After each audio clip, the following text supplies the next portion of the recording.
The highly ranked hunter seems serious about eliminating the whole problem in the form of huge and dangerous monsters on his own, putting in as much effort as he can to save time. The highly ranked hunter, once he gets the other people to separate away from him, wastes no time and exhales, starting to talk about how he doesn't exactly like the fact that the room is too bright, as it visibly cuts the high-ranking hunter's eyes, but he seems to make a complete exception this time, picking up a cigarette. The man, with a single movement of his hand, forces the lit cigarette into the air under the control of the deft movements of the hunter's fingers, causing it to light up slightly.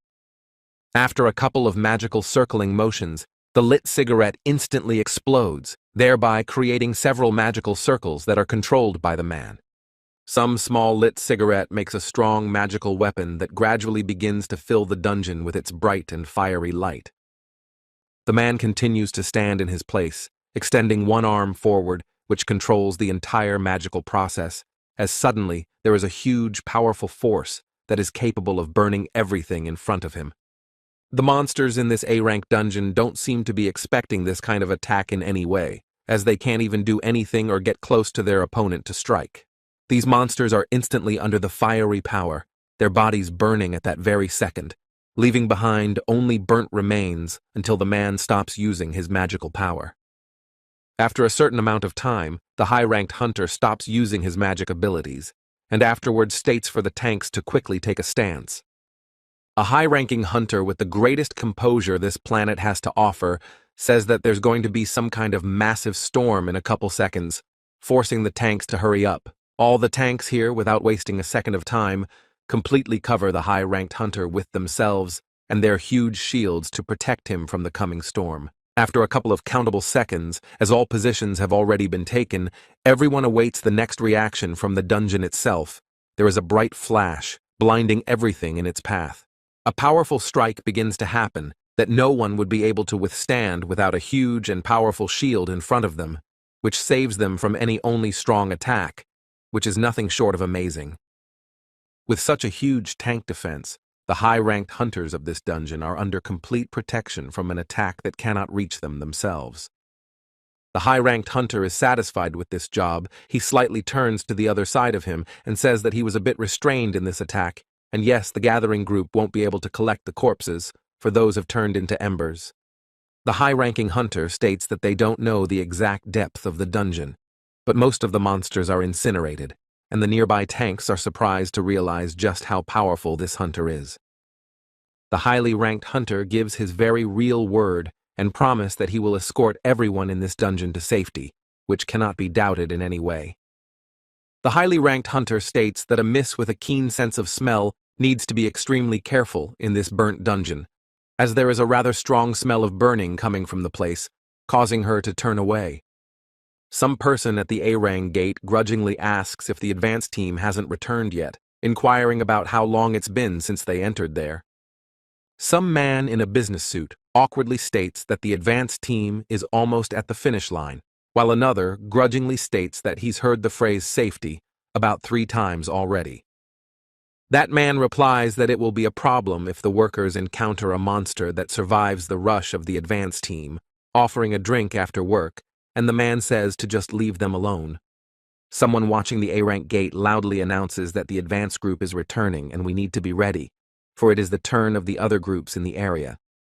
The boy that is among the rest of the workers waiting for the command to enter the A-Rank gate thinks about the fact that finally the advance team has returned from the sweep. The boy gazes into the front A-Rank gate, gradually starting to see the silhouettes of high-ranked hunters coming out of this dungeon, watching carefully. The boy begins to notice a large number of highly ranked hunters coming one by one out of the dungeon with the most calm look. The boy realizes that they are the strongest in the country. These are the strongest high-ranked hunters in the country, who one by one take turns leaving the cleared dungeon, allowing the rest of the group to gradually enter the place. Most unexpectedly, the boy notices Choi Jung-in in the crowd of high-ranking hunters, whom the last thing he'd want to see just now. The boy, not expecting such an encounter with this highly ranked hunter, wastes no time in covering his face with his helmet so as not to show his presence on this raid, which would be unpleasant. The boy in the crowd of working forces watches as the rest of the hunters gradually begin to emerge from the dungeon, realizing that the second guild is about to emerge. Amongst the crowd of the advance group, it was one girl in particular that caught the boy's attention, a damned eye-catcher amongst the rest of the workers in this dungeon.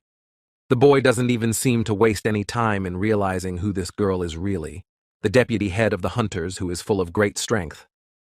The girl looks forward, not surprised at all after the dungeon was cleared. She seems used to it, and the boy notices that she is the S-ranked hunter, Cha Hai-in. The boy thinks about whether there are many women in this world who can have such an incredible aura. Jinwoo begins to realize that the one is damn strong and no weaker than Choi Jung-in. In the boy's mind flashes even such a thought that perhaps this high-ranking huntress is even superior to Choi Jung-in, because if only to look at it all from the other side. The boy looks at the girl intently, not taking his perceptive gaze away, and continues to think that perhaps the strength of this high-ranked huntress is close to Chu-Gong-hee's level. The girl is walking along her path, seemingly about to rest after a successful job done, but something catches her attention so abruptly that she turns her head in the direction she wants to go. The girl starts running her eyes over the workers standing not far from her, thinking about the strong presence she just felt. But how is that possible among the E-ranked? The girl continues to look out for a certain person among the others, thinking that she seems to have imagined it, thinking for a moment that President Ko Gun-hee is here, but her feeling has evaporated. Her gaze becomes even sad for a while, as the girl thinks about the fact that such a busy man like the president of the Hunters Association would hardly want to visit this place. The girl, distracted by her many thoughts about the president of the Hunters Association, seems to be starting to sneeze after being in that dungeon for so long, covering herself with a handkerchief. The boy, thanks to his speed, moved farther away from the others, thinking that the girl's sensitivity was amazing, and some man talking about how it was finally their turn and time to go. Some man turns to the boy, asking about what happened, causing Jinwoo to hurriedly walk towards the A-rank dungeon, and the boy, coming to his senses after his thoughts, immediately follows him. The boy realizes that the A-rank dungeon is seriously huge. The rank of the dungeon is not determined by the level of monsters, it depends on waves of magical energy, because that's how the scale changes. And since the scale, along with the amount of magical energy, determine the rank of the gate, in high-rank dungeons, even a low-level pile of monsters will be able to release powerful waves of energy. But still, even if there are many weak monsters in the dungeon, they won't be able to release a wave of energy that corresponds to an A-rank dungeon. But the monsters that are in an A-rank dungeon aren't that weak. The boy stops while inside the A-rank dungeon, daring to look around himself and what is going on here, as he begins to feel some sort of surprising wind in the place, himself wondering where it is coming from. The boy looks far inside the A-rank dungeon itself, and afterwards begins to realize that it's far from wind, but rather some waves of magical energy that are probably coming from the boss. Some workers stand not far away from the boy, starting to discuss Jinwoo's rank, talking about how he seems to be an E rank, causing the boy to perk up his ears and listen to what those are saying. The boy hears about how these workers continue to discuss him, wondering how the bosses could have hired an E-rank hunter into this A-rank dungeon. What on earth are they thinking?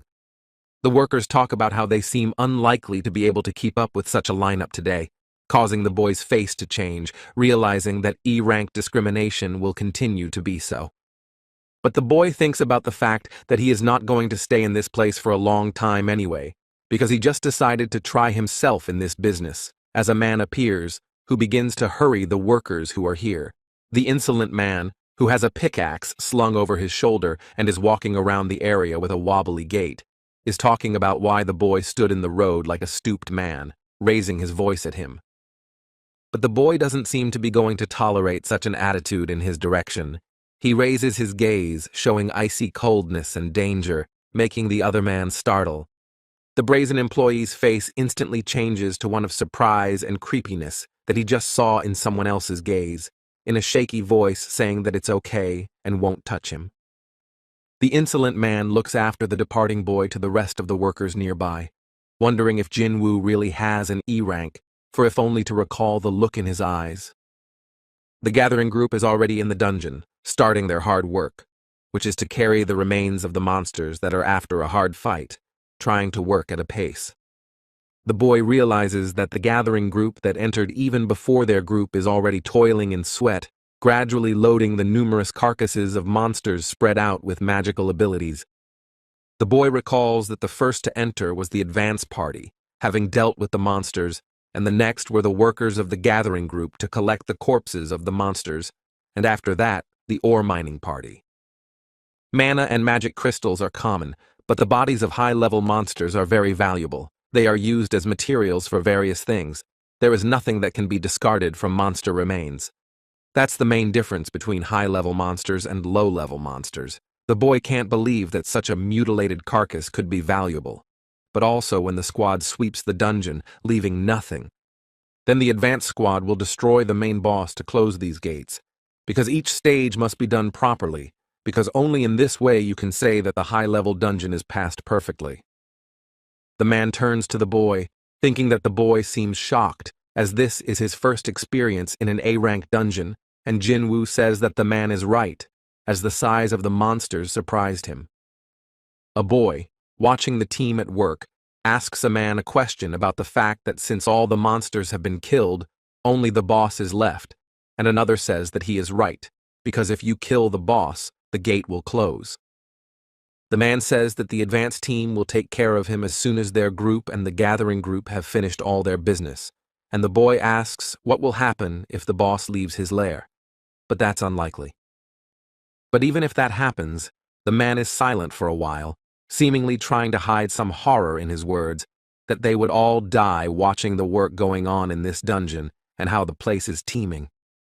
The boy stands and asks the man if he is afraid if the monster sneaks up from behind, and the man says that he is not afraid at all, because for 3 years he has worked for the Hunters Association and has never met one. The boy thinks about how sometimes ignorance is bliss, because even if the boss is still idle, the magical waves emanating from him make you covered in goosebumps. The level of this boss is not lower than Volcano and Metis. Choi Jung-in and Cha Hai-in look too incredible since they are able to defeat such a monster, but the perfect organized group is also surprising.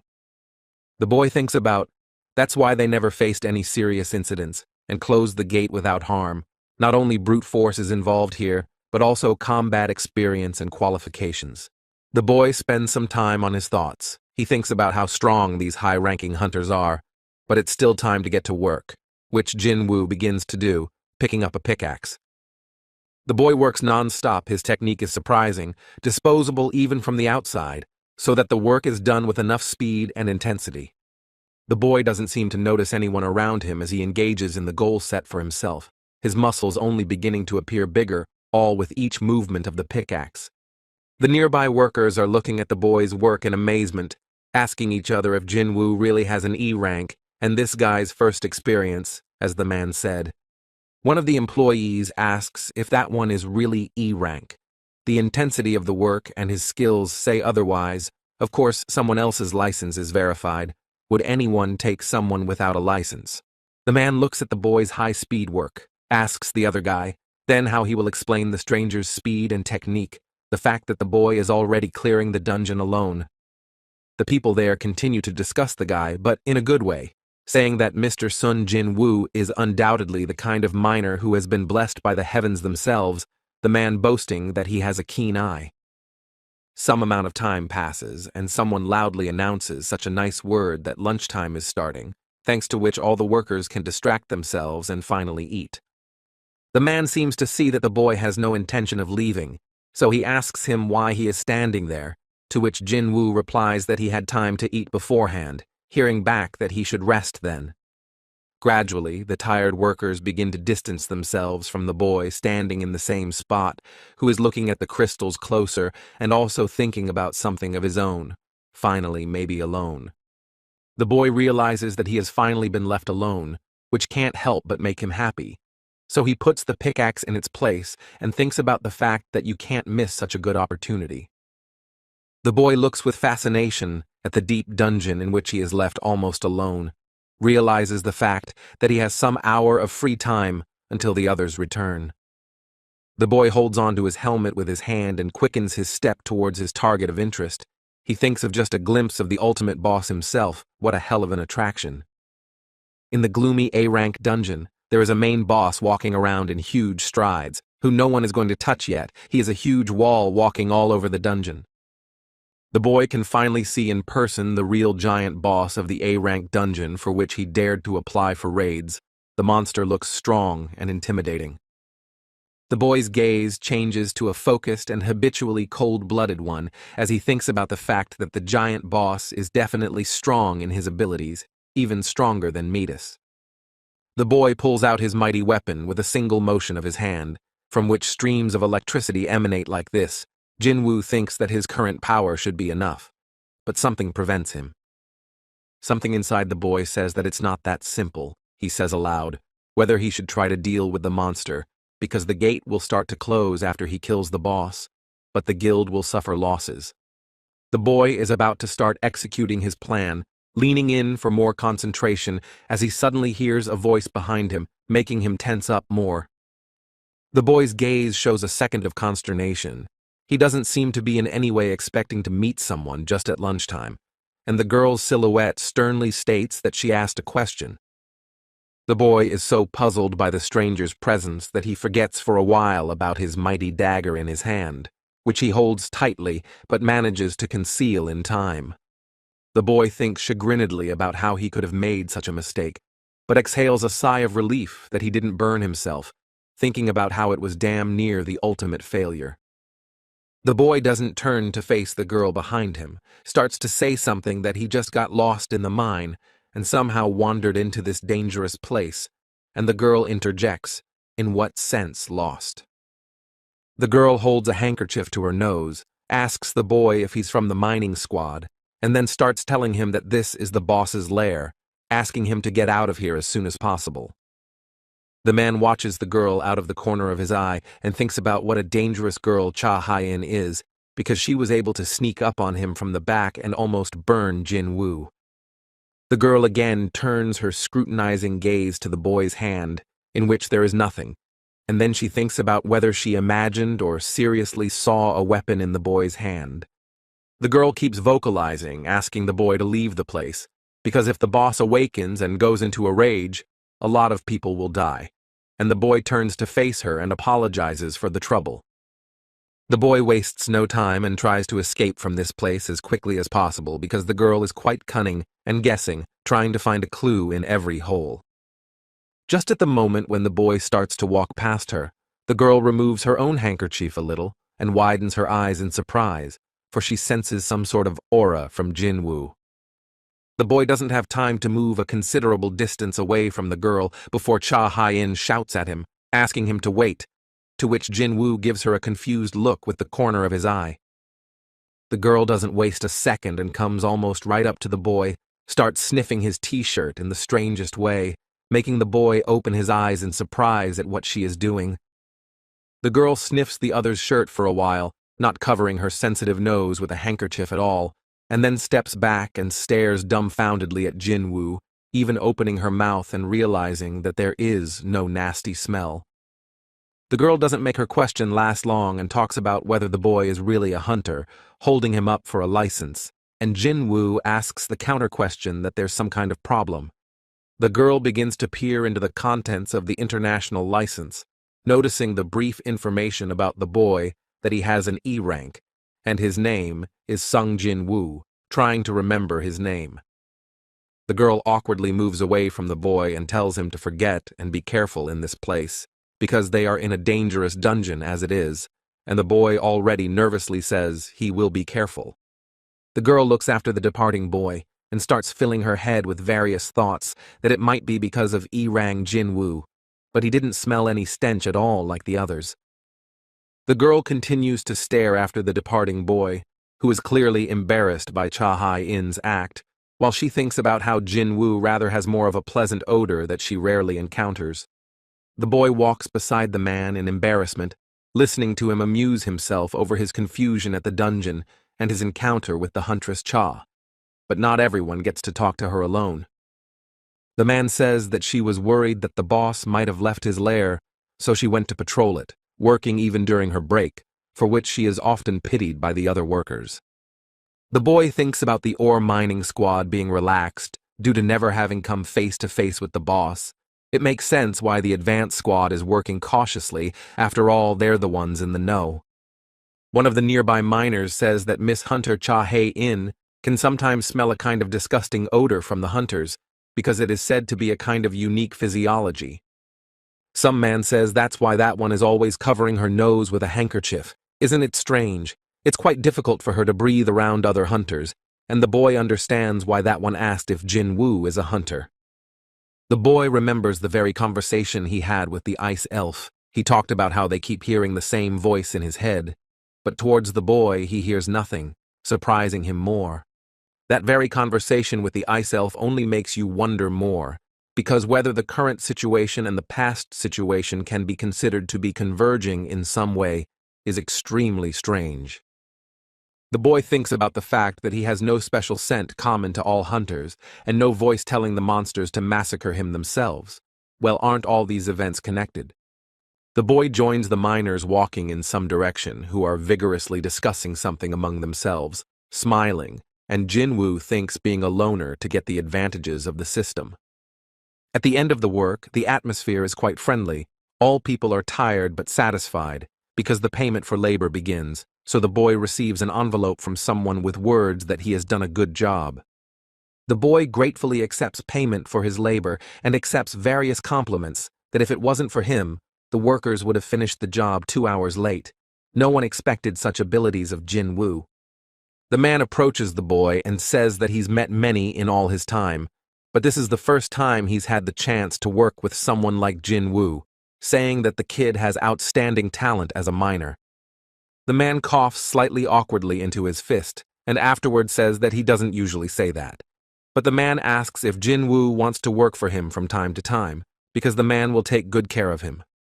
The boy smiles awkwardly, even closes his eyes, and afterward vocalizes that he is grateful to the man from the bottom of his heart, but continues that he already works in some place where he is comfortable enough.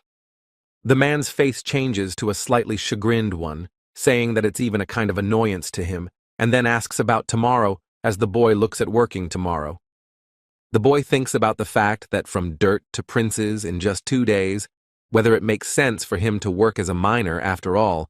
He's already a bit into the intricacies of mopping up high-ranking dungeons. The boy thinks about how there seems to be no point in agreeing to this offer anymore, but suddenly realizes what the man said about tomorrow, making him wonder even more. The boy is surprised to hear the Hunters Guild raiding again tomorrow, to which the man replies that yes, there is another A-rank gate waiting for them to mop up together. The boy hears the words that the A team will be replaced by another team that is B-ranked, and the boy wonders in what sense the B team will be replaced.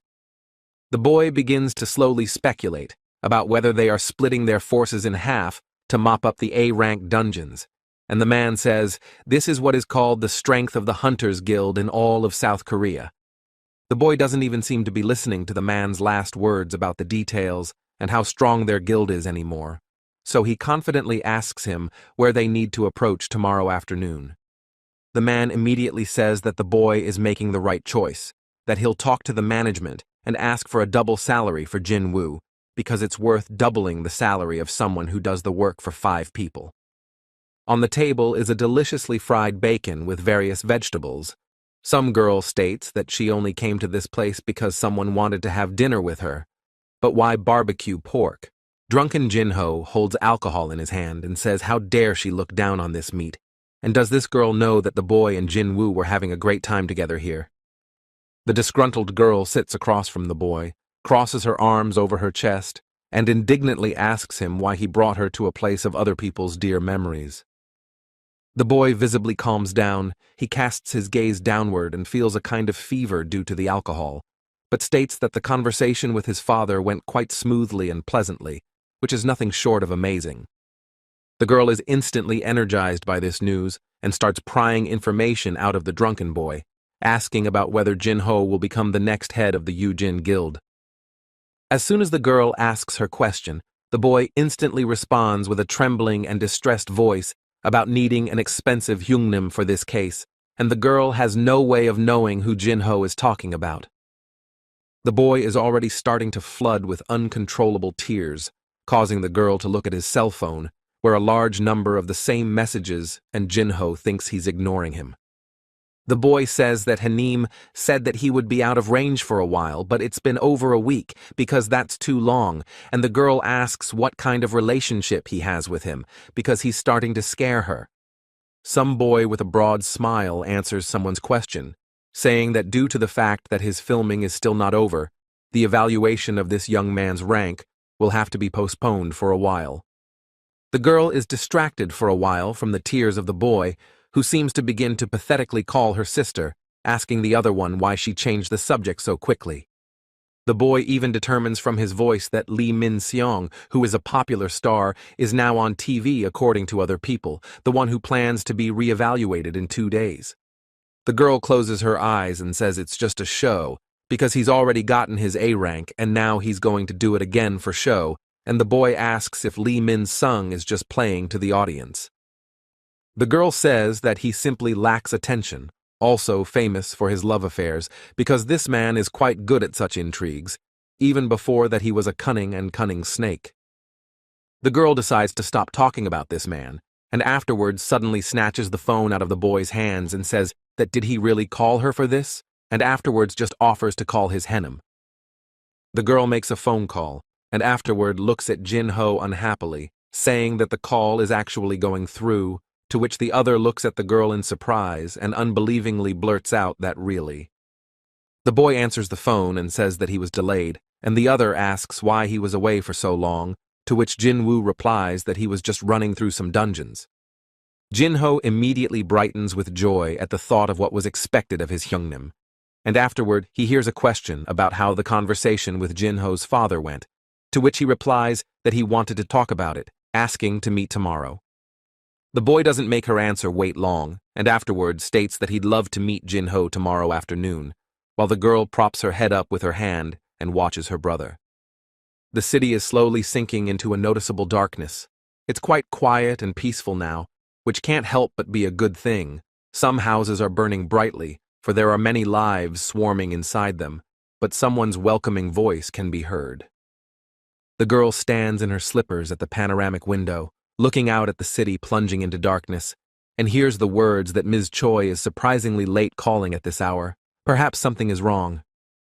The girl starts to voice her request if the person on the other side of the phone can't find some information about a man named Jinwoo, who is working in the mining squad today. The girl thinks about how a person can get lost in such a place and immediately stumble upon the room of the main boss.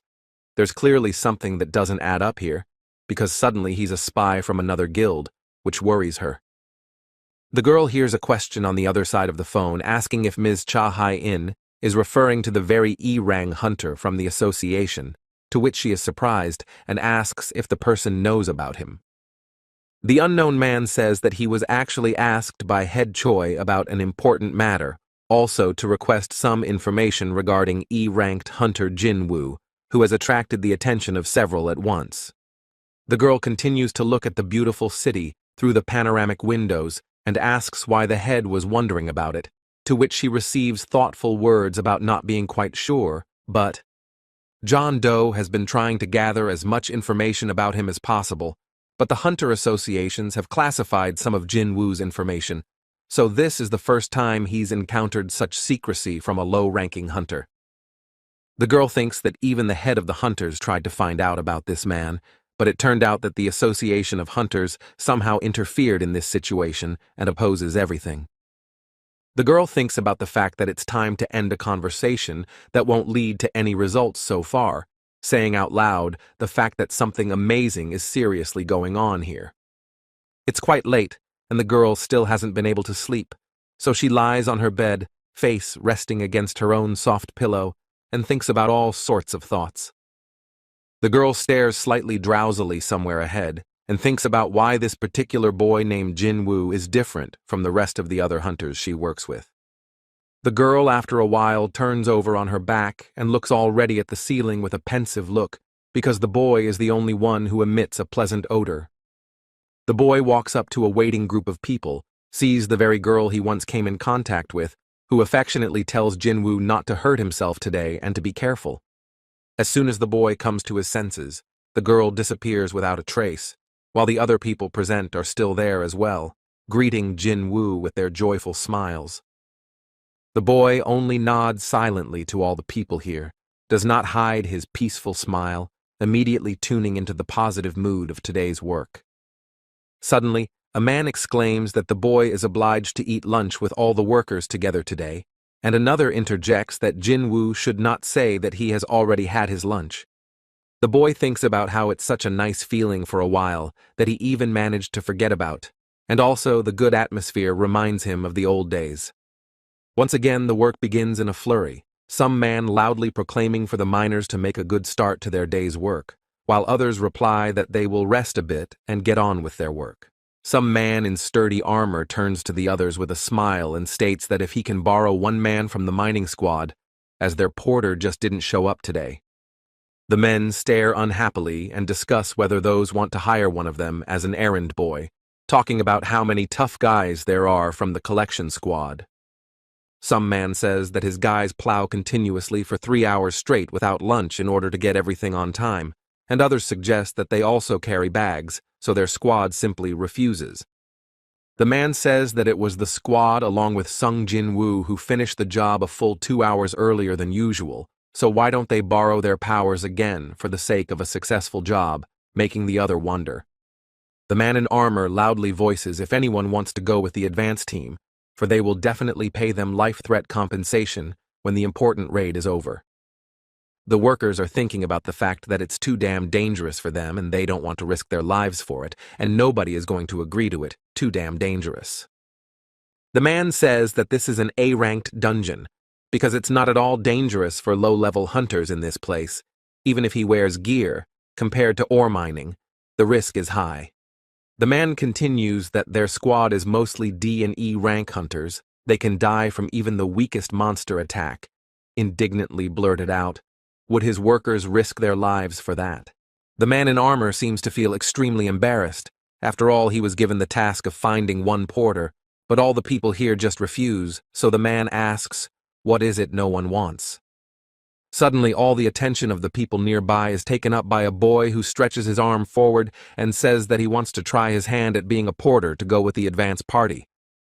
All the workers around them open their eyes in great surprise, because they do not expect such activity and clear determination on the part of the boy who has recently come to them. The men instantly fly up with a sort of panic, surrounding the boy on both sides and ranting about how it's damn dangerous. Since Jinwoo is an E-ranked hunter, how can he go into an A-ranked dungeon?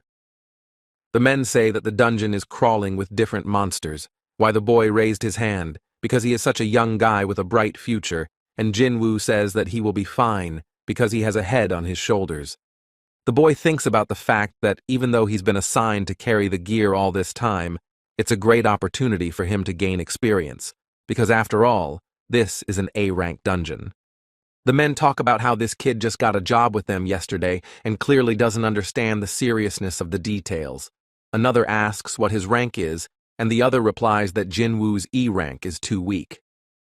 But the man who has long been trying to find a porter for their squad only closes his eyes and smiles, saying that this particular option in the form of a determined boy is just right for them. The man walks up to the boy and thanks him for joining them specifically, saying his name is Sung Ki-hoon, and today will be Jinwoo's leader, which he extends his hand to shake. The boy is already carrying the huge equipment on his back that will be used by all the hunters, and the man asks if Jinwoo is heavy, thinking in his mind that he doesn't even need to sweat. The boy looks at the gate in front of him, pondering the fact that it seems like yesterday it was quite large, but today it has gotten much larger, thus only making him tense up. The man asks about whether the boy had his first day of work as a miner yesterday.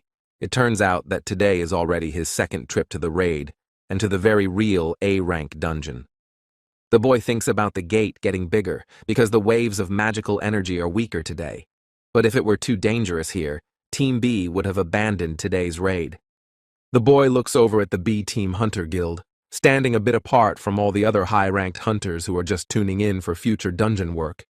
The boy runs his eyes over everyone here, counting 11 A-ranked hunters and 6 B-ranked hunters, but any other guild wouldn't allow such a division. Quite a large number of all sorts of hunters gather in one big pile to go on a long journey with everyone else to fight monsters. The boy walks with the gear on his back behind all the other hunters, thinking about the fact that the waves of magical energy have weakened noticeably, and also the association's calculations are sort of correct. The big A-rank gates are teeming with the unknown. You cannot predict what awaits you on the other side of the dungeon, what monsters are there, and what will happen to you. The boy pauses for a moment before entering the A-rank dungeon itself, head up, wondering why the dungeon is acting this way today. After some amount of time, the boy steps right into the A-rank gate, thinking that for some reason, the ominous feeling that once emanated from the red gate itself never leaves him. A large number of very different hunters finally find themselves in the A-rank dungeon, which is so full of dangerous foreboding, a rather strong aura, and the uncertainty of the path. The boy gets the attention of a girl who comes up to him, telling him not to worry, because their leader and everyone here are outstanding hunters. Suddenly, the knight ahead of them says for everyone to depart, and the boy thinks that one is the healer of A-Rang, remembering Miss Ju-hee and her injury, after which she couldn't participate in the raids. The boy thinks that the 6 B-rank hunters are close to getting A-rank. The Hunters Guild is positioned with such strength, and the girl tells Jinwoo that as long as he's in formation, monster attacks won't be scary. The girl states that they have an unspoken rule that if mages attacked, the tanks are responsible, if healers, the vanguard is responsible, and if porters, the entire guild is to blame. The girl says that's why the boy will not get into a situation where there will be a threat to his life, because as long as the advance party simply does not fail, then this will never happen, which is not something to be afraid of. Some man is setting himself up for a tough battle in a high-ranked dungeon. He is visibly nervous of what is going on, but tries to set himself up only for a hard win. The man thinks that he was chosen to be the team leader for the first time, and if today goes well, he can become the leader of the B team, because he is still one of the best hunters of the A-Rang. While the man is tuning in with good and positive thoughts to make sure the fight goes off without any terrible losses, suddenly a rustle is heard somewhere deep within the dungeon itself, forcing him to look in that direction. High-ranking hunters react instantly to this rustle, turn their heads in the direction of the sound itself, and tense up as much as possible, ready for any attack. All the hunters in this dungeon react as quickly as possible to the sound that occurred, preparing their weapons and magical abilities, looking precisely into the distance. The boy observes from the side the combat readiness of all the hunters here, and afterward is momentarily surprised at the fact that this team prepared for battle without any said commands. Something terrifying happens from the depths of the A-rank dungeon. Some horrible sounds, magical waves appear, making some people feel not so good. The temporary leader of Team B changes his face to one of puzzlement and surprise, for he had not expected to encounter something intimidating in this dungeon, causing him to freeze in place. The man begins to peer into the darkness and listen to various sounds coming from the depths of the A-rank dungeon, and then becomes startled when the underground jackals begin running at them. Underground jackals are damn fast, their eyes glowing a hungry red, their jaws open in an attempt to get at hot and human flesh. But would hunters allow this to be done to themselves? But the highly ranked hunters here will not allow these, albeit agile monsters, to approach them and try to strike them, as the hunters are slowly starting to get a handle on them. Team B's leader dodges the various attacks of the underground jackals, looking at them with his confident gaze and using his shield at times to avoid getting some kind of blowback. The man deals with these underground jackals quite deftly and without any fear in his eyes, except that seeing something ahead of him makes him feel threatened. These subterranean jackals just don't seem to end, coming in numerous streams trying to straighten out the high-ranking hunters, but this kind of thing just doesn't work out for them. Just as another stream of swift underground jackals appears, a man appears from somewhere directly high in the sky, lurking in his shadow, seemingly swinging at one of the monsters. This strong hunter doesn't make you wait long for his action. so he lands on the ground and massacres one of the subterranean jackals by correctly calculating some sort of fall trajectory. After a moment, some powerful huntress also appears, holding both of her hands by her side, using some sort of magical power, loudly telling everyone to instantly duck down. After a couple seconds, the girl uses her strong magic abilities, thus developing her own magic throughout the dungeon, to similarly attack these underground jackals. The attack of this huntress is quite strong. She was able to deal with several subterranean jackals at once, which can't help but delight anyone nearby that is watching from the sidelines. As the small battle ends on the last disemboweled dungeon jackals, the leader of Group B asks about what that just was, and where those monsters in Dungeon A came from. The boy next to the healer asks her if these underground jackals shouldn't be here, to which she replies that not really, because this is an A-rank dungeon. The girl states that the underground jackal is a C-class monster, and yes, they are too weak for A-rank. Jackals undergo natural selection, and all go to feed stronger monsters. The girl stands next to the breathless bodies of the monsters and says that even if they joined together as a pack, they wouldn't be able to defeat the monsters here, so they wouldn't have survived in this place anyway. The boy that holds a large equipment on his back crouches down next to one of the jackal's body and thinks about what kind of collar mark they have, and afterwards says that these are unusual jackals. They were following someone's orders. The leader of Group B seriously states that it appears they were just sicked on by dogs, and the boy thinks about how monsters must have high intelligence to tame dogs. Those are obviously hard to deal with. The boy thinks his many thoughts, tries to guess about who is really the boss of this A-rank dungeon that is crawling with a scary aura, and then starts to put the puzzle together. The boy thinks about whether it's possible that if his intuition just doesn't fail, Jinwoo begins to focus on his surroundings, seemingly beginning to sense someone's presence not too far away from him. The boy's gaze instantly locks onto someone not far away from him. He stares intently and studiously, seeming to think that the true inhabitants of the A-rank dungeon are about to appear. After some amount of time, while the boy is gazing in some direction, already at this moment, the leader of Group B is covered in sweat and numerous shivers on his body, shocked by what he sees now. The man's gaze changes to one of horror. He can't tear his eyes away from what is happening very close to him, somewhere ahead of him, making him forget all words and look forward in horror, not knowing what to do. And the very reason for all the horror of all the nearby hunters is some huge monster that is painted in peculiar white stripes, but with surprisingly large fangs and a hungry look. Some standing hunter shouted and frightened that there was a higher orc in front of them, while another high-ranking hunter only said in a shaky voice that how was this even possible? But in this A-rank dungeon, things won't be as easy as they seem, for the supreme orc can be seen to be several, even more than the sheer number of professional hunters here who are standing fearfully. The monsters don't seem to be about to waste their time. One of them opens its huge maw and lets out a deafening scream that seems to announce a real battle in their meaning. One of the nearby monsters holds in his hand some wooden but sharp at the end of the device, that at the ready holds, and then with great force, launches directly into one of the designated targets. This contraption, created by the dangerous monsters themselves, flies at an incredibly tremendous speed, seeming to hold some sort of magical power within it, causing it to spin around harder. It seems that the target of the powerful orcs themselves is the leader of Group B, who stands all alone without any help by his side, counting only on himself and looking ahead. The man, with a kind of horror on his face, manages to cover his face with a strong shield, thanks to which alone he can save his life, holds it as strong as possible to resist the force of the blow. The fixture itself collides with the shield of Group B's leader. It seems the force of the alien strike is so immense that the weapon begins to create some sort of crack in the shield, barely holding the force. As the device flies off in the other direction without achieving the desired result, the man looks at what his shield has become, being almost useless at this point, but his gaze sees something else. The man notices some huge monster that holds a heavy weapon in its hand and swings it right at the leader of Group B, seemingly deciding to deal with him right here and now.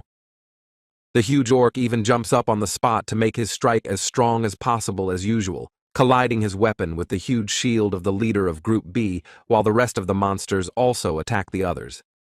Not far away from the leader of Group B, the hunter also takes the blow of the huge and powerful monster that targeted him, uses his own shield and all his strength to defend himself. But this attacking orc isn't some stupid monster. It instantly reacts to a defense using the power of one of the hunters and steps back to avoid getting hit. One of the high-ranked hunters who had just defended himself against the monster's attack is thinking about whether his provocation just didn't work on this savvy monster. The hunter watches as this huge orc rises straight up in the air, seemingly deciding to target the other hunters altogether, and the man cries out for the mages to be careful, for they are the next target. One of the mages, not far away from all the other hunters, loudly voices for the others not to worry. For messing with mages is bad enough, the man is already starting to use his power. The magical power of one of the mages is right inside the lantern he puts forward, thus burning the body of one of the monsters that only tried to attack the others. This powerful orc doesn't quite expect this kind of sneaky tactic from one of the mages, so the one who took the hit flies off in the other direction, falling straight to the cold ground. But the mighty orc seems to instantly regain his lost strength and health points, immediately rising from the ground and heading for the mages again with great speed. One of the attacking mages begins to visibly panic, crying out the annoying fact that whether his attack didn't work on the powerful orc, whether the latter is immune to such magic. The very next second, another mage intervenes in this dangerous endeavor, thus using his magical ability and restraining the body of the reckless, powerful orc in some purple chains. The girl who uses this kind of defense on the powerful orc is loudly vocalizing that the one is too strong, so she'll be able to hold him off for something like 5 seconds, which isn't much. But the mage standing next to her says loudly that this is enough for him, and then turns to his magic, telling it to answer his call and defeat the enemy attacking him. At the same second, one of the fire spirits appears, ready to fulfill any errands of his mage, noticing a dangerous, powerful orc ahead of him who will have to be fought. A fairly strong and fiery spirit begins to attack the powerful orc, while the mage thinks about the fact that he can only summon 2 spirits, but even so they are as strong as the A-Rang hunters. The man is a little nervous because he can't use magic during summoning, and if his spirits are damaged, his magic will be severely depleted, because it's his trump card, and his mana is starting to run out. One of the mighty orcs massacres one of the knights with particular fury, who tries to stop a strong attack from the monster, but is struck, losing his arm. The same knight is instantly next to the healer, which speaks loudly about what their tanks are doing and why they aren't watching their rear. It's a very panicky atmosphere right now. Someone watches from the sidelines and thinks about how their provocation just doesn't work on monsters, skills are just ignored, and one of the hunters ends up in the monster's hands, screaming for a cure. The leader of Group B shouts loudly that the matter is very bad at the moment. If they are surrounded, they will be at a disadvantage, and then makes everyone group up and form up into 3 hunters. The man thinks about the fact that even if this is an A-Rang dungeon, there certainly shouldn't be so many evolved individuals of higher orcs here that can defeat all the hunters with their strength alone. The leader of Group B is visibly nervous and covered in sweat. He is stating that the measurement results of the magic waves of this gate showed something completely different. So how could such a thing happen? The man thinks about the fact that the high orcs are not just orcs, but the strongest monsters among their race. Also, each of them is equal to an A-Rang hunter in terms of their strength, but these monsters here are a whole army. The man lists that there are 22 higher orcs, or in other words 17 hunters versus 22, but that is far from an accurate comparison, for they have B-ranked hunters on their team as well. One of the men stops, looks with terror in his eyes at the swinging arm of one of the monsters that holds his sharp weapon, while the leader thinks that if the B-ranks are killed, they will be in some kind of trouble. The man can no longer control his rolling panic. He thinks about what to do in this situation.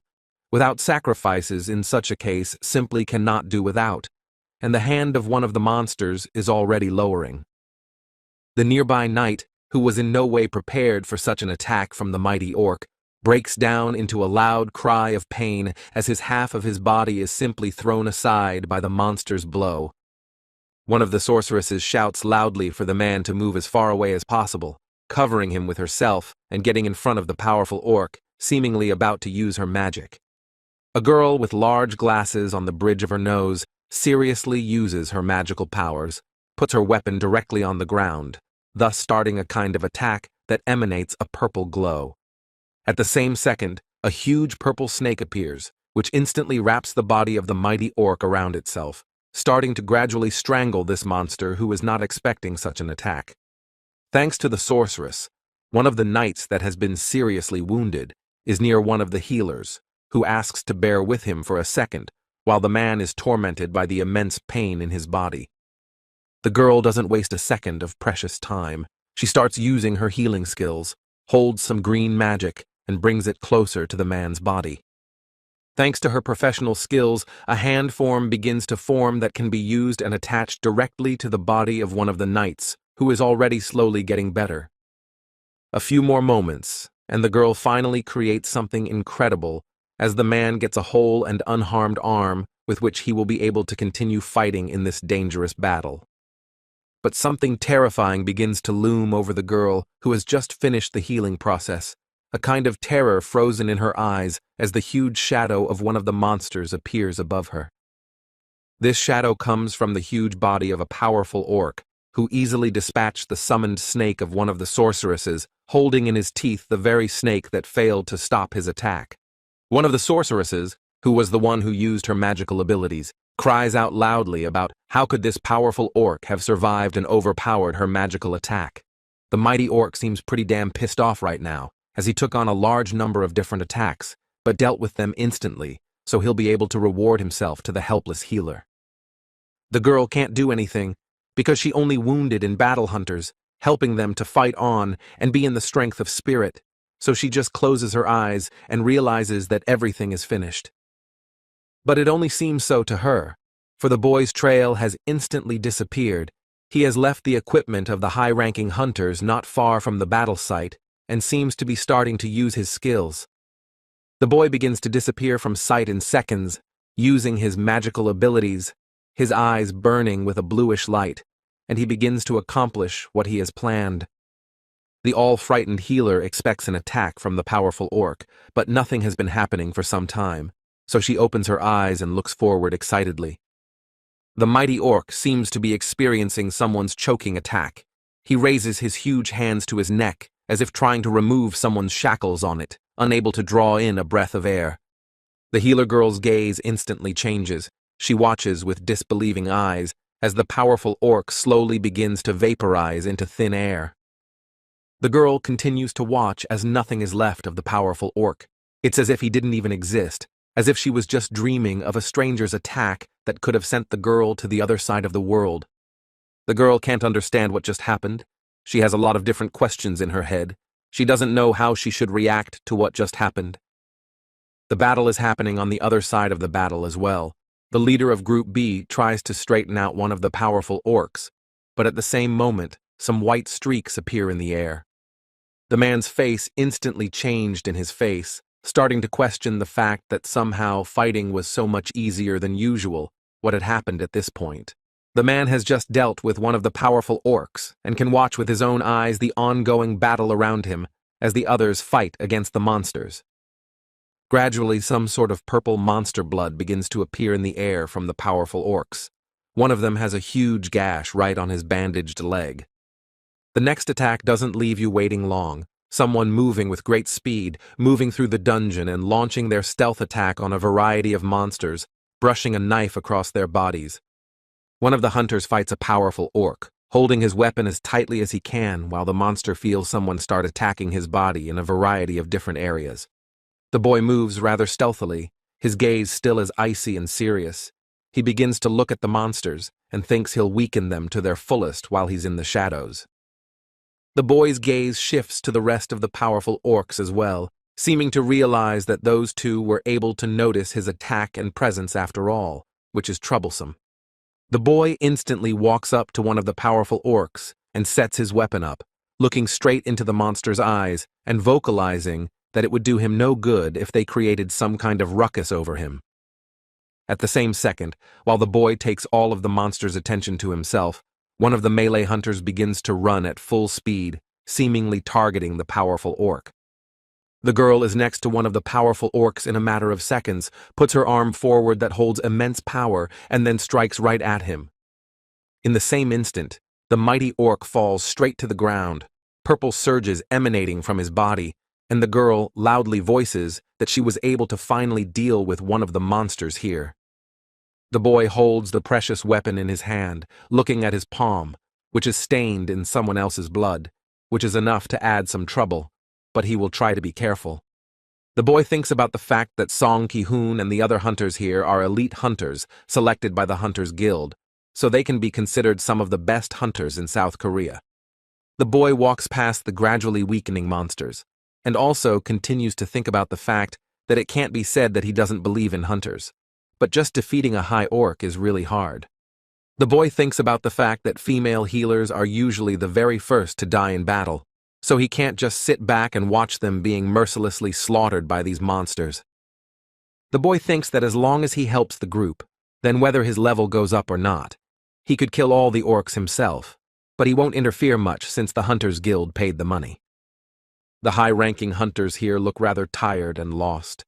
They look on with disbelieving eyes as they look at the fact that they have defeated the all-powerful orcs and defeated them.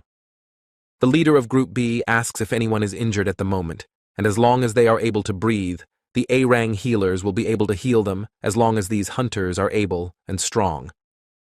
The boy stands not far from the knights, which suggests that the dangerous orcs were unexpected enemies for them at all, while the other replies that they're damn lucky it all worked out and they're alive. One of the sorceresses is not standing far away from the boy who continues to carry the equipment on his back. She watches him carefully and is silent for now, trying to analyze him. The girl thinks about the fact that this porter considers them for stupid people, because no one can hide such an ability as stealth from the spellcaster mage, which is what the boy used recently.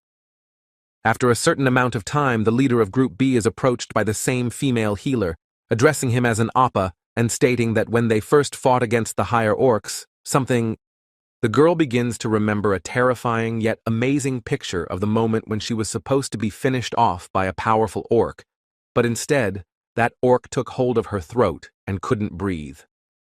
The man states that one high orc suddenly hovered in the air and afterward burst apart, thinking that someone had used some sort of spell, and the woman exclaims that's exactly what she thinks. The leader of Group B turns to one of the huntresses, asking Gina if it was her doing, to which she replies that it's impossible to do such a thing with her skills, she's not that strong. The girl goes on to say that she can only immobilize them for a while with telekinesis magic, but no one in their group practices curse magic, which surprises them more. The girl says that their group of professional hunters are practicing on the fire element, so there are no assassin hunters among them, which makes you wonder even more, because how is that possible? One of the sorceresses enters the conversation, stating that the other huntress is right, because if anyone could pull off such an act, it would be an outsider, clearly alluding to Jinwoo. The enchantress thinks that maybe Jinwoo has something to hide, but should she keep it a secret? And the other mage says that the one is so glad, because his mana is almost all depleted at that moment. The leader of Group B says that everyone here is right. The higher orcs are strong, though they behave strangely in the second half of the battle, but that's what helped them to disperse. One of the hunters enters the conversation, drawing the attention of the leader beside him, asking what they will do next and whether they will continue the battle in this place. One of the knights fearfully says whether it is not dangerous for them, and the other continues that they are not so far away from the gate and they have already been so heavily attacked, and it will be even more dangerous from here on. One of the knights places a hand on the shoulder of the leader of Group B, starting to say that since they are already aware of what is going on in this dungeon, it would be too risky to continue this long journey. The knight states why don't they just go home as well, as right now at least a couple more healers are needed, as well as about 3 mages specializing in spells. Toth continues that he understands the fact that this is Mr. Sohn's first time leading the B team, and it's a little frustrating that it's come to this, but it's better to stop, and the leader thinks that if he succeeds, he'll become the official leader. The man clenches his palms into fists, fighting with himself and his thoughts. He thinks about the fact that there may not be another chance, because this is so rare for him. The boy observes the leader of Group B, thinking about the fact that it's not an easy choice for another. In his place, anyone else would be tempted and want to successfully mop up the dungeon. The boy continues to watch the stranger not far away from him, thinking about what if still the leader of Group B is thinking soberly for the moment, while the man continues to think about what to do. A certain amount of time passes of other people's mental torment as to what should be done in such a grave case, and afterward opens his mouth and slowly states, then their team should go back and gain strength and experience to be ready for the next ambush from such powerful monsters, because it's damn hard, they're not that strong. The hunters here exhale in relief. Someone says that for a moment he thought they would have to continue and got goosebumps from some kind of terror, making him tense up. The leader of Group B, who hears the words of one of the hunters from his group, softly voices that he is not stupid enough to actually kill this strong team, and smiles afterward. One of the hunters says he knows about it, and afterward talks about his hands shaking, and he is told to stop acting like a child, and they should go back. In high-ranking Dungeon A, blue fireflies gradually begin to appear, which with their light begin to gradually illuminate this deep dungeon, which gradually begins to roll less scary. A large group of highly ranked hunters with some positivity and good spirits start heading back in the direction from which they started this arduous journey, never finishing until the end. Suddenly, the leader of Group B loudly exclaims for all the hunters to stop, causing everyone to cringe at what had happened, and the atmosphere gradually becomes more heated. In front of the hunters in front of them, the same portal through which they entered this A-rank dungeon appeared, except that there was a barrier created by a high-level spell. Someone asks why the path was blocked, as everything was fine. The leader asks the enchantress if she can get rid of it, to which she says she will try her best. The girl focuses her eyes on the barrier ahead of her, thinking about the far more important fact that there is someone in this dungeon with such magical abilities. With their current powers, they won't be able to mop up the dungeon. The girl concentrates on her magical abilities and tries her best to get rid of the barrier in front of her, but suddenly everything around her begins to glow with white light. All the hunters here instantly begin to feel terrible. They are shaken. Everything around them becomes a green light that constantly changes to various other lights. Standing not far away from everyone else, Jinwoo observes what is happening to them now, and why such a reaction of the barrier to someone else's attempts to get rid of it. What is going on here now? Someone cries out loudly that the dungeon boss is really here, causing every hunter in the area to panic, become more afraid than before, and think of nothing but bad things. The enchantress tries her best to get rid of all the horrible things that just happen in this place. She loudly tells her partner that they need to speed up. The nearby mages who are trying their best to get rid of this powerful barrier can't seem to handle it, one of them saying that breaking the barrier won't be easy. The boy carefully watches what is happening now, and afterward, he thinks that the waves of magical energy are so strong that even the hunters that are unable to sense them will be able to feel them at this moment. The eyes of the wizards are covered with blood. They think about why they couldn't feel such strong magic waves back then on the other side of the gate. The boss simply can't hide his energy. The sorceress, who was the very first to try to straighten out this strong barrier, begins to react acutely to the magical waves, causing her to cough up blood and unable to stop it. But it's not only the sorceress herself who reacts this way, but all the other high-ranking mages who react to such a thing in their own way, some starting to gasp and others falling to the ground. Hunters not far from the horror taking place are loudly proclaiming that it is their mages that the enemies are targeting, summoning healers as quickly as possible so as not to lose them.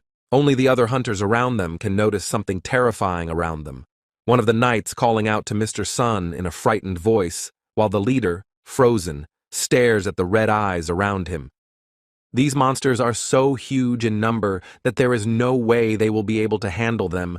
The leader of Group B starts to say that this is definitely a curse for them.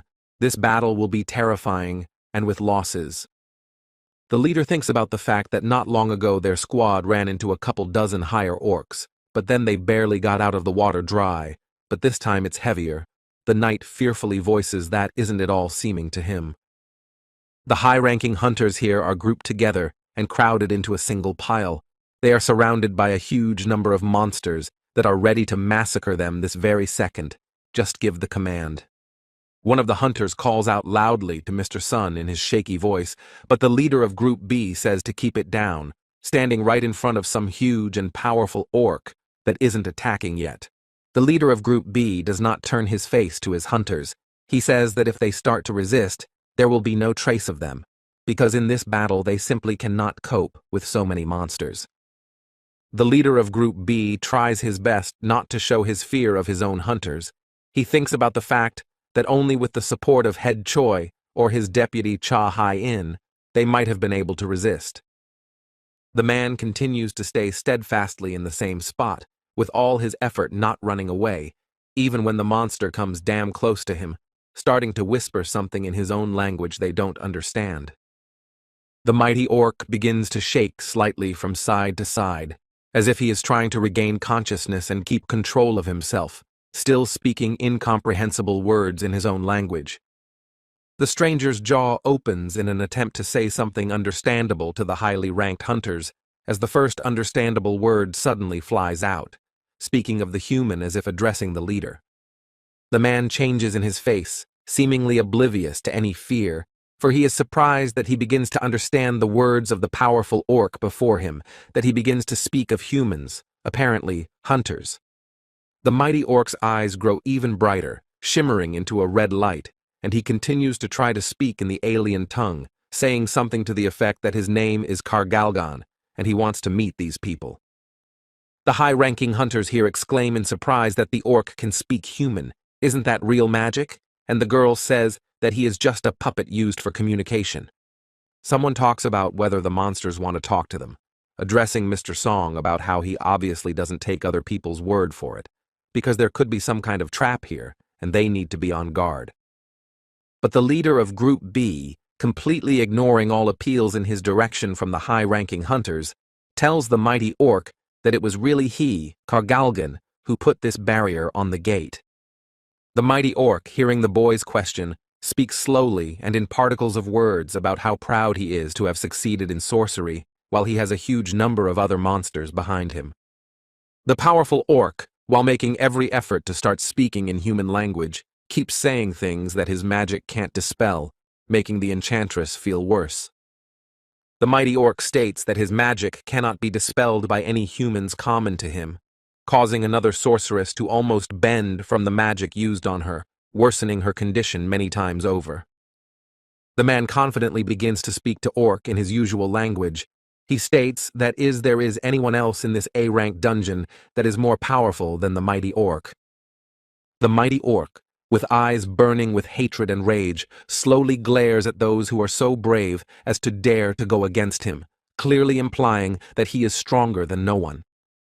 A powerful orc gives the high-ranking hunters here the choice that they can go with him or die at the hands of his people, who are just waiting for someone else's command to attack. The man listens to someone else's heavy speech, still standing with his back to his guys, realizing that many different lives depend on him. He thinks about what he should say to the monster. Literally a couple seconds pass, because you can't waste a lot of time and other people's patience, so he states that they will go after the mighty orc, and the hunters begin to fearfully ogle their leader. The mighty orc, having gotten his long-awaited answer after a hard conversation, turns his back to the rest of the high-ranking hunters, and with a hard voice, tells the humans to follow him. The boy thinks about the fact that in the possession of the boss clearly has a huge army of higher orcs. The chance of winning the battle is noticeably reduced.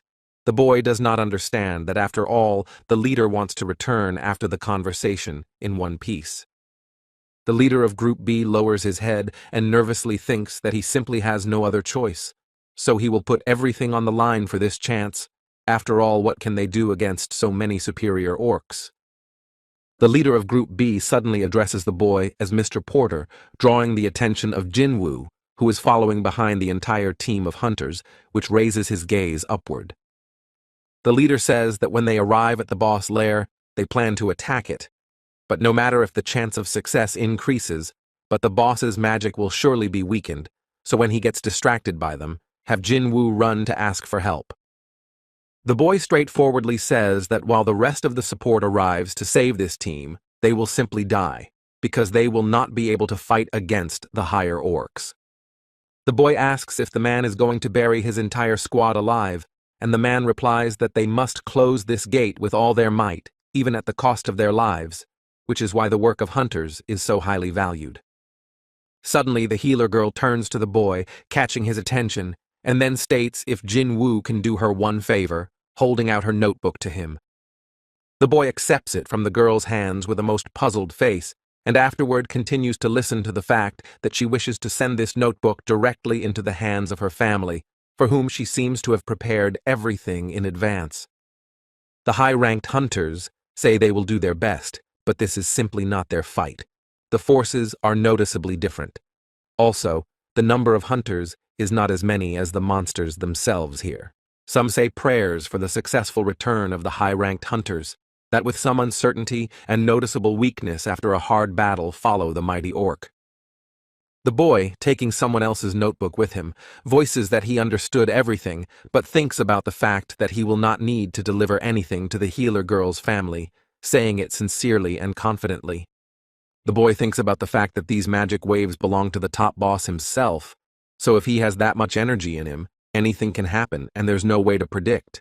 Cha Hai-in, who is dressed in light work clothes, looks at the labor going on around her, seemingly searching out just the one person she needs. The girl is standing far away from all the other workers, who are discussing something heatedly among themselves, for there is no work at the moment, and they can just rest from the eternal work frenzy. The girl puts her palm to her chin thoughtfully, wondering if Jinwoo isn't here right now. Perhaps he just gave up his job, making her think harder. Some man turns to her, drawing her attention to himself and saying that isn't Ms. Cha's day off today, to which she responds by asking if Jinwoo was out for work. The man says that Mr. Jinwoo has already entered the dungeon as a porter, causing the girl to open her mouth in surprise, once again asking what's wrong with him entering the gate. The girl thinks about it while looking at the A-Rang dungeon, thinking about the fact that the E-Rang hunter was chosen to be a porter in the A-Rang dungeon, but humans only have one life, and what was he thinking? The girl thinks about the fact that when she was remembering scraps of the last encounter yesterday, she definitely saw a weapon in the stranger's hands, so she just wasn't wrong in her guesses, making her wonder. The girl says she's about to enter this dungeon, and the man asks if something is wrong and if they should notify the main guild forces, but she says it's fine. The girl thinks about the fact that it's time for her to enter this dungeon for one person, except that she suddenly stops, forgetting that she didn't take her weapon with her, without which there is nowhere to go. The girl thinks that clearly she would never have entered the dungeon not on her day off, and afterwards asks if she can borrow their weapons, and the man orders them to bring their gear for Ms. After some amount of time, one of the workers, reacting quickly to their boss's command, bring a certain pickaxe, which is the equipment of the gathering squad that they can only offer. The girl takes the pickaxe into her hands with a most thoughtful face, for what is she to do with such equipment, continuing to hold it in her hands and look at it with a thoughtful look. The girl calls out to the man again, and awkwardly asks if they have anything else, to which the man inexplicably interjects, and the woman says that there might be some sort of sword or spear. The man begins to scratch his head awkwardly and says that the girl asks for something like this weapon from their gathering unit, and she doesn't know what to say because she completely forgot about it. After a while, she makes the decision to simply hand the pickaxe back into someone else's hands, saying that she will enter the dungeon that way, since nothing else can seriously be offered to her. The girl, though she tries to make a look full of confidence, realizes that it will be hard enough for her to enter the A-rank dungeon without any weapons in her hands. It doesn't even make sense. All of the girl's former confidence instantly vanishes as soon as she stops at the A-rank gate, causing the man behind her to also silently watch to see what would happen next. The man states that whether Hunter Cha really plans to enter the dungeon empty-handed, making the girl shudder slightly, because that man is right, and it's too rash. Even after the man's words, the girl continues to stand in the same place, looking at the gateway to the A-rank dungeon, thinking about what she should do at this moment. After a while, the girl just suddenly turns to face the man, and with large strides begins to approach him, still not looking into the other man's eyes, seemingly out of embarrassment. The girl reaches the man rather quickly, who without any questions holds out in his hands, though so silly for a girl, but at least some equipment to be used.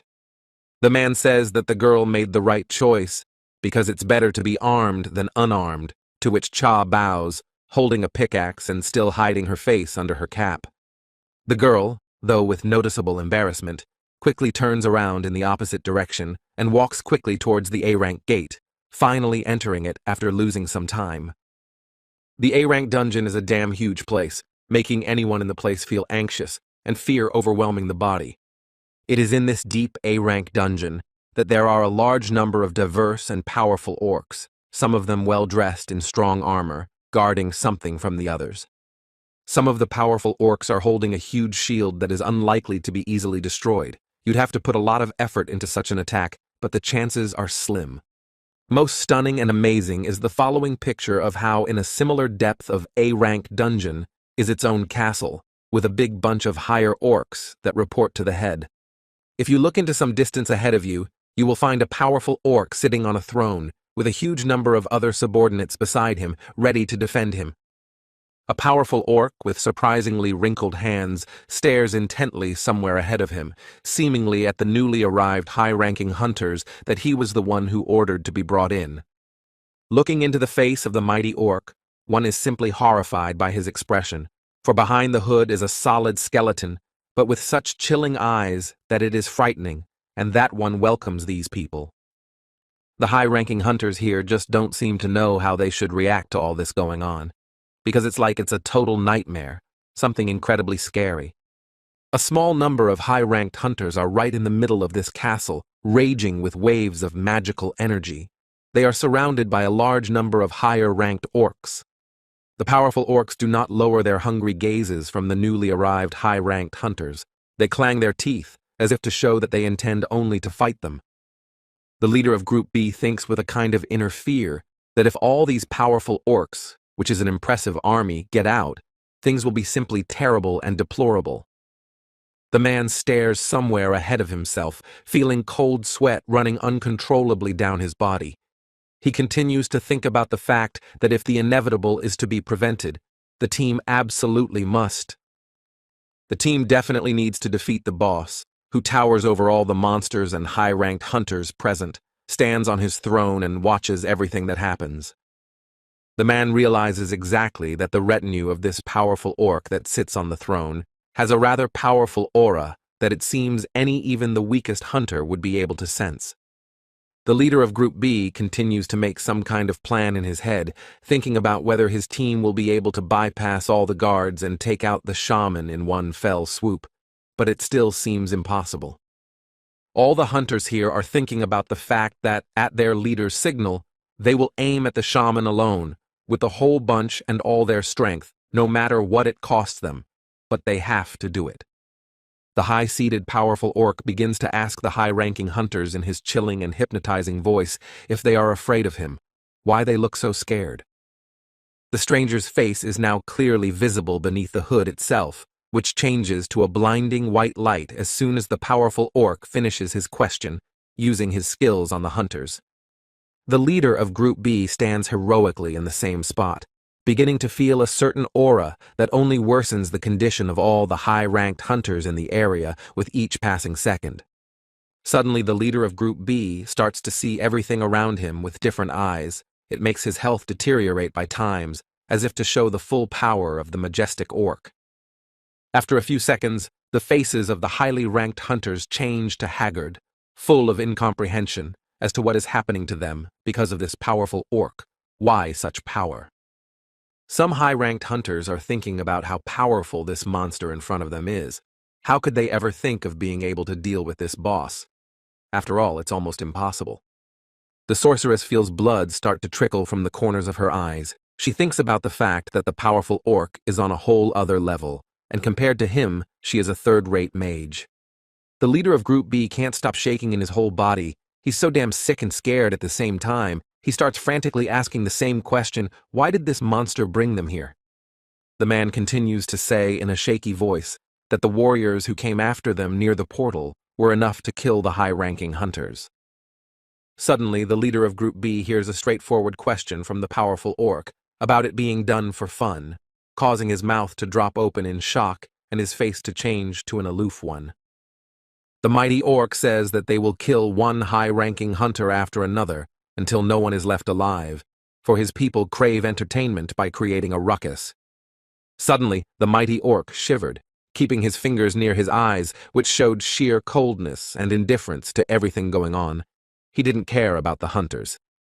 The mighty orc says that there is someone among the high-ranking hunters who is quite an unusual person, looking directly at the boy with his horrible eyes. The man is shocked to hear the words of the mighty orc, thinking that if their extermination is just entertainment, they don't even see the hunters as enemies. The man keeps thinking about what is more to this powerful orc is that their lives are just some kind of game to them, looking straight into the eyes of this monster. The man thinks about the fact that their lives to the powerful orc is just a toy to be thrown away when he just gets bored with it, causing the leader to suddenly erupt in rage. The leader of Group B, seemingly no longer able to handle his uncontrollable and overflowing aggression, loudly voices for his team to rally on offense, immediately holding up his sword. The leader of Group B stares at the enemy in front of him with a maddening fury that overwhelms him, while behind him, the high-ranking hunters are still standing, unmoving. One of the high-ranked hunters looks on in horror as his leader walks towards the powerful orc, with such confidence he can't say a word or follow him for fear. The leader of Group B, without wasting his precious time, leaps off the ground in a high jump, aiming precisely at the mighty orc who didn't even move aside.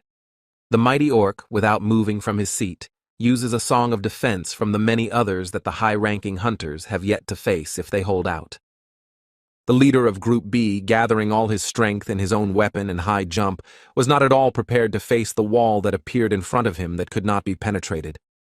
As soon as the exasperated leader of Group B collides with the wall ahead, he instantly flies off in the opposite direction of himself, hitting his back painfully and rolling on the ground.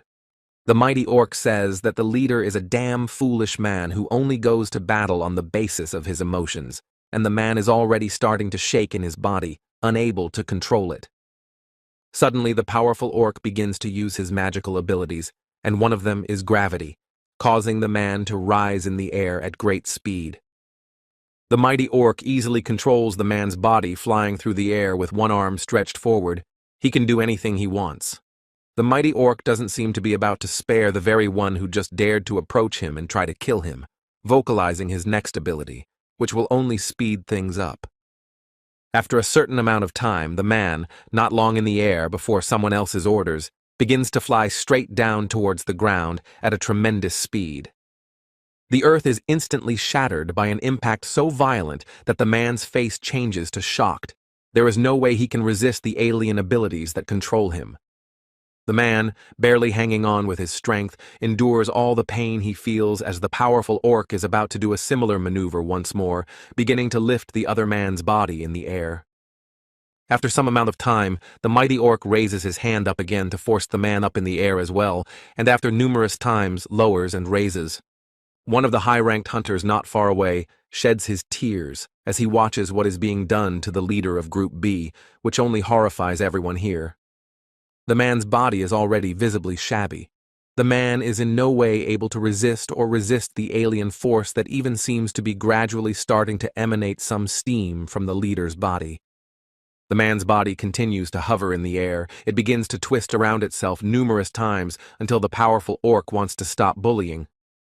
Suddenly, the mighty orc's gaze changes to a surprised one, his attention being drawn to something, seemingly some human, causing him to look with his red eyes directly at him.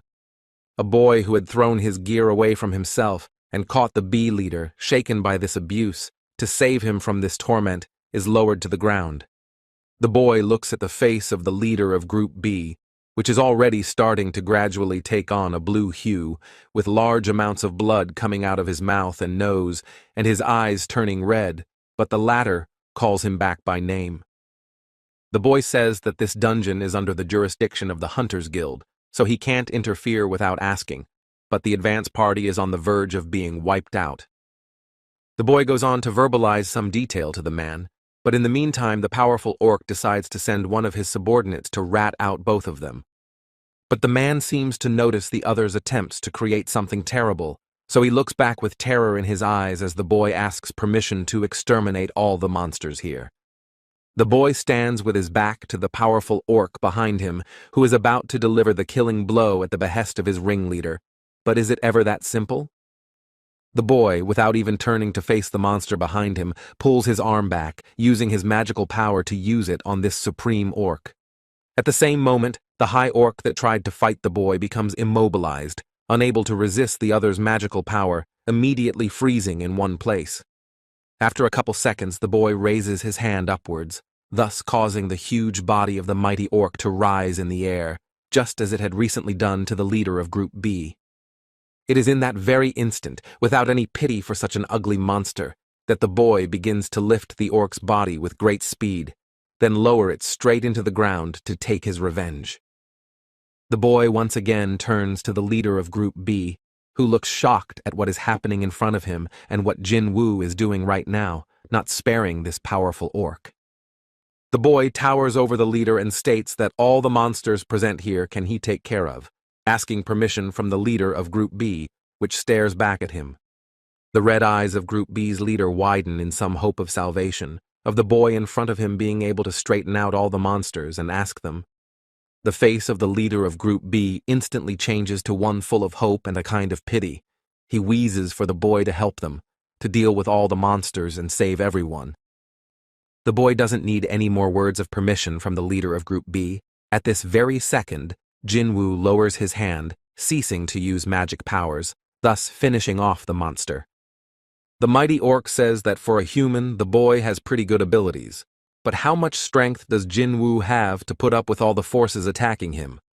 The boy, standing with his back to the mighty orc, vocalizes that he has never faced such power before, continuing to stand in the same spot and feel all the magical powers of the monster. The mighty orc's eyes change to more red, full of contentment and confidence. He even laughs merrily and vocalizes, how could it be otherwise in this situation? The boy hasn't finished his speech yet. He stands in the same spot, but gets into a more fighting stance, continuing to talk about how even so things are really bad. So bad.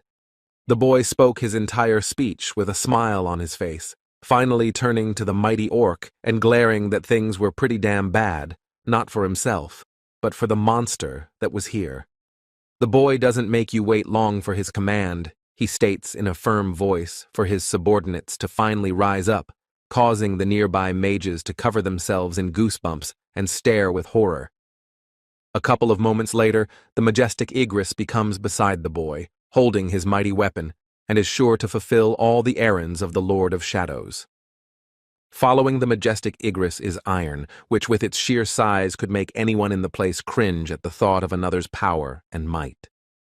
Behind the boy is lined up a huge army of subordinates who are ready to fulfill all the orders of their Lord of Shadows, ready to bow their heads before him, to tear and throw opponents. Some kind of expensive car pulls up to a designated location at night, using low-beam headlights to see the area around it. After a certain amount of time, a young man with black glasses starts to emerge from the expensive car, while he is thinking that apparently something seriously scary has happened. Jinchul walks up to the A-Rang gate, stares at it for a while, thinking about why this kid had to work as a miner, okay for one day, but today is the second to last day. Toth thinks the boy will soon officially become an S-ranked hunter, but it would be nice if he remembered to always keep an eye on him. And the man approaches and asks what brought him here. Jin Cheol briefly states that he only came here with this group of people for Hunter Jinwoo, inquiring about the whereabouts of the hunter, and they ask him if anything is wrong. One of the miners says that he knew it, thinking that Jinwoo had the true face of a killer, because even then, this guy looked at him angrily and he thought Jinwoo was going to finish him off. The man goes on to say that he even felt a shiver run through his body, and Jin Cheol interrupts and asks where the boy is in the end, to which he's told that he's currently in a dungeon. The man continues that their porter couldn't make it out for his shift, so the boy offered to take over, and Jin Cheol thinks that first the man was a miner, and now a porter, which is surprising. The man, looking pensively straight at the A-rank gate, still can't figure out why there are so many of the most powerful people chasing the boy. What on earth is going on? The man says that Miss Cha Hae-in was also searching for that young man today, and then followed him into the dungeon to meet face to face as soon as possible. The shouting man inserts a word, saying that the boy has really killed someone, because he is obviously capable of something like that, or even more, since he has such an intimidating aura. Jin Cheol coldly states that this man will only know the answer after tomorrow's news, lifting his black glasses with one finger, starting to think about something and what to do. The one continues to say that he was right about the boy, while the other protests that this can hardly be the case.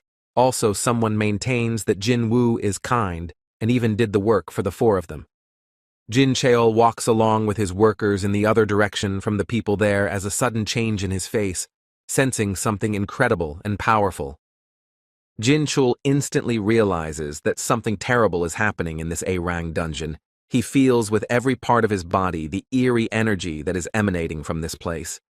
Jin Cheol says that his body feels like it's going to explode, and he even starts breathing rapidly, and one of his assistants asks the chief if he felt the same way.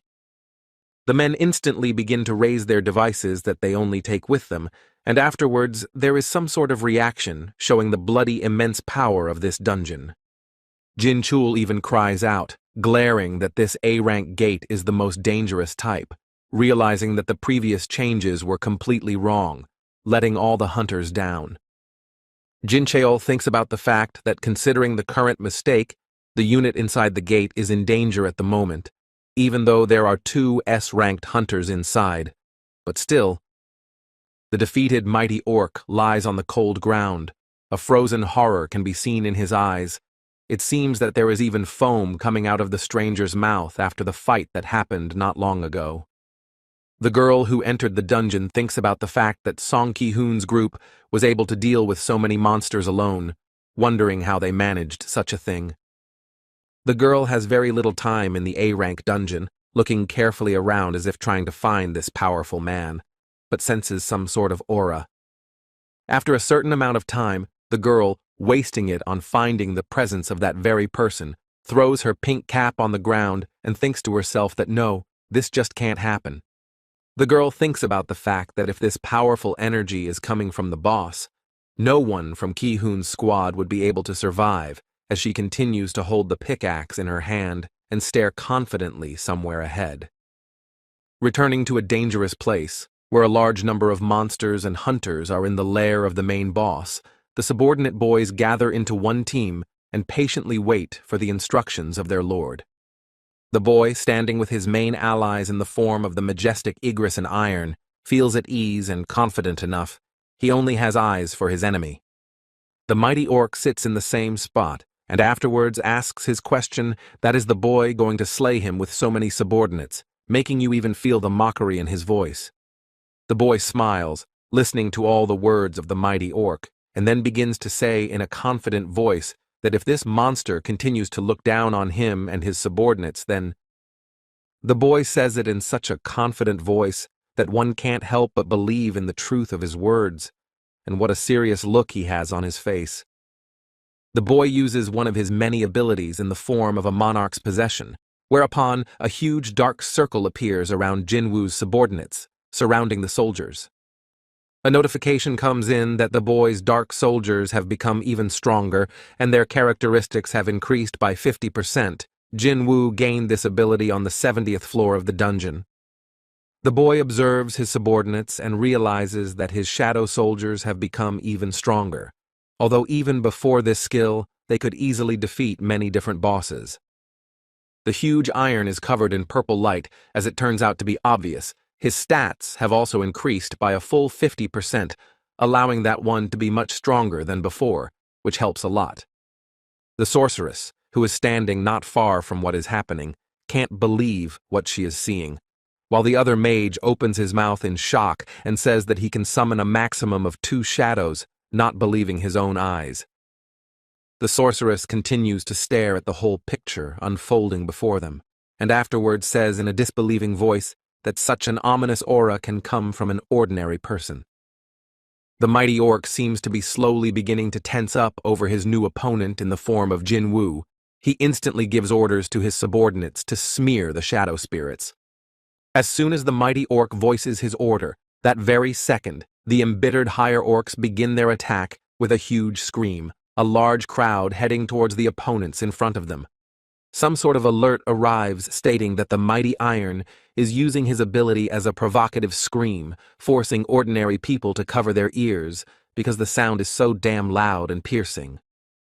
At the same second, some sort of notification arrives, stating that the opponent's characteristics are too high, causing Iron's provocation to fail, so the orcs calmly head towards the enemy. Iron is not going to give up, because in addition to his abilities in his hands, he still has a powerful weapon that burns with its great power, which he will use in this fight. After a certain amount of time, Iron, having set himself up for the coming battle with these embittered orcs, gathers all of his power and in a huge circular motion begins to push everyone out of his way.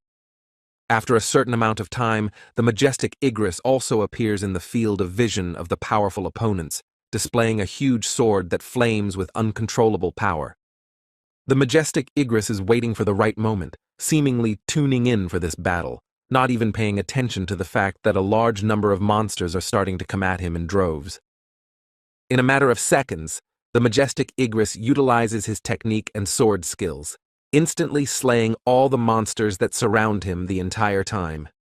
The mighty orcs follow their ringleader's instructions with their marked fury, but they just can't seem to get a handle on such powerful opponents, but they don't give up and attack further. The boy, though surrounded by quite a few monsters around him, deals out powerful orcs with ease and palpable aggression, who receive strong and deadly blows in return. The boy, as soon as he disposes of the surrounding monsters around him, gains strength and rises high into the sky, seemingly locking onto an even more interesting target for Jinwoo. The high-ranking hunters near the fight watch with some shock, realizing that the boy's attacks are exactly like the way their deputy head fights. The hunters continue to perplexedly discuss why the boy hid his true nature and power, and volunteered to work as a porter while Jinwoo approaches the rest of the opponents. The boy thinks about the fact that if you exclude Igris, Iron, and the tank, the level of his other shadows is roughly equal to the B-ranked hunters, making him think and count their powers together. The boy also notices the fact that while the weak knights were trying to overpower just one high orc, they had already managed to die several times, making the situation slightly worse at this point, which is what most would not want. The boy thinks about the fact that since the enemies outnumber him and his subordinates, he should definitely cut down on the numbers, looking with a confident gaze at the opponents around the place. The mighty orc uses his ability called Fire Dragon Song, due to which he begins to burn one by one the subordinate boy, starting to reduce the number. The boy instantly reacts to such an action with a slightly surprised look, turns the other way to look at what is going on, and afterwards states that his shadows. The boy sees how the mighty orc still continues to sit majestically and smugly on his throne, as the head of the dragon looms over him, from whose mouth blazes great heat and power. The mighty orc is amused that the boy dares such helpless dolls to behave so arrogantly to him, which visibly makes him angry and forces him to act. The boy, completely distracted from the battle, looks at the mighty orc with his chilling gaze, saying in a cold and serious tone that only this head of monsters is the arrogant one here. The boy thinks about the fact that until his mana is completely depleted, then his subordinates will be restored again and again, watching as one of the knights rises again from his ashes, ready for battle. The mighty orc, watching the subordinate boys stand up one by one even after such a maneuver, that loudly proclaims that there is no difference in this action, because Jinwoo's mana will run out anyway. The mighty orc goes on to say that it will be before the boy can defeat all the warriors of this dungeon boss, while watching Jinwoo's subordinates being tormented by the monsters. The boy, not waiting for the mighty orc to finish his long speech, gathers his strength and breaks away from the place, rising high into the sky, intending to launch a sly attack and saying that by this time he will be dead.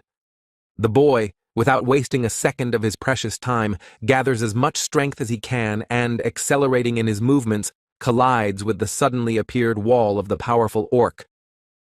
The mighty orc says that the boy looks worthless since he spends a large amount of time on the boss, while his entire army gradually dies while the monster hides inside his defenses. The boy, facing the stranger's barrier, is not going to give up so quickly, steps back some distance and holds his hand to the ground so that he doesn't fly far away, and then says, "Who knows what will really happen?" The boy confidently states that he has a couple of powerful guys on his side who shouldn't let Jinwoo down, shifting his gaze to Iron, who uses his fighting skills against his enemies. Afterward, the boy shifts his gaze to the majestic Igris, who stares at his opponents ahead with a confident look, while Jinwoo voices that the monster need not worry about his mana. The mighty orc, with his devilish smile, says that he then needs to destroy their master with all his might, who has such good power, using the Song of Fierce Flames to attack. After a couple of counted seconds, the lair of the powerful boss gradually begins to blaze with heat. Something explodes momentarily, seemingly trying to similarly frighten the boy, but the other one doesn't do well. The boy realizes that this opponent is stronger than Metis and Vulcan. Although Metis was subjected to a legion of 1,000 souls, he had a weak defense, but the opponent at the moment has incredible defense and attack. What's worth bringing up is the horde of superior souls that block the boy's path to this day, keeping him from being close to the boss, but also keeping him from escaping the place. The boy realizes that this is quite different from the quest to change his class, so Jinwoo decides to waste no time and use something hidden inside his inventory. The boy pulls out one of the bluish-colored potions from his inventory. He finally realizes that he can use potions in this dungeon and therefore can restore his own mana. And so, as not to overfill the boy's stomach with the contents of those many bottles, Jinwoo will finish off the mighty orc as quickly as he has any idea. It's going to be a fascinating show. The boy thinks about the fact that it is finally time to show everyone in the area, especially the powerful orc, what the true power of a necromancer is all about, giving the command for the fallen souls to rise up. After a couple of moments, once things have quieted down for a moment, new monsters begin to spring up from the ground and immobilized bodies, which will be the boy's subordinates. The mighty orc is surprised to realize that his fallen warriors are becoming undead, which is not good information for himself, as he watches his subordinate boys confidently march forward. The boy states that there are quite a large number of warriors of the mighty orc in the boss's lair, but it depends on time, because soon they will definitely become Jinwoo's subordinates, which he guarantees. The boy stretches his arm forward, pointing his index finger somewhere to the side, stating that when the monsters of the mighty orc are finally finished, then a similar fate will await the mighty orc, looking at him with his chillingly cold eyes that show all the confidence in the boy that resides in him with great strength. The mighty orc no longer looks as cocky as he was a while ago. He is surprised at what is happening and opens his eyes in shock, wondering if the boy could be.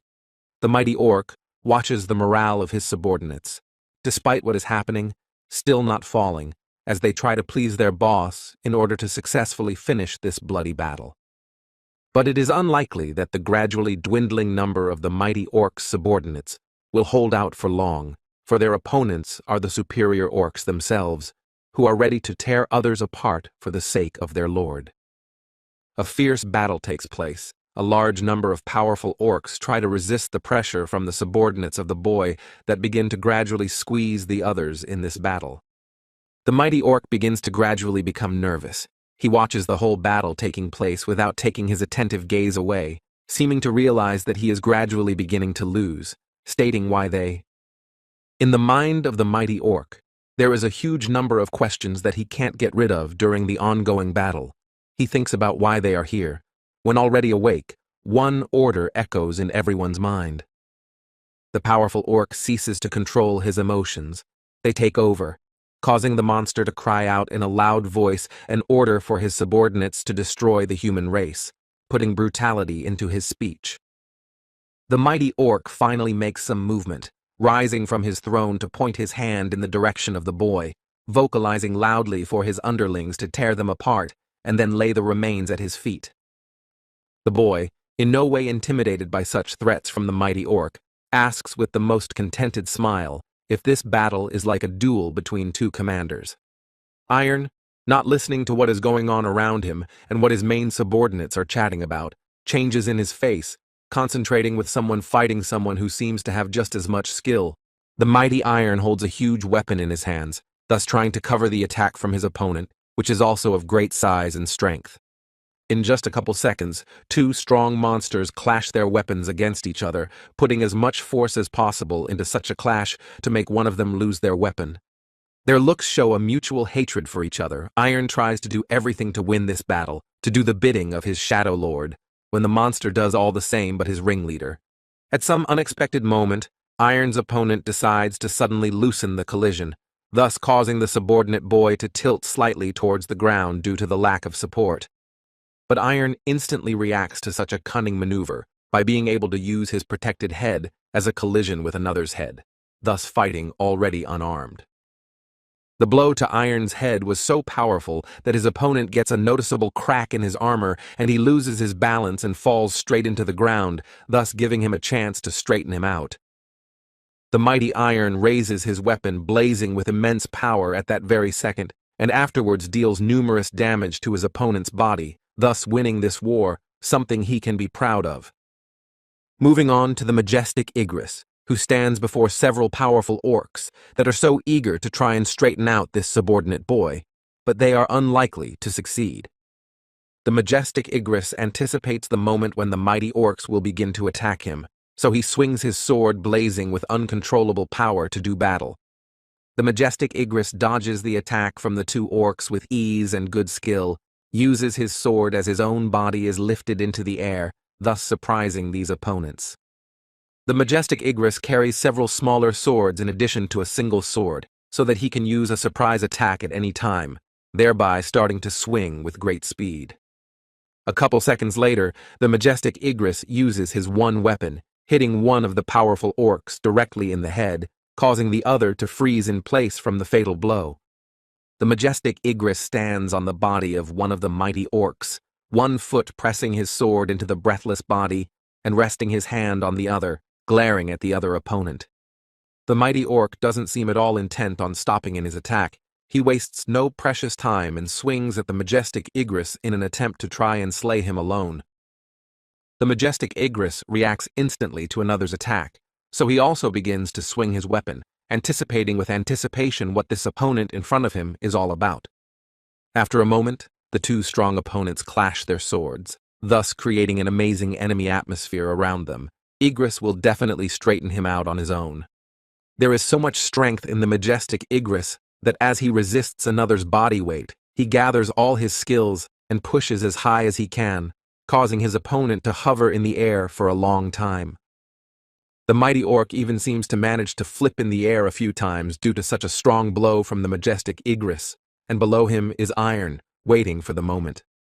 A couple seconds later, an Iron swings in, accurately striking his heavy weapon directly at the mighty orc flying through the air, thus causing him to fly even farther and longer.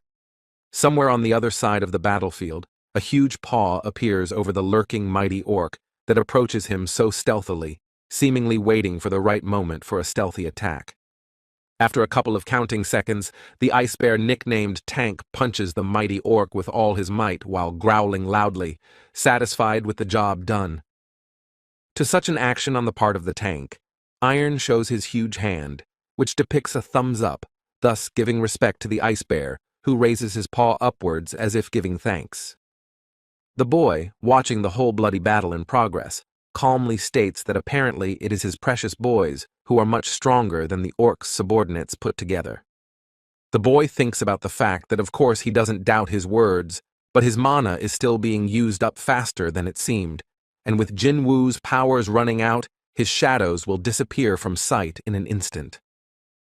The powerful orc appears to be shocked by what is happening. He can't hide his excitement, not understanding how this can happen to him, because the boss never imagined such a thing. One of the high-ranking hunters in the area says that he can't stand by and watch the boy fight alone, so he suggests that everyone rally to the attack and help the guy. As soon as the high-ranked hunters attempted to take a step towards the coming battle, they are instantly pierced by an incredible pain in their bodies, orc uses a song of frenzy and blindness.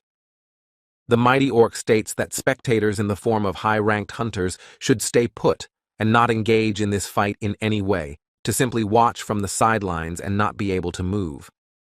The mighty orc confidently states that he will soon be able to shut the boy's arrogant mouth once and for all, beginning to use his magical abilities in the form of drowsiness, fatigue, and blindness.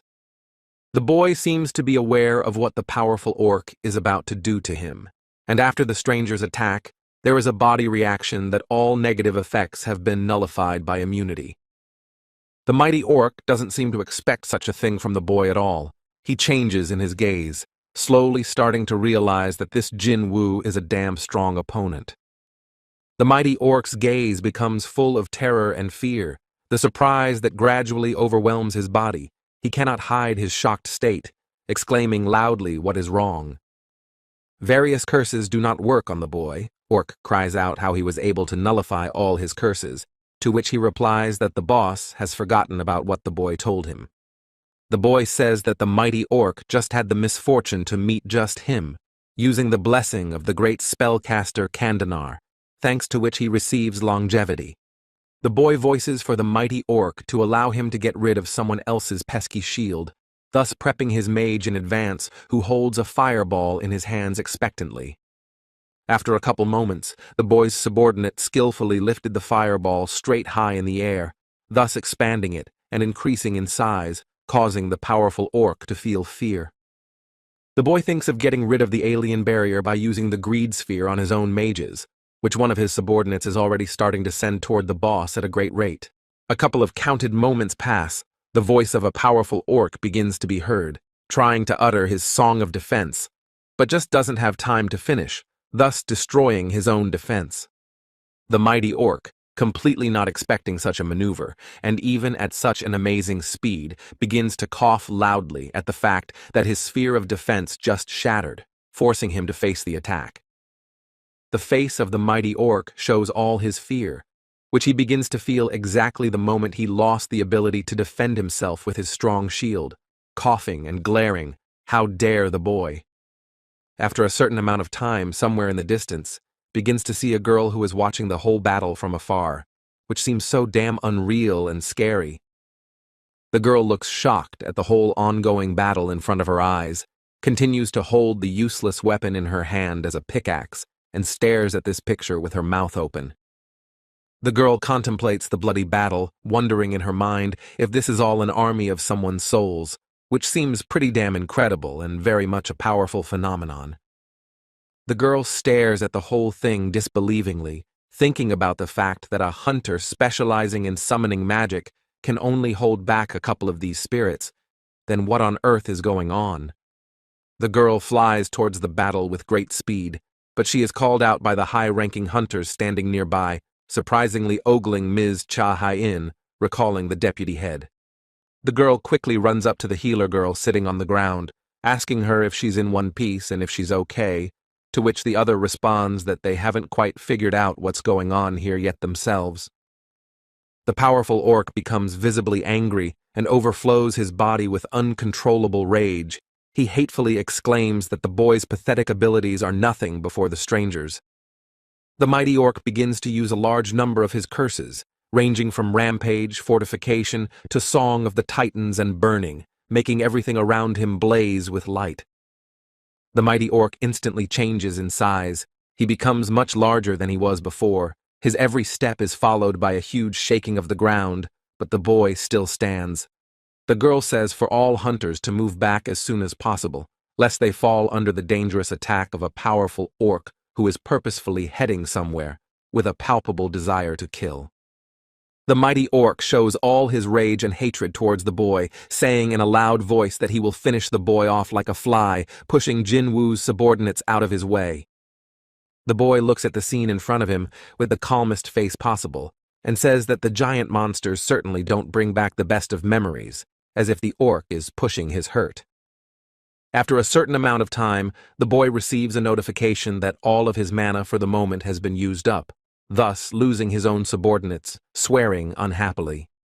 The mighty orc angrily begins to tell the boy not to turn up his nose just because he's decided to play with Jinwoo a bit, calling him a nasty little man and gathering his strength. The mighty orc, settling down habitually, begins to inflate some sort of balloon with his mouth, seemingly about to use some new attack towards the boy. After a small amount of time, that very balloon instantly explodes, reaching its limit and starting to pour fiery lava all over the room, saying, "That isn't Kargalgan weak to it." While the mighty orc opens his mouth in an attempt to burn the boy somewhere below, at the same time Jinwoo rises high up, ending up next to the monster himself. The boy briefly agrees with the stranger's words that the powerful orc is actually a weak opponent for him, thus speeding up in his movement and moving purposefully.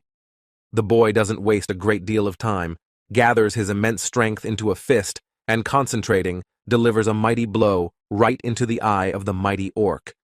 The boy says that becoming bigger, the powerful orc has only made it easier for him, as the sorcerer without the help of his guards is unlikely to be able to stand up to a powerful assassin like Jinwoo. The mighty orc in no way expects such an attack from the boy, howling loudly at the pain in his eye, while at the same moment the boy begins to inflict wounds directly on his body with great speed. Jinchul and his reinforcements in the A-Rang dungeon are watching the scene before them, with their mouths wide open in amazement. As the men appear shocked to watch one of the summoned powerful orcs attack another of the same kind, but already in armor, Jincheol doesn't understand what's going on. Jinchul exclaims loudly about what the hell is going on here, where is this powerful aura coming from, and what kind of bloody battle is right in the A-Rang dungeon, which is the strongest in South Korea. Suddenly, someone else's screams are interrupted by a girl who is closely observing the ongoing fight. She says that these monsters were summoned by the person who is currently fighting the lair boss. The girl says that speaking of that very person, she means the boy who moves with great speed through the body of a powerful orc, that in no way cannot cope with his enemy. The boy thinks about the fact that in a normal situation, his dagger is useless for carrying out a critical attack against the giant monsters. But today, things are happening quite differently.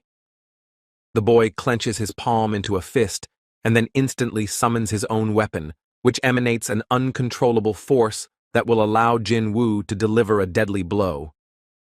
The boy realizes that his dagger is the best tool for the moment, so he purposefully strikes directly at the powerful orc's body, creating critical damage. After the critical strike from the boy's dagger, there is an instantaneous body reaction from the mighty orc, who lets out his cries of pain loudly and begins to lose his own balance. After a couple of seconds, the mighty orc simply collapses his entire huge carcass to the ground, no longer having any strength to face such an opponent, until Jinchul realizes that it's Jinwoo.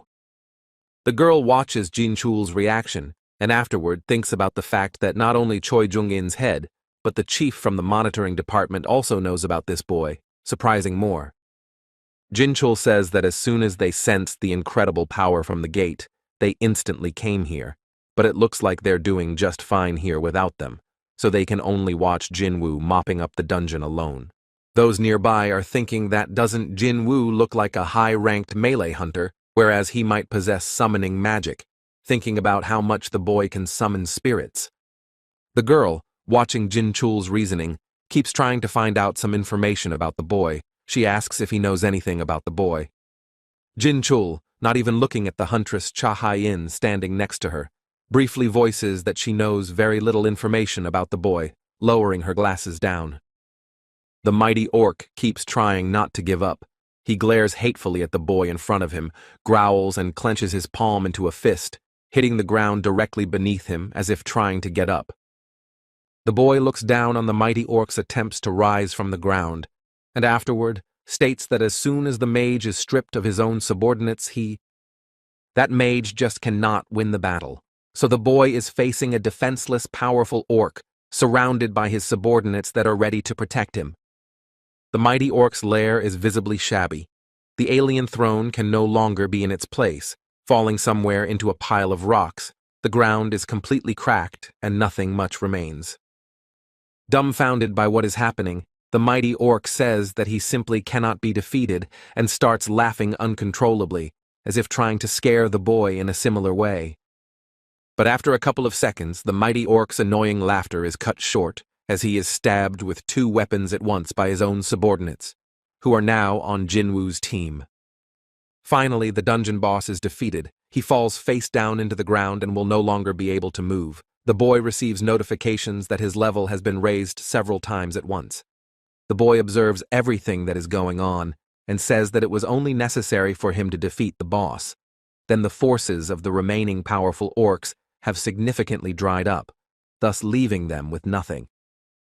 The boy watches a large number of different items fall out of the body of a powerful orc. He wonders if he should take all these rewards he has received. The boy thinks about the fact that he can't do it, because he can't indulge his own desires. After all, the dungeon belongs to the Hunters Guild, which would be unfair to them. The boy thinks of retrieving a few shadows of interest to him as compensation. Why not take advantage of such an opportunity, which will only add to his noble powers? The boy announces in his serious voice the command for the one cherished spirit in this place to obediently rise, awaiting the next reaction from the mighty orc.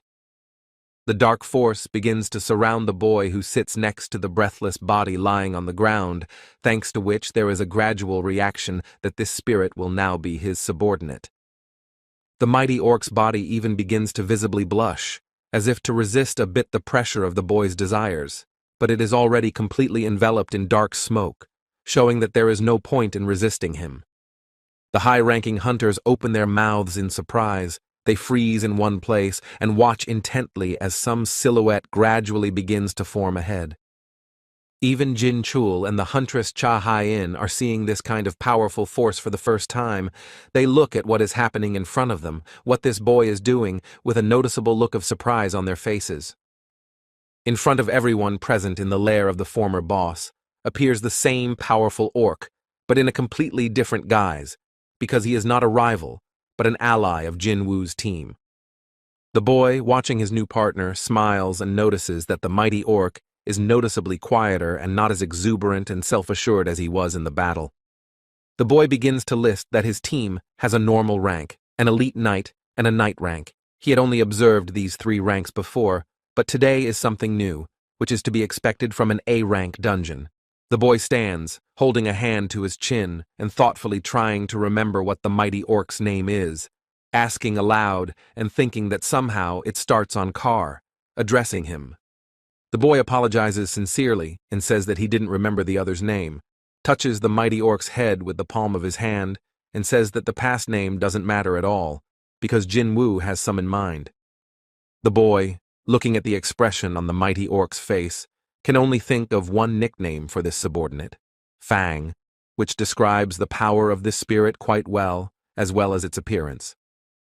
The boy, looking at the reaction of the mighty orc, can tell that that subordinate liked his new nickname, so it fits perfectly, assigning a shadow with the rank of an elite knight. The boy thinks about the fact that the result of this battle has taken its toll. After all, he got the power of the higher orcs, so he now has about 127 shadows in his arsenal. Some he will just release.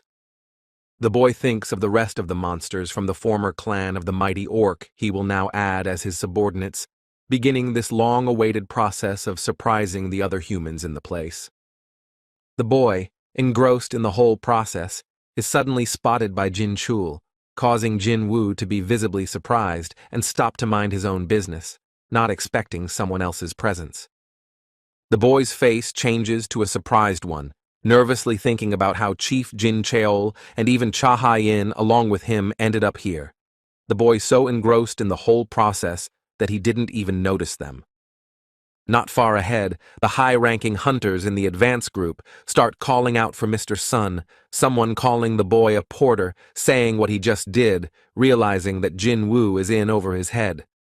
Suddenly, the whole situation is taken over by Chief Jin Cheol, who puts his foot forward in the most masterful move, begins to state that the Hunters Association, the monitoring department, are in charge of the confidentiality of all data related to Sung Jinwoo, so today's incident should be kept secret from the media, looking seriously at everyone else and covering the guy with himself.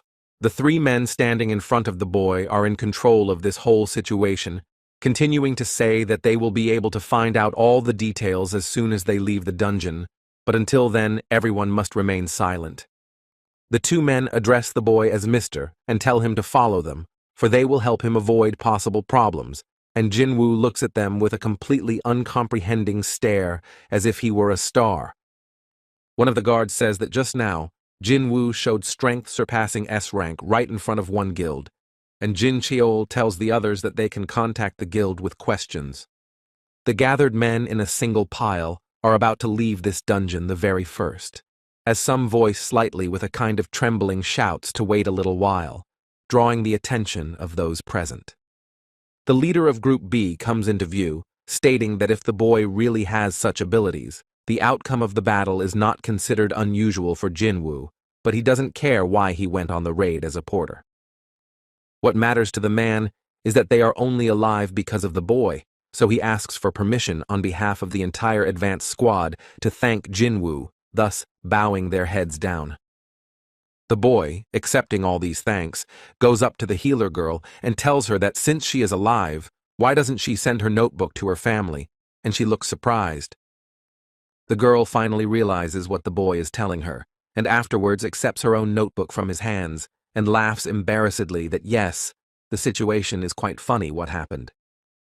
One of the bodyguards says that this is the end of it, and it's time for them to leave the A-rank dungeon, thus causing the four of them to turn the other way and head towards the exit. Behind standing hunter Cha Hae-in still hasn't said any word, only remaining standing in the same place and pulling her hand forward as if she wanted to call the boy away, but hesitates to do so. One of the high-ranking sorceresses appears next to the girl, awkwardly addressing Miss Deputy Head, drawing the attention of Cha Hae-in, who looks at her expectantly. The sorceress asks incredulous questions about why the girl needs the pickaxe she keeps holding in her hands without using it in battle, causing Cha Hae-in to awkwardly keep silent and think about what to say. The girl doesn't seem to be in control of her raging feelings, instantly asking the sorceress if she looked weird in that moment, to which the latter asks who exactly Cha thinks that is for. The girl lowered her eyes to the floor in embarrassment, seemingly starting to realize that she had said something unnecessary and to the wrong person altogether, thus making herself feel even more awkward by talking about being forgotten. Jinho sits at one of the tables, hands on either side of his legs, and thinks about some thoughts that have been weighing on his mind that won't let him rest. It seems to be about the hennem again. Jinho still continues to sit in a similar tense posture, looking somewhere ahead of himself and thinking that the fateful hour is about to arrive, making him expect something serious all this time. The boy begins to continue to torment himself with many questions and uncertainties, asking himself to gather his thoughts soon, thinking that his future depends on the decision of the hennem. As soon as the silhouette of a boy begins to be seen somewhere at the end of the diner itself, Jinho reacts to it instantly, raising his hand high up, thus drawing his attention to himself. The boy stands tiredly in the very aisle, holding his hands on either side of his clothes, which are just soiled, hearing Jinho's question about his things, why those are in such a state, to which he says that he was in the dungeon. Jinho thinks about the boy tirelessly mopping up dungeons even when he has free time, as expected of a great for Jinho Hanim, continuing to admire him.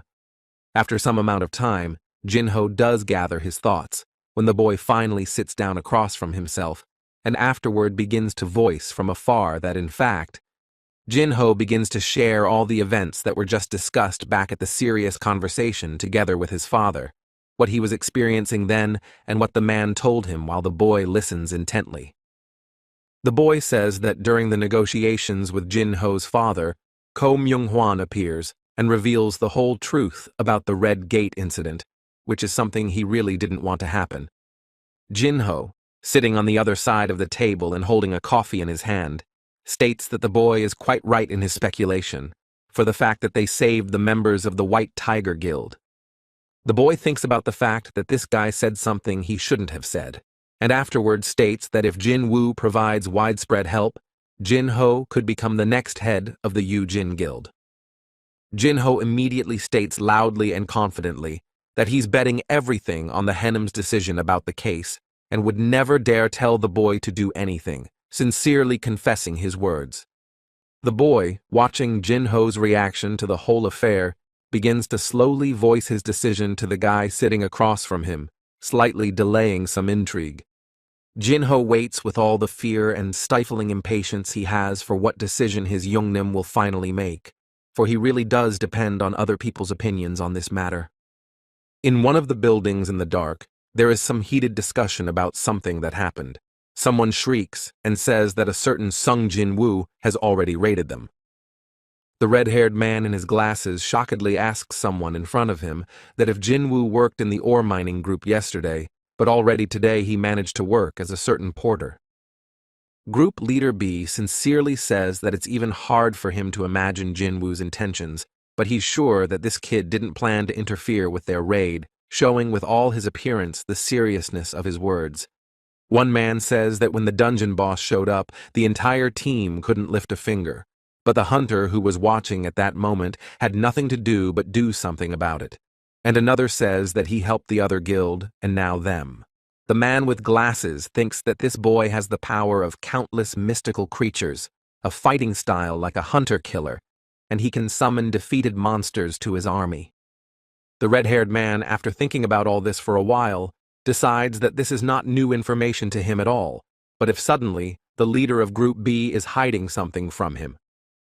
The man, being in his deep thoughts about the boy's deed, props up his chin with the palm of his hand and begins to slowly say that if this young man is so strong, then, since the boy is so strong, what does the B leader himself think about which of the two of them would be stronger, causing the other man to look at him even with some sympathy in his gaze.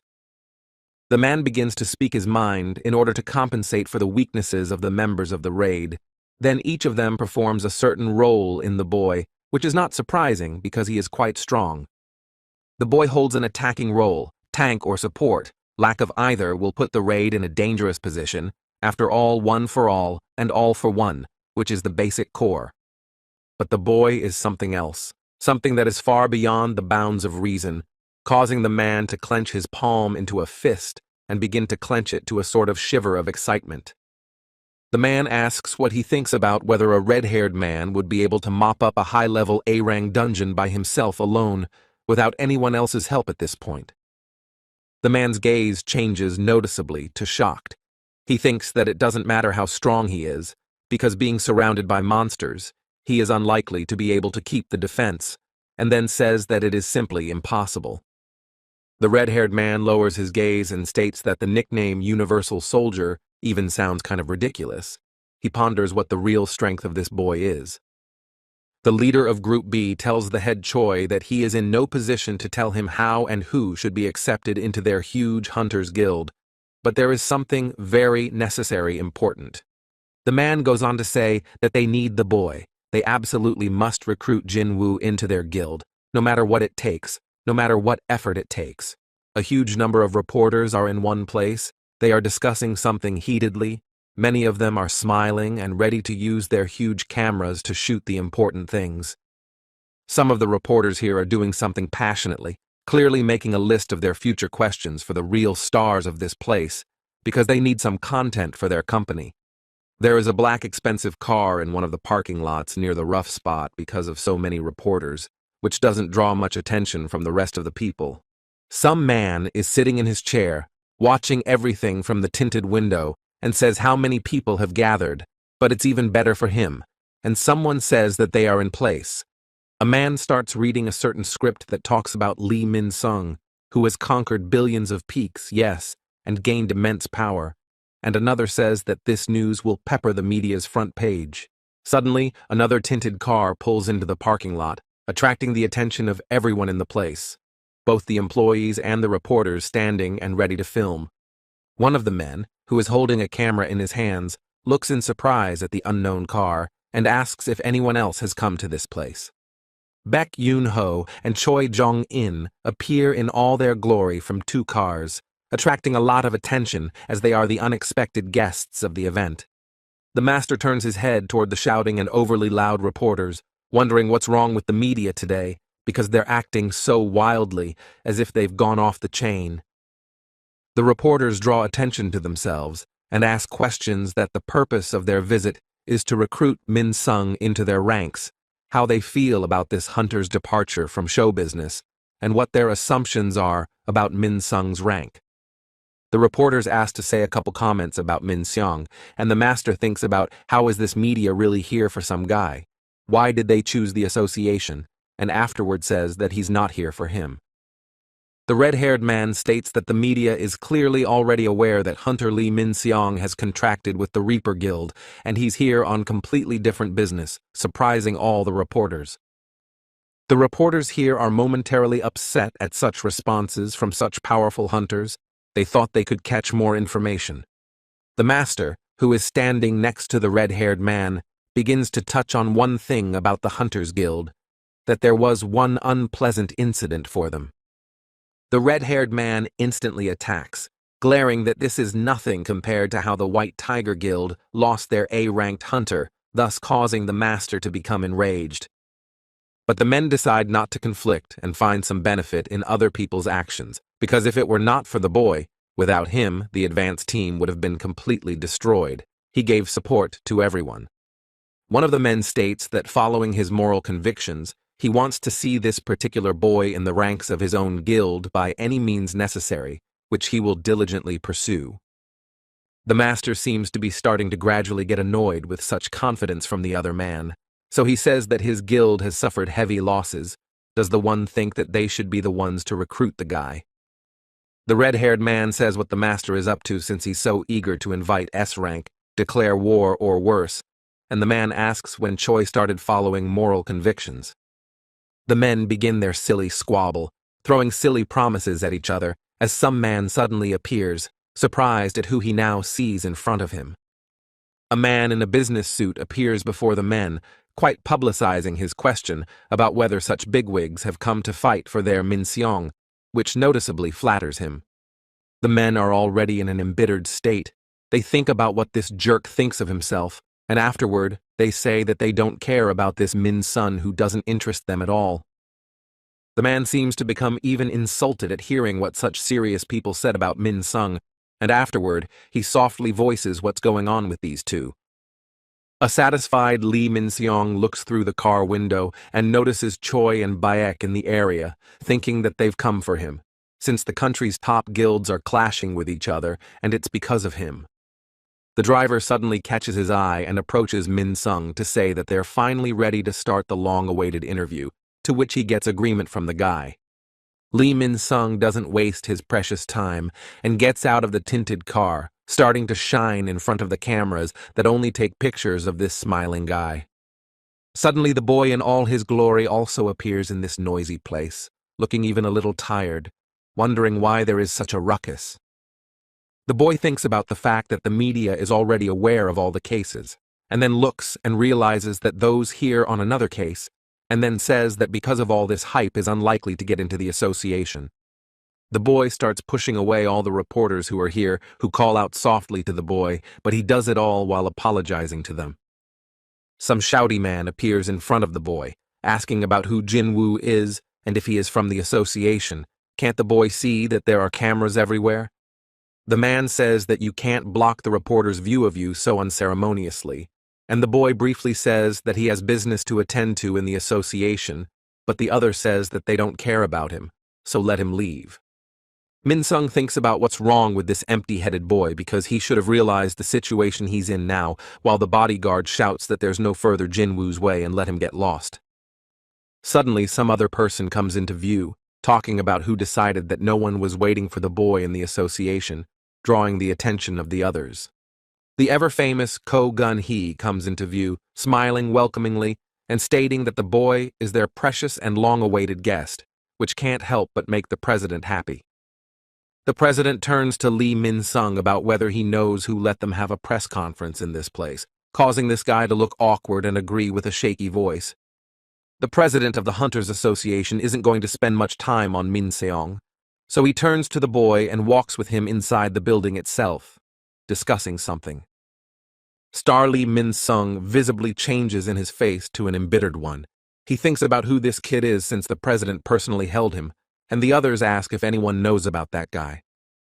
Min Sung softly says how dare the kid ruin his performance, and then turns towards his bodyguard and says to find out about who the kid is. Min Sung wonders how he should get the crowd's attention back to him now, and afterward decides to go with the script, because first he needs to enter the building and then start going through the ranking assessment. A smiling Min Sung turns towards that crowd of people and says to wait a couple minutes so that he can talk to the association about some details regarding his evaluation. Min Seong is about to enter the association building itself, getting close enough to it as several people suddenly appear in front of him with great speed. Jin Cheol appears in all his glory in front of star Min Sung, who does his job by not allowing this guy to enter the association building because it's currently undergoing negotiations. Jin Chul says that there is currently a reassessment of another hunter's rank in the association building. Roughly, this will be over by 11 o'clock, but in the meantime, you can't enter. Already offended, Min Sung loudly blurts out what's going on here, because all the attention should be on him and not on that boy. Min Sung pulls his cell phone out of his pocket and looks at the time showing that it's 11:30, and he thinks to himself that he's talking about the guy the president has now personally escorted out. Min Soon says that the evaluation of his rank has scheduled for 11 o'clock. Almost all the media is in place. After all, the president of the association has already been inducted, so why deny it? Min Seong voices whether Jin Cheol is aware of who he himself is, that his name is Lee Min Seong, whispering to the man that says he can wait until it's his turn. Min Sung changes his gaze and says that he's not aware of the fact that the biggest sponsor of the Hunters Association is Yu Jin's company. Shouldn't he fully support him considering their sums? Min Sung continues to voice that whether Jin Cheol will ignore the star right in front of a large amount of media, whether he realizes the consequences that await the association. Jin Cheol, after listening to all of this guy's long and pathos-laden speech, briefly states that none of this matters to them, which elicits a surprised and indignant look from Min Seong. Min Sung instantly becomes enraged by the other's words. He starts yelling about how Jin Cheol dares to say such a thing. Is this boy a better person than himself? Jin Cheol seems to be slowly getting annoyed with this kind of situation, and this guy's shouty behavior, starts to take off his glasses and says that if he told him, would Mr. Min Sun not be able to coexist with the consequences, looking with his angry gaze that portrayed sufficient coldness and seriousness. The guy standing in front of Jin Chul begins to visibly get goosebumps, and his face changes to a shocked one, full of horror at what he's seen and heard from this bodyguard.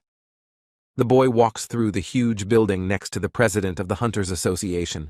They stroll silently through the long corridors, each thinking about something different. At some point, a red-haired man appears in company with a master that bends their bodies in a respectful gesture while closing their eyes and not looking at these people. The president of the Hunters Association addresses the boy, saying that these heads of their guilds seem to have shown up at this place an hour earlier just to see Jinwoo.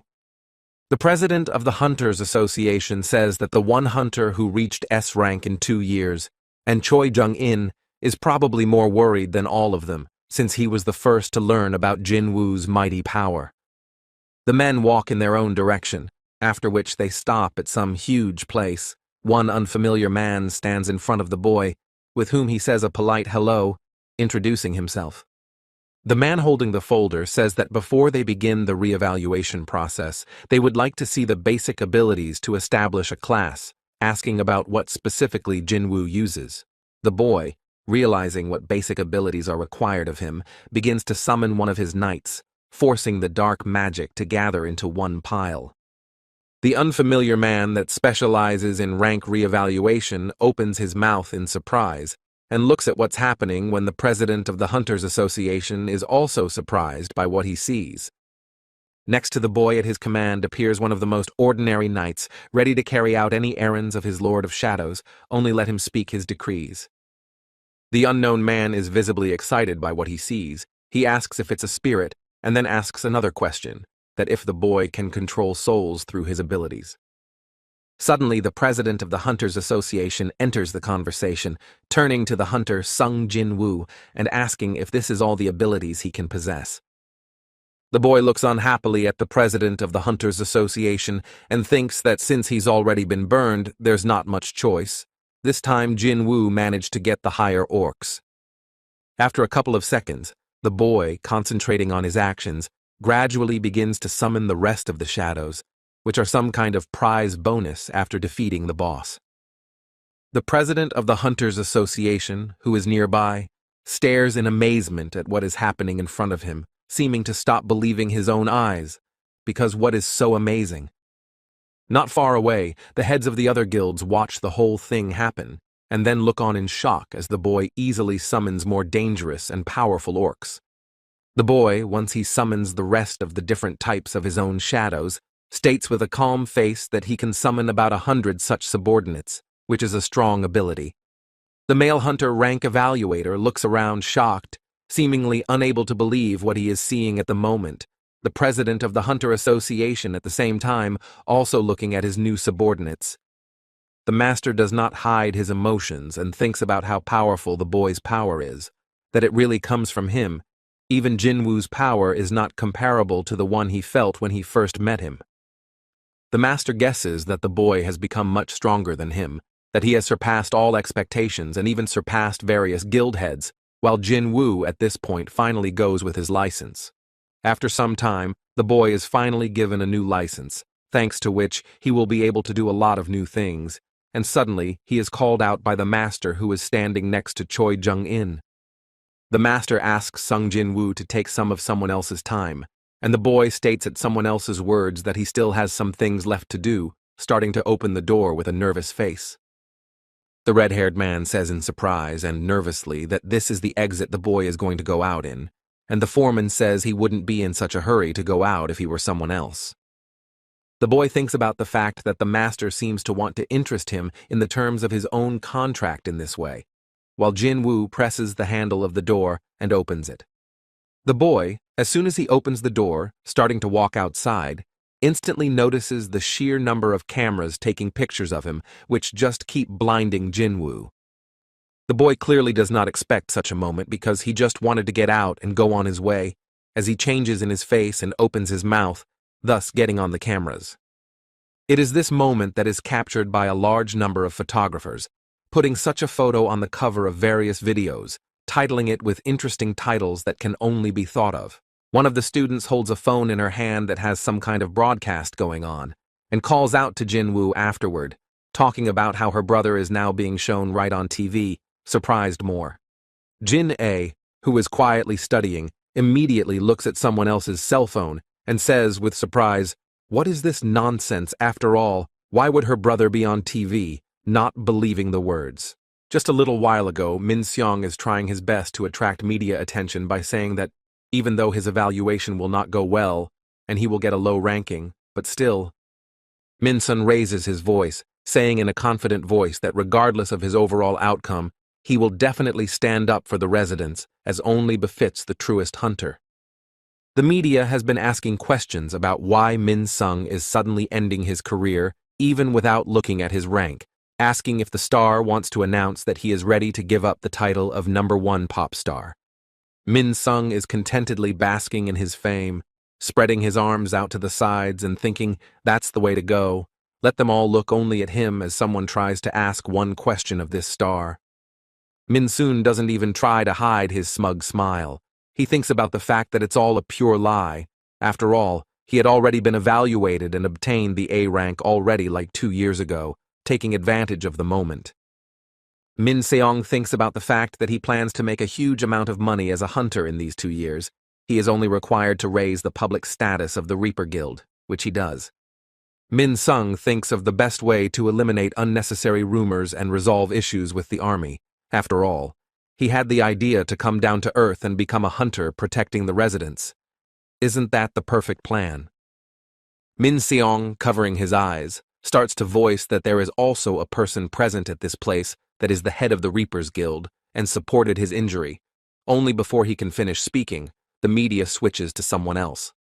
Some man is furiously on the phone, talking loudly about how there is some news from the Hunters Association, asking the person he is talking to why he is only talking about it now. Min Sung silently continues to stand in the same spot, never having finished his speech, as he hears the media's heated discussion about whether or not they have the 10th S-ranked hunter in their country. Min Sung listens to the reporter's raucous chatter with closed eyes, seemingly puzzled as to why these people were so quick to jump to a completely different person, but then realizes afterwards that it was that boy. Some man furiously clutches the phone in his hand and says that the Hunter Association has just updated their page, which already has information about the 10th S-ranked hunter Jinwoo. A man in a business uniform furiously ponders that didn't the Hunters Association inform him today that it would be impossible to use the reassessment room when Min Sung was speaking. The man's gaze flames with rage as he continues to think about the assessment room being reserved for the new S-rank hunter, thus setting up a star in Min Sung's face. Min Sung, definitely puzzled by what's going on and the fact that the media is completely ignoring his presence, only hears the reporters loudly exclaiming that they can't miss such a scoop about the hunter. The reporters start making a huge ruckus, some asking for directions and some yelling that they heard about the new S-ranked hunter, asking about whether the Hunter Association shouldn't talk about such things in advance.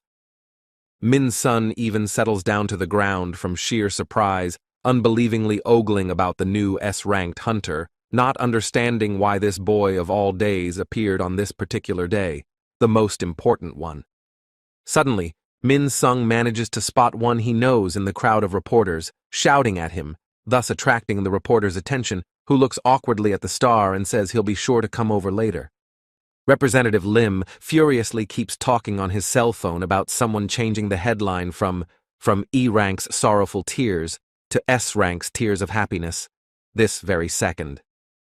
Min Sun seems to still have no way of understanding what is really going on, continuing to settle on the cold ground and looking in different directions with surprised eyes, as if trying to find the answer to the question. A man from the collection squad holds a phone horizontally in his hand and afterward asks why Jinwoo is on TV, thus drawing the attention of the other workers.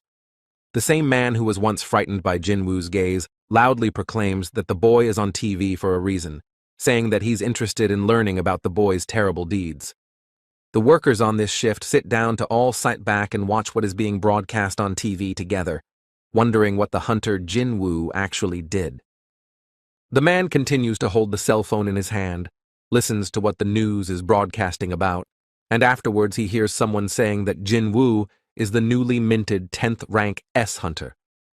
The very man who was offended by someone else's act is instantly covered in goosebumps and a palpable chill, changing in his face to a frightened one as he realizes just who he has encountered then.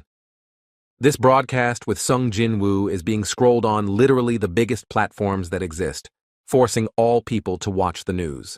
Even some men stop exercising during their workout to pull out their phones and start watching the broadcast with Sung Jinwoo discussing the news. Some statuesque man sits on his kessel and says that the Hunters Association has announced about Sung Jinwoo that he is the 10th S-rank magic class hunter.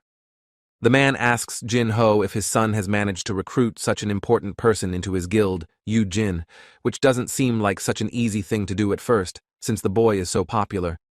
Jin Ho seems to be struggling with his emotions, but just stays silent and doesn't say anything to someone else's question as he gives up and says that he can't go against the decision his Hyeongnim told him then.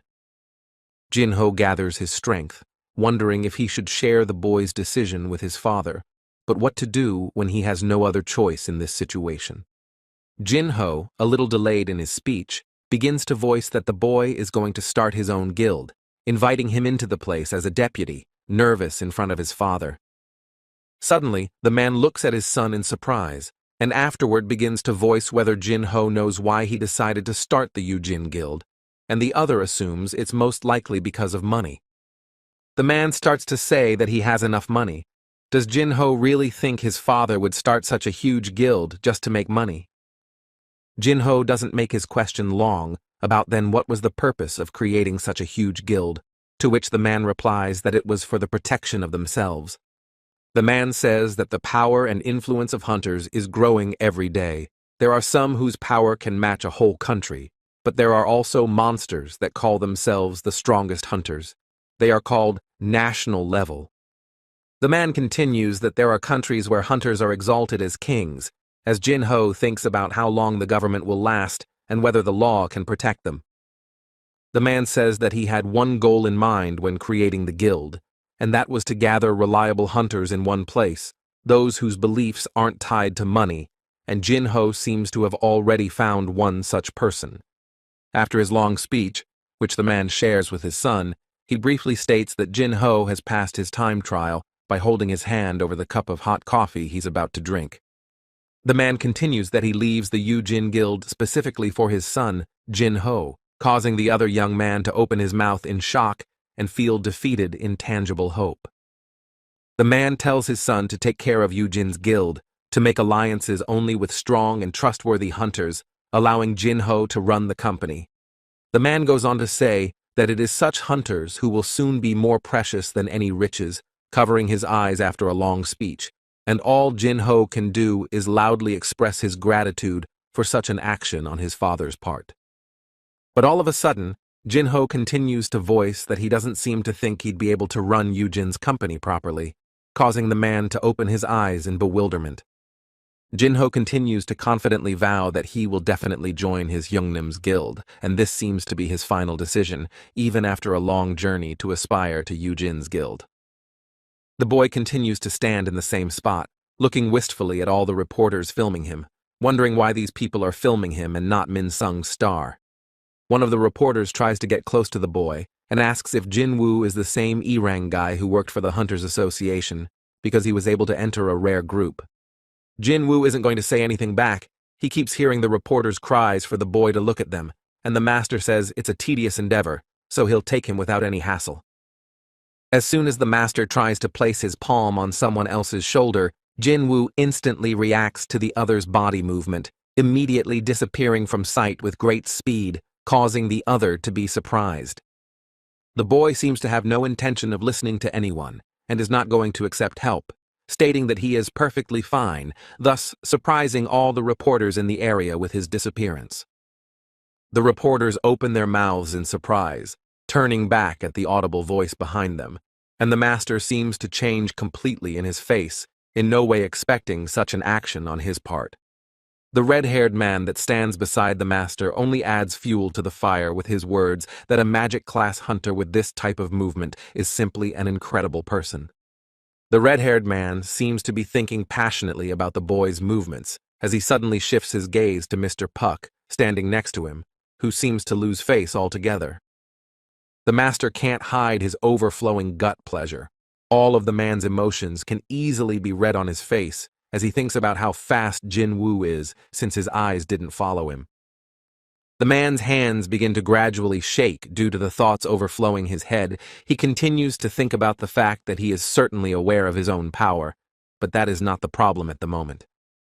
The biggest problem for the master is how fast the boy's movements are, and his magical power that comes from Jinwoo in the evaluation room is just incredible, getting the master thinks about how strong this boy has become, because the current Sung Jinwoo is on a whole other level, surpassing many S-ranked hunters in terms of his killing power.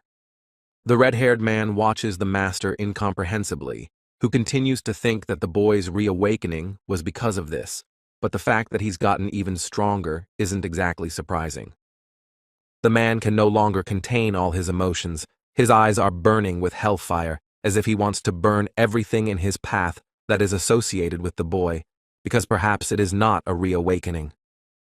The man clenches his jaws, goes into deep thought and contemplation about who this powerful boy really is, whether it's possible that that Jinwoo is the kind of hunter who is able to constantly build up his own strength, thereby being able to surpass many other highly ranked hunters with his uncontrollable power. There's a TV running in some room, which continues to broadcast today's new news that Jinwoo had his first reawakening to S rank in 2 years. A lot of people are watching the current broadcast, vigorously discussing today's news, including a man in the hospital, wondering if it's Jinwoo. The man stares furiously straight into the TV, looking at the image of the boy, and afterward says with a disbelieving look that could this Jinwoo really have survived without being trapped in the dungeon. One of the artifact connoisseurs says that he has been working in this particular field for a great deal of time, but in his entire life, he has never been able to see the blood-red orb with his own eyes. The man, touching the blood-red sphere with his gloved hands, states that it is with this item that you can increase your own magical power by as much as 100%, because it is incredible. The man thinks about the fact that even the most skilled artifactors are able to create one of these at 50%. If Choi Jong-in saw this orb, he would give anything just to acquire this item for himself. A man in glasses asks the boy where he got the object from, to which he replies that he got it from a dungeon, which the specialist interjects, ostensibly asking for clarification. The man is surprised that there is such a thing in the dungeons, and afterward reads a suggestion to put it up for auction at an auction house, so they will do anything to satisfy the price, to which Jinwoo says he will think about it. The boy is thinking about the fact that now he needs to mop up the dungeon and create the sacred water of life as soon as possible, and the artifacts that will protect him from the hellfire come in handy, so he asks to see them. The artifact specialist interjects that he seriously needs protection with resistance to fire, to which the boy wonders if they don't have that kind of protection, or if it's hard to get. The man says that no, of course they have it all, and the boy says that he hasn't even found such protection online, and the man says that these artifacts are expensive, so they don't post them online, but they're sure to have something for Jinwoo. The man says that fire magic is the most common among the other types of magic, and the boy thinks that the guild heads also used fire magic like the Fang, and afterward, he hears Jinwoo follow him. After a certain amount of time, they find themselves in some place hidden from the rest of the world's eyes, where there are a large number of all sorts of protections in the form of armor, helmets, and more. The man asks if the boy likes anything, and the boy says that it is safe to store something so expensive behind such thin glass, because something here does not see any protective devices. The man says that this glass has been enchanted with magic. Even if an A-Rang hunter hits it, it will hold up, and the boy wonders if it's really that strong, and the man says for Jinwoo to try it. The man says that if the boy manages to break the glass, he'll be able to take any artifact he wants, and Jinwoo thinks it's true that he feels some magical energy enveloping the glass. The boy is not going to waste much time, so he is very much interested in testing the glass for strength, starting to use his magical abilities, surprising the man. The artifact specialist even becomes visibly nervous as soon as he sees the way the boy puts out his fist, shrouded in dark magic, to get ready to break that glass. Suddenly, the man blurts out, putting his hands out in front of him, that if the boy really does break this glass, the elite hunters will come running here with the mage, because their auction house has contracted for protection. The man nervously thinks about whether the boy isn't a magic class hunter, not realizing what's going on here, and Jinwoo states that he can look at the daggers in this place, getting consent. A completely different specialist approaches the boy, greeting and inviting him to walk with him towards the weapons, while the artifact specialist continues to look away nervously, not believing his eyes. Suddenly, the artifact specialist notices something amazing right on the glass, behind which are expensive artifacts and protections, momentarily surprised by what he sees. The man looks nervously after the boy who is leaving and says softly that this boy could damage this strong glass without even touching it with his fist. The boy, along with the weapons consultant, begins to look around for daggers that interest him, choosing one of the many and asking its price, testing the power of magic. The weapons consultant, after looking at the one Jinwoo had chosen, states that its value is 30 million won, thus slightly surprising the boy with such a price. The boy thinks about this blade being worse than a night killer, but its price is decent enough. The characteristics of this weapon are comparable to the basilisk fang at best. After a small amount of time, the boy thinks about what it would be like if he showed his blade and asked its value, which he does for the next couple moments. The weapons consultant gingerly picks up another man's blade and marvels at the excellent work of a master craftsman, and the boy awkwardly thinks about the fact that he bought it in a store. The man states that the value of this weapon is 100 million won, causing the boy to open his mouth in surprise, thinking about how a blade worth 2 and 8 million won would cost around 100. The boy thinks about the fact that Kim Sang-shik's sword is worth about 3 million won. Also, Jin Ho's armor is about 100 million won, but if Jin Woo were to auction the sword and armor, he wouldn't have to sell the sphere of greed. Some young man, folding his hands into a tight lock, goes into his deep thoughts about whether or not this happening is even possible, only making you think harder. The master, in complete darkness next to the panoramic window, thinks about the fact that a hunter who can build up his power without any restrictions looks like a damn powerful man. The master softly divulges that his beast eyes can accurately determine someone's abilities, and even a short time ago, Sung Jinwoo was much weaker during the Red Gate incident. But now everything has changed. The master says how foolish he was then. If a boy has such power, he should have no trouble forming his own guild rather than joining someone else. The master thinks about what's in store for the strongest guilds in South Korea, because if the boy keeps this up, he could become the most powerful wherever he goes. A video is produced on some computer stating that hunter Sung Jinwoo, after going through a reawakening, was able to become S rank while having magical abilities. The chief with hellfire in his eyes says that maybe the head of PAET gave up with Jinwoo's recruitment. Then he still hasn't. If he can get to talk to him again, then maybe he definitely will. His assistant says that he can rely on him. The chief, standing behind the crowd of people, says that maybe they can get a rise out of him, and the girl says that would Jinwoo, surrounded by a crowd of media, talk to them about anything.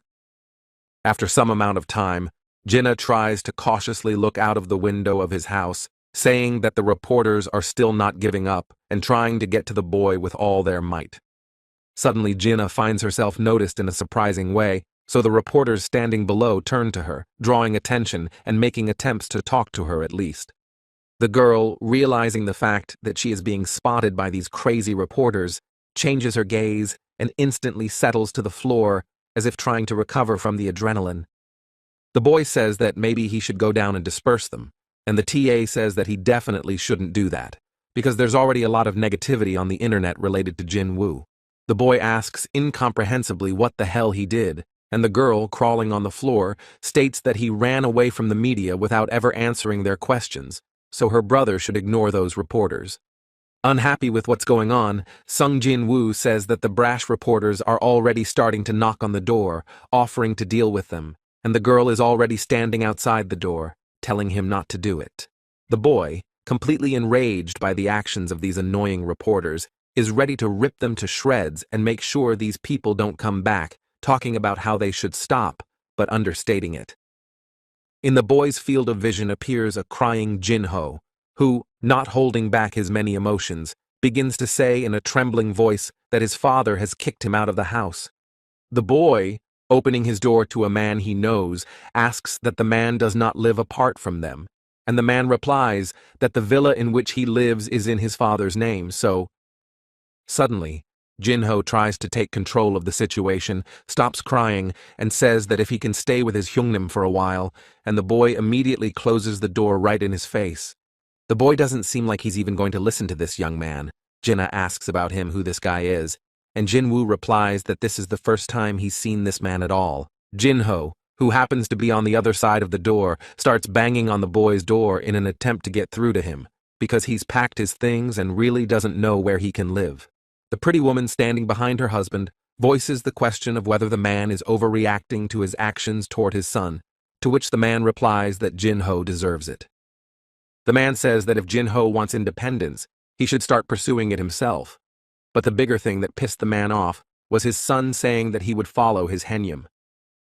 The man, being near his closet and falling into some sort of contemplation about his son's act, suddenly says that it all seems strange to him, and the woman interjects as to what exactly it is. Suddenly, the man begins to voice in a tired voice that his woman's face is double, causing her to change in expression and instantly fear for her husband, who seems to be getting sick. The man, unable to cope with his poor state, settles to the floor, trying to regain his senses so he doesn't faint, while the woman, holding onto his back, calls out loudly. The room is quite dark. The boy seems to be lurking, trying to act carefully so that no one will accidentally notice him, which is not what one would want in the first place. The boy thinks, looking at his sleeping sister, that while he's not here, someone might unexpectedly sneak right into Jinna's place, which Jinwoo wouldn't want to happen, that he has a duty to protect his sister. The boy, after briefly considering what he should do in this situation, briefly voices a command to report to his subordinates, who immediately follow the order of their Shadow Lord. The boy calls for strong warriors, stating that each of the powerful orcs could easily stand up to an A-ranked hunter, so he may not worry about her safety.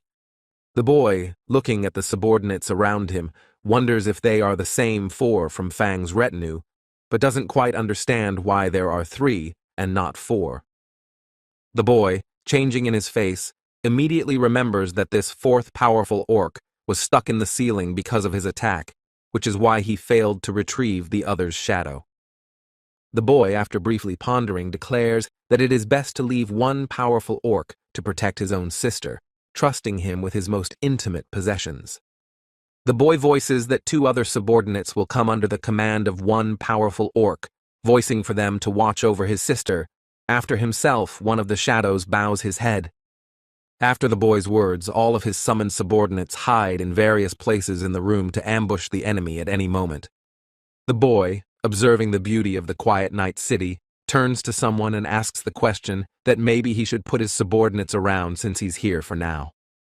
After a certain amount of time, the boy summons his subordinates, beginning to place them in the places that seem logical and better for defending the territory. The boy, sitting on some object, addresses his subordinates and states that they are now the guardians of this neighborhood.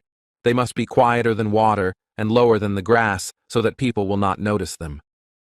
The boy, still sitting in the same spot, gives the command for his subordinates to get to work, whereupon all the guards hide in the various corners of the neighborhood. The boy thinks about the fact that even if a maniac sneaks in here, being a low-ranked hunter, he won't pose a threat to his shadows, figuring this world will be a little safer. A rather large car is speeding away. Some man, apparently having a conversation with someone, asks whether his interlocutor has had a good night's sleep. The boy in the back seat says that until they find a suitable place for their guild office, Jin-Ho will have to live there, and he replies that in their time, a separate business is doing quite well. The boy thinks he didn't even plan on becoming the head of Yu-Jin's guild, but he's also in no position to lord it over Jin-Ho, just because the latter respects him, and the other asks if he has business in Seoul Tower. The boy doesn't seem like he's going to answer someone else's question. He states with a calm expression and a sort of smile that he's going to go, putting Jin-Ho in front of the fact with his suddenness. Jin-Ho doesn't seem to be expecting such an act from the boy at all, surprised that he's already about to leave somewhere before he's even traveled a certain amount of time. The boy, in a place destroyed and constantly burning in flames, thinks that this time will be more difficult, but he has prepared considerably, treating it with a sensible head. The boy thinks that the newly acquired artifacts will definitely help Jinwoo win in this most difficult battle, also can keep him safe from this strong flame. The boy thinks of the wind mantle and the nameless ring with the attribute of water, all to help him protect himself from the flames, and also Jinwoo bought these artifacts at the hunter's auction. The boy, already pre-dressed in all his new and expensive artifacts thanks to the auction, remarks that he is perfectly prepared for this dangerous place to handle everything. The boy, already about to go in the right direction, suddenly notices the received notification that there is a new quest, and he looks surprised that he will have to go through the quest again. The task involves collecting the souls of demons. Also, the boy needs to defeat Baran and collect his soul, who is the king of all demons. There are listed rewards for this boss below. The boy remarks that these rewards are much better than the previous ones, as he will receive a top-quality runestone that allows him to learn the Jinwoo class skill. The boy recalls that he has 3 class skills in his arsenal, which are shadow extraction and preservation, as well as ruler possession, all of which have incredible abilities. The boy, approaching some powerful place that causes the hem of his robe to start developing in the wind, receives an alert that floors 1 through 76 are open. The next notification does not take long to arrive. It asks which floor the boy wishes to move to, and he replies that it is the 76th. Something intimidating happens on this floor, as a large number of highly ranked monsters begin to slowly approach the boy, trying to get to him and win the battle. The boy wastes no precious time on this floor, for there is much ahead of him, so he summons a powerful orc in whose hands he has a fireball to attack. A huge, powerful orc nicknamed Fang is quite a strong subordinate, following the instructions of his Shadow Lord and massacring opponents. The mighty Fang does not hold back his scream, showing all his emotions that he is just feeling at the moment. holding a fireball in his hands and planning to slay all the monsters. The boy observes what his subordinate is doing, commenting that the Fang has mighty power, though he must have been a bit weak with the sphere of greed in his hands. The boy states, suggesting that the size of the sphere of greed appears to depend on its owner, which at the moment is a powerful Fang, killing monsters with ease. The boy, observing how things are going for the mighty Fang, draws some sort of conclusion during the battle that he should leave the realm of greed to this subordinate for a while. There is some dialogue going on in the medical care center. It seems some man is asking his question about how long he has been unconscious, in poor health. The doctor next to some patient states that he had been unconscious for 2 days, looking at the patient with a serious face, slightly sympathetic to another's condition. The gray-haired man seems awake after a long sleep, now able to sit up and lowering his gaze, glaring that he may have overworked himself, asking if his tests showed anything else. The doctor next to his patient asks if the man has had contact with someone who has undergone a reawakening, and the man asks incomprehensibly what that has to do with anything. The doctor goes on to voice that familiar expression about unbroken sleep, causing the gray-haired man to open his eyes in marked surprise, as if not believing what he's saying. The doctor says that this is a dream from which one cannot wake up. The patient's life force is draining away at an incredible rate. With the appearance of the first gate, this disease has claimed a large number of lives. The doctor says that the main symptom of those suffering from unbroken sleep is drowsiness, and a man asks if it's all hunter-related, and another says that such sleep is definitely related to magical energy. The doctor says that there are those who cannot resist the magical energy with their own strength, and unbroken sleep is one of the progression of long-term illness, all because of the magical energy. The doctor continues that the man should steer clear of magical crystals, monsters, and such people, also considering the rapid rate of symptoms. Then there was something that affected someone else's condition. The doctor asks the president, with noticeable concern, if there is someone in his family who has magical powers, someone who is a hunter, catching him off guard. The man begins to remember his son, which proves true to his own Henem. He thinks of the uninterrupted exposure of magical energy to human. Every day the use of magical energy is increasing, hence the magical power of people is also increasing, and for people like the man that has none of this, there can only be one outcome. The man, starting to realize that since he had lost all his magical abilities due to his dreamless sleep, voices the fact that he is now behind, clenching his jaws and hiding his sad smile. The man seems to be trying not to give up, trying to stay in a positive frame of mind, talking about how he can be behind the rest of them, how this can happen to just someone like him. The man, surrounded by one woman and his own doctor, bows his head down and softly proclaims that this is not the end for him. He will do his best to get back on his feet. Some island in Japan is lit by the bright sun. It's quite green, surrounded by an endless stream of water, and there seems to be a lot of life going on in this place. Some powerful ant managed to overcome the land due to his ability to fly for a long time, so he was able to reach one place and even survive. Some 2 guys are walking around the area surrounding the 2 of them. One is apparently the mage of the place, and the other is some kind of knight, which says that peaceful times are the best after all. One of the old men goes outside and addresses Nogawa-san, that is he patrolling as usual, and the latter replies that yes. Also, there is a newcomer beside him, asking him to be sure to keep an eye on him. The man says that they must patrol every day, and also memorize the faces of the inhabitants, because if a gate like this appears on any island, they will be in trouble. That's why it's so important to track the location of the gate in time with the help of magic radar, and then immediately send a request to the hunters on that continent, because help will arrive in 3 days. The man goes on to say that the only hunters in this village are just the 2 of them, so the entire responsibility of keeping the first wave of monsters at bay rests on them, without saying anything. The man suddenly breaks off in his speech when he sees some creature in front of him, which gradually moves on the ground, not realizing if it is a human in front of them, looking forward with a kind of horror. The man seems to squint slightly, and begins to notice something that looks like a red color, asking a loud question of surprise at what it actually is in front of them. The boy thinks about the fact that the total number of warriors gradually starts to increase as his intelligence increases. If only Jinwoo could retrieve the shadows of defeated demons, he would have an entire army. The boy thinks about the fact that such a large army would not be entirely effective.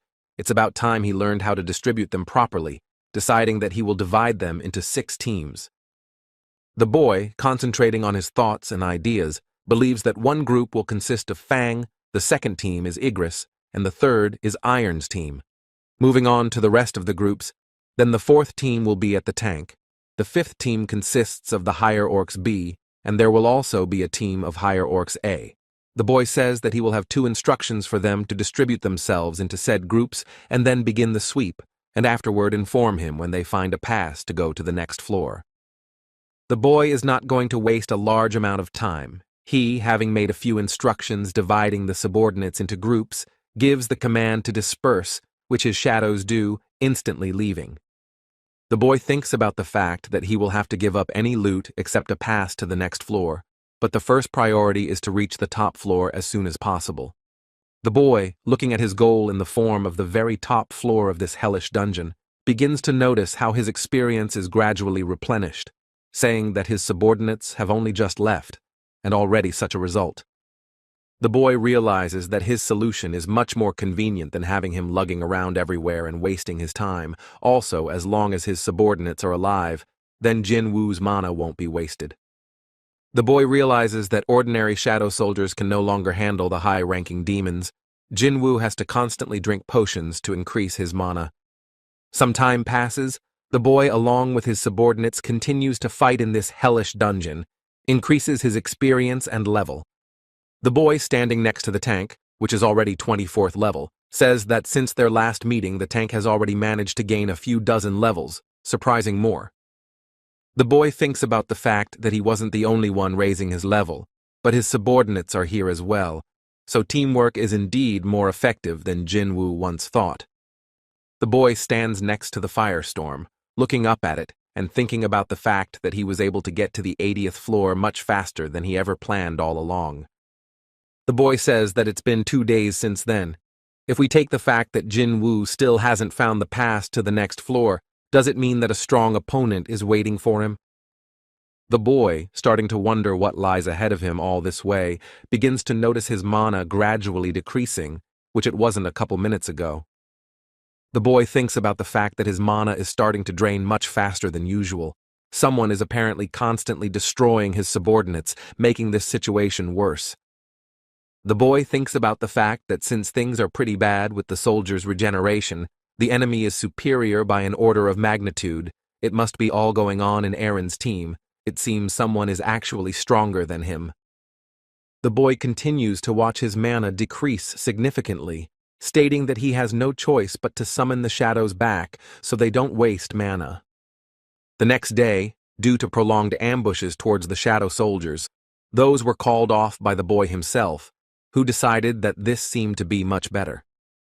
The boy sits down and starts drawing something in the sand, saying that High Orc Team B and Team Igris were attacked in succession, so there really is a serious opponent on this floor. The boy thinks about how Fang's team should be next after Igris, but for some reason the enemy has ambushed the Higher Orcs A. The attacking demons don't seem to have enough power for Fang.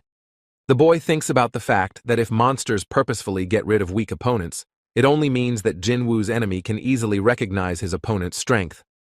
The boy considers how the floor is ablaze with considerable fire, burning everything around it, and also thinks about the fact that if those purposefully attacked a team of Higher Orc Bs, then that next target will only be a group of tank. The boy looks at his subordinates in the form of ice bears, who are minding their own business while resting from the battle. The boy thinks about the fact that the next target is the tank crew, because otherwise all other people's actions have no meaning, watching his subordinates from the side. The subordinate tank crews are slowly walking towards the battlefield in which they will have to fight their opponents, and the boy seems to be starting to gradually notice the others. Before him appears a large number of armor-protected monsters who are still on their steeds, thus adding speed and wrenching skills to their abilities. The boy continues to hide out of sight to avoid being seen, and also begins to realize that his opponents are 3 demon knights and a demon lord. Some amount of time passes, and one of the ice bears creates a loud sound, thus starting an attack towards their opponents, trying to keep morale up in the battle. One of the demon knights, without wasting his precious time, rises high into the sky and heads towards one of the ice bears with great speed. This demonic knight is so agile and fast in its movements that an ordinary ice bear simply can't handle it losing this battle. The boy, watching everything happening from the outside, thinking about why the regeneration of his subordinates simply could not cope, because the forces of the opponents are great. The boy is gradually approaching the battlefield, which is fighting a number of demons, saying that shadow monsters cannot cope with these enemies, gradually appearing in the guise. One of the demonic knights, starting to notice a new opponent in front of him, rushes towards him with great speed, seemingly thinking that he can easily deal with him, but no such luck. The boy doesn't even make much effort or use his magical abilities, just kills this opponent with one kick of his own foot, gaining experience as a gift. As soon as the demonic knights one by one began to notice the new opponent in the form of Jinwoo, they began to quickly run towards him, trying to win this battle as usual. The boy uses his magical abilities, is close to demonic monsters, literally flying past them, and then uses some sort of power on those knights afterward. The boy doesn't have much trouble dealing with these demonic monsters. He instantly kills them one by one, also starting to gain experience after dealing with them. As soon as one demon is defeated from the boy's action alone, the demon monster falls as well, losing this battle and giving away the victory. The boy, having dealt with the weakest opponents of the other team, comes face to face with the most important monster in this battle, watching the other's reaction from the sidelines. The boy has always been curious to know if monsters have any fear of their killers. Jinwoo watches this knight shiver, unable to contain his fear in his eyes. The boy looks pretty damn confident in his actions. He smiles and shows all his dangerous self in front of this opponent, stating what he's sure of his thoughts now. While the boy appears in his dangerous dark guise, which only he possesses due to his magical abilities, the knight is not going to just give up and attacks first. The boy easily dodges even such honed and quick movements with his bluish eyes and keeps his opponent from getting right to his body. The boy on this battlefield moves quite fast and agilely, his eyes continuing to glow with a blue light, as if hypnotizing his opponent in a similar manner. The boy thinks about his opponent attacking directly at his heart, neck, and head. The one is quite articulate and has trained for a long time for such precise moves, but he is unlucky to have Jinwoo in front of him. The boy, while dodging the monster's attacks in the meantime, begins to remember what ranks he has met in this dungeon, starting with the lowest level demon and ending with the highest demon. But that's not all, because in this dungeon there are also ancient demons of higher level, as well as mini-bosses S rank, which are demons of noble origin, which are not so easy to deal with. The demonic knight, while continuing to attack, completely misses exactly the moment when the boy, quickly approaching the monster, simply breaks the other's sword with a single movement of his hand, disarming it. The boy does not waste his precious time, acting as usual deftly and very even quick, instantly grabbing the other's head as if trying to remove the demon's mask. The boy with his strong grip can easily crush any human and not only the skull, so instantly began to hear the words that the demon surrenders, saying in his pitiful voice. The boy's gaze changes and he thinks about the fact that either he is slowly going head or he is seriously starting to hear human conversation from the monster's side, starting to listen to the voices. The boy understates, seemingly trying to listen into someone else's voice, as after some amount of time, the stranger's mask comes off his head, revealing the true guise of this demon. The boy is surprised to realize that in front of him is a girl, who begins to apologize with some trembling in his voice for attacking him. They did not mean to do it, again asking for forgiveness for the act. The boy glosses over the fact that the one first attacked his subordinates, and then starts apologizing, arching his eyebrow, and the girl starts glossing over the fact that she sinned, which she apologizes for. The girl says that she's been tasked with guarding the area, and Jinwoo wouldn't sit idly by while some man went around killing other demons like bugs either. The boy says, that is it okay to beg for mercy for the man who killed her subordinates, to which she replies that it is her duty to protect her master. They will obviously be happy to know that she is safe. The boy thinks about the fact that this is the first time he's met a monster so selfish towards his subordinates, looking at her with his surprised gaze as she makes eye contact. The boy thinks that he can't just kill her like that, because the girl looks like a human, but the girl in her gloating form thinks that she has caught Jinwoo right on a fishing line, trying to kill him. The girl in her knightly guise wastes no time and pulls her hand forward with her weapon, trying to deal with the boy once and for all, but he simply vanishes into thin air. The boy, in full protection thanks to his subordinate Fang, asks in a menacing voice about what the girl is doing using the Song of Protection. The girl instantly falls face first into the ground, starts vocalizing that if the boy keeps her alive, she'll do anything for him, and Jinwoo can't figure out if this girl is shameless or desperate. The boy, after hearing the girl's words that she would do anything to save him, voices a pass to the top floor, whether she can get it for him while Fang uses his skill with gravity. The girl instantly rises in the air and states that the pass to the top floor is under the protection of her clan. If the boy brings it in one piece, she will be sure to get it for them. The boy says that he thought that's why this pass is nowhere to be found, not expecting to be guarded, and the girl says that she knows where the other passes are, so she will show them to him if he will guarantee her safety. The boy, listening to the promises from the girl, says that it's a tempting enough offer, but also thinks that the problem is that he just doesn't trust this girl. After some amount of time, the boy, having gathered all his strength, comes a little closer to this cunning person, who looks at Jinwoo in surprise. A couple of counting seconds pass, and the boy begins to use his magical abilities, raising his bluish-colored eyes and making the girl look confused.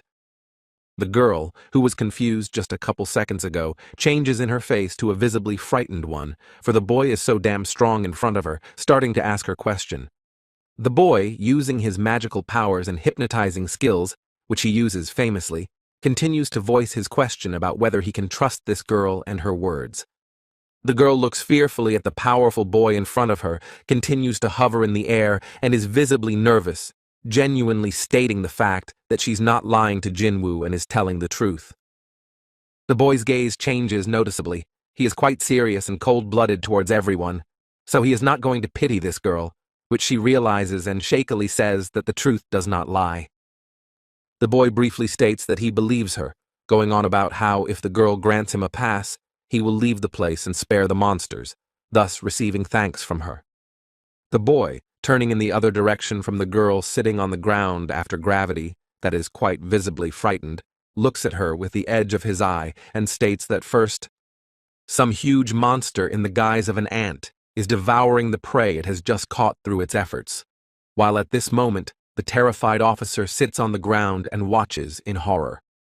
All the emotions can be read on the face of the frightened officer, who is puzzled by the appearance of this kind of monster, seeing it for the first time in their territory and silently trembling, unable to speak. After a while, you can see how the flying ant, apparently having done its intended work, leaves the place and flies away in its own direction thanks to its own wings. Now the girl in human form presents herself with her full name, that she is Lady Isel, eldest daughter of the Reindeer clan, smiling at her new acquaintance who almost killed her. The girl was about to tell him about her clan, but the boy cut her off immediately, saying in a cold voice that this was not the information he was asking her about. The boy thinks about how he should formulate the question to get a direct answer from the girl, and then asks if at the last moment she hears a voice ordering her to kill people. The girl listens to the boy's question in front of her, and then looks at him in surprise, seemingly puzzled by the question, not knowing what to say, because she obviously expected something else. The girl isn't going to dwell on her thoughts after all, lifting her gaze somewhere upward, as if trying to remember similar moments the boy tells her about. The girl, after spending some time on her memories, does start to talk about not hearing such a thing, but another voice in her head also responds, causing the boy to look at her.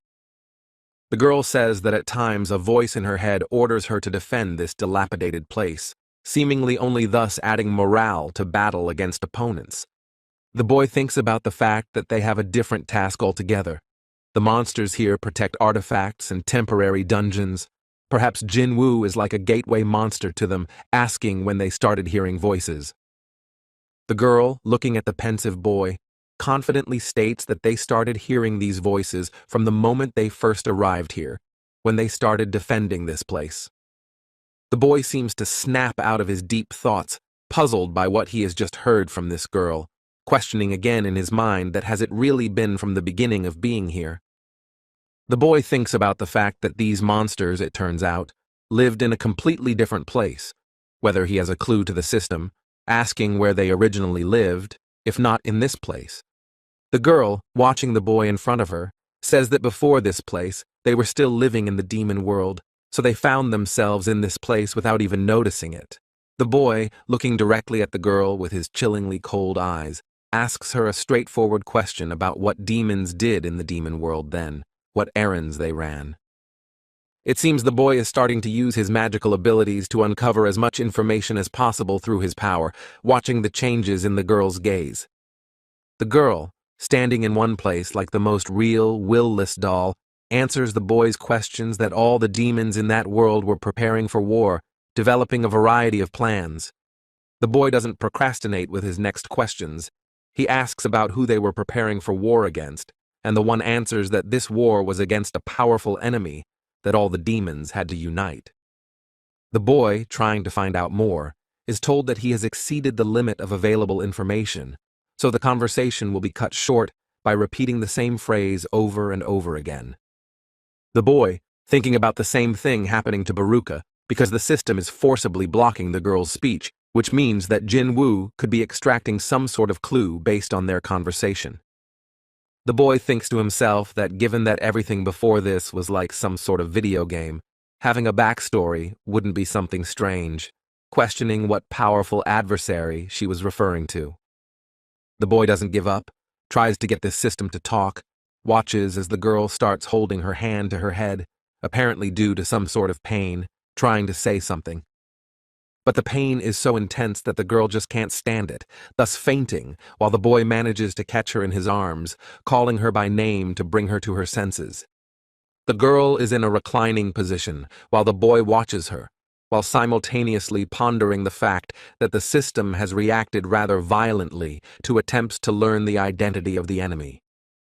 The boy thinks about the fact that if this enemy has unthinkable power and is also trying to influence Jinwoo and the land, then maybe the enemies the boy was going up against are the key. Something terrifying happens in one of the towns, which begins to be attacked by a monster. The local knights try to attack it, visibly panicked by the alien's speed and power. One of the alarmed knights, watching the movements from the side of the flying ant, loudly cries out that this monster is an anomaly, causing one to be horrified. The knights here are visibly panicking, one of them shrieking furiously, "What is wrong with this ant? Why did this particular monster attack the healer directly? What did he find so wrong with it?" The knight thinks about the fact that the E-ranked hunters were the first to fall. Yes, with the death of the healer the team has been weakened, and after loudly proclaims that the monster knows that if the battle drags on, he can't beat them. A flying ant calmly moves through the air, seemingly assessing the situation around him, and someone unbelieving voice cries out that does he really have any rudiments of intelligence? Some man is holding a remote control in his hand, thus showing what he says is the only image of this ant where it was able to be captured full length. Jin Cheol says that the mutated ant was eliminated in a day, but it was first spotted on another island. Only thanks to the hunters did that danger pass and all was well. Jin Cheol continues that a large number of hunters were lost. The mutant itself was defeated by an A-ranked hunter, the other man saying that one A-ranked hunter would be enough to kill such an ant.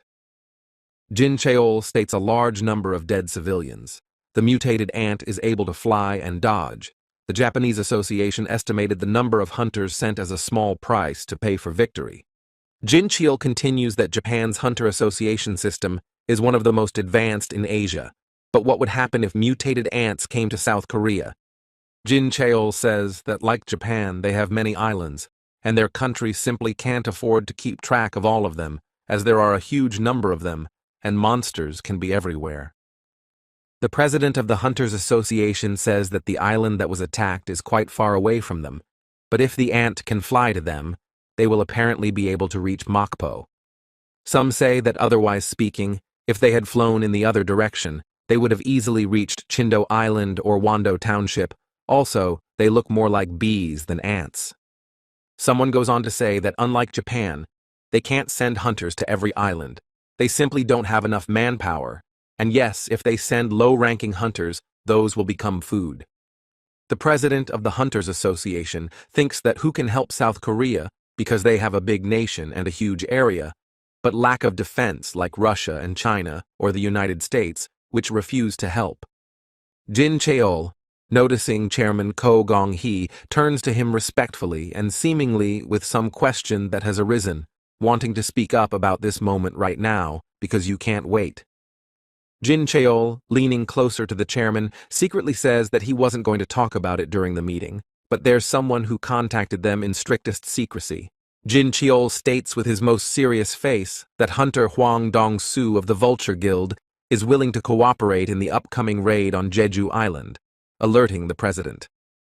The president amuses himself by saying that it's an obvious ploy, and Jin Chul says that he has a target in the form of Jinwoo, which is why they sent in a request to be banned from the country during the Red Gate incident. Jin Chul states that Hunter Hwang Dong-soo is not the only one who has contacted their guild specifically, attracting the attention of the president of the Hunters Association, who asks who it is. Suddenly, another worker appears, addressing Chairman Chu-Gong and stating whether the man would like to walk with him and find out what the guy who appeared in sight wants. After a certain amount of time, the girl opens her eyes, seemingly having been in this position for hours, gaining the strength she so desperately needs at this moment. The girl, gradually beginning to wake up, assumes a sitting position holding her head, and the boy, seeing the other's body movements, immediately asks if she is awake. The boy, standing in his seat and looking at the girl with an attentive gaze, tells her that the demons don't seem to be particularly friendly towards her, pointing a finger.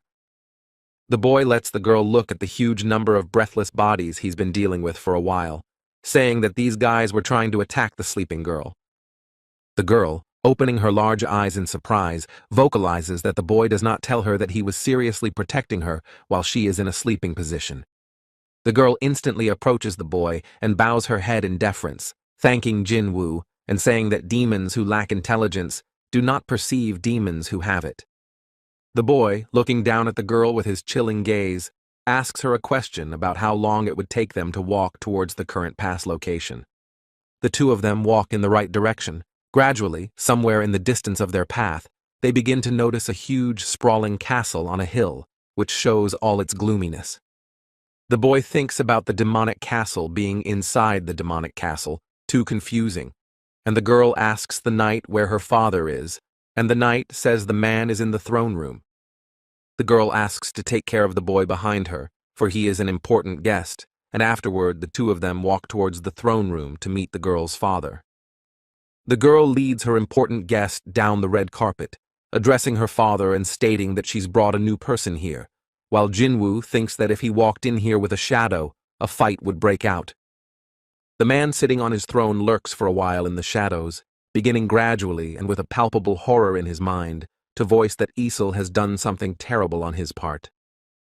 The man that is the king of the demonic castle is horrified in his pale face and states who the girl has brought here, examining the new person with disgust in his eyes.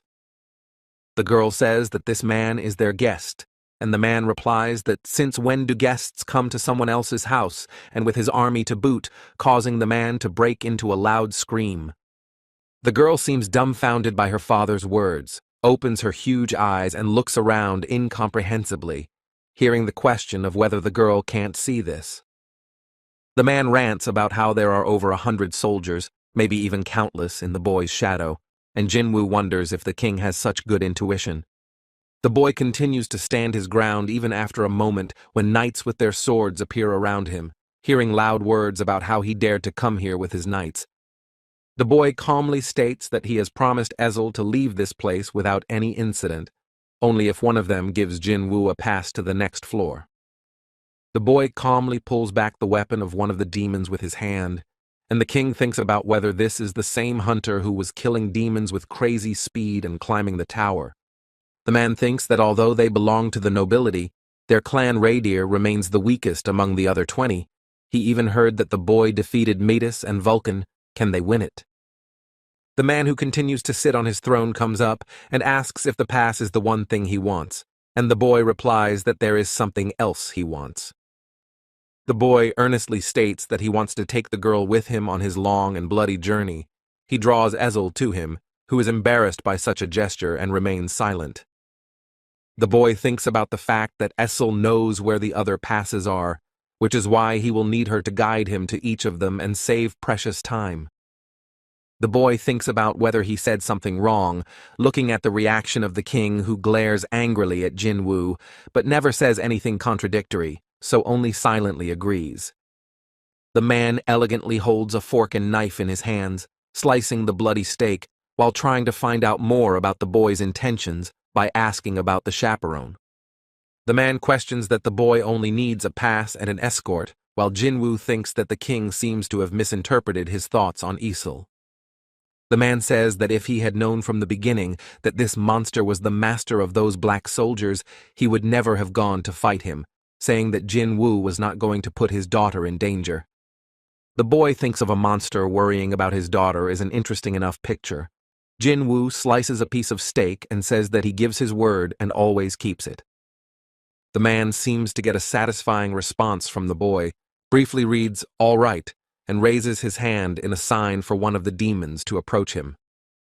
The demon gradually approaches the boy, holding some paper object in his hands, and the boy, realizing that it all belongs to him, immediately reaches out and takes the object in his hands. The boy thinks about the fact that it's really a pass in his hands that allows him to cross over to the 81st floor of the demonic castle, opening up even more doors of the place for Jinwoo. The boy, seemingly not about to waste much time on any more conversation, rises from the table and turns to the girl to ask if she's ready to hit the road right now. The girl agrees, and afterward receives a notification that he has received a request for a group from a member of the demonic nobility, which means that they will be able to share the experience with the members of the group. The boy thinks about if the whole experience is shared with input, and afterward says that if the girl sees even the slightest hint of a fight, let her stay out of it, so he'll figure it out for himself. The girl realizes the seriousness of the boy's words, literally entrusting her own life to some man who is only mopping up a demonic dungeon, agreeing. The boy asks the girl if it's hard for her to move around without a horse, and the girl says that only members of groups can enter the moving circle, so there is no need for a horse. After some amount of time, the girl asks the boy to wait for a couple of minutes, starting to look for something in her backpack, which she took with her. The girl pulls out a bottle and says that it's the favorite alcoholic drink of the head of the Garshi clan. Her father prepared the best for each clan head, and Jinwoo asks what it's for. The girl says that with such gifts, their negotiations will go more than smoothly, and the boy says that there's no chance their guild is on friendly terms with this one. The girl says no, because in the demon world, clans fought for their positions in the rankings, but they definitely can't fight this clan, and the boy says it's fine and understands everything. The boy, more confident than ever in his words and actions, tells the girl to just sit and wait for him, seemingly finding new opponents for himself, which he will do. The boy states in a confident voice that this battle won't take him long, promising the girl to handle it all as quickly as possible, heading towards the new clan. The boy states that it only took him a couple minutes for the flames to burst into flames, and screams began to strip from around every corner that came from the castle of the Garshi clan. Moving now to the Hunters Association building with many different situations going on, such as, and some talks, along with the president of the Hunters Association. The newly arrived hunter reads the man's excellent English, but he's sure he didn't mishear that the whereabouts of the 10th S-ranked hunter are now completely unknown. Jinchil says that this hunter is elusive, so they're trying to track him down, and the man asks how he can trust them, to which he hears that the Hunters Association isn't that stupid, not stupid enough to lie so easily in the eyes of a national-level hunter, thus causing the newly arrived man to smile and briefly agree. Hunter says that he heard about Dong-su and the fact that he came to Korea and made a ruckus, because since he is an S-ranked hunter, he can't be forgotten about as well. The president of the Hunters Association clings to the word "our" in someone else's speech, thinking about the fact that this man is talking about Dong-su as if this hunter belongs entirely to the United States. Hunter states that Jinwoo is one thing, but he also came to Korea to request a ban on Hunter Dong-su from entering the country, but it seems the guild has already dealt with it, which the president confirms.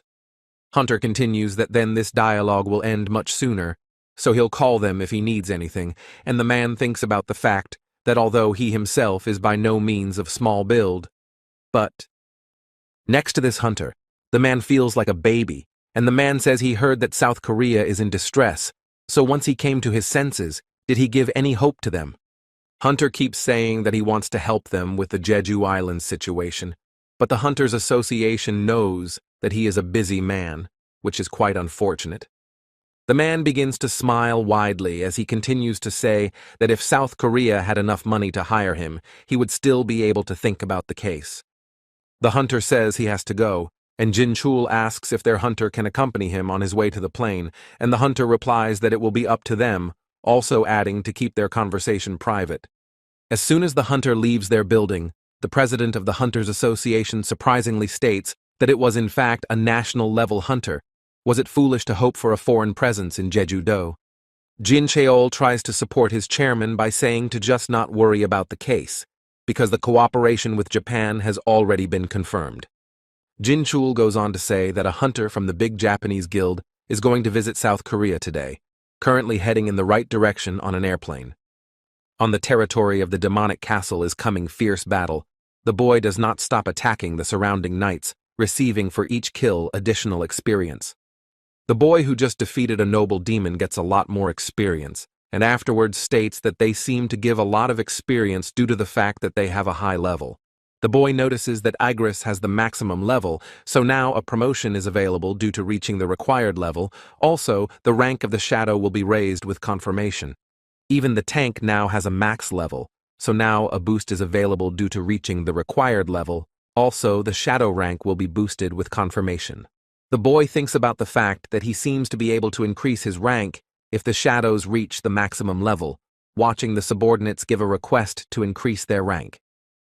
The boy, looking at his subordinates, notices the notice coming in, which asks about making a decision and ranking his shadows, which he does, looking confident. Immediately, notifications start coming in that the majestic knight Igris has been promoted from the rank of knight to elite knight, and the tank has been promoted from elite to knight. The boy notices the new alerts again, stating that shadows who have a rank higher than just knight can get a name, asking them to choose some name for their subordinates. The boy watches as Igris appears, beginning to think that his soldier's aura has noticeably increased to a higher level, something that Jinwoo can't help but admire. The boy realizes that due to the rise in rank, now Igris has gained strength comparable to S rank, and the tank has resumed his level to his starting level, but already being a knight. The boy before looks at his tank and thinks about the fact that this subordinate has been given a power comparable to the maximum power of an A-rang hunter, which only makes future battles easier.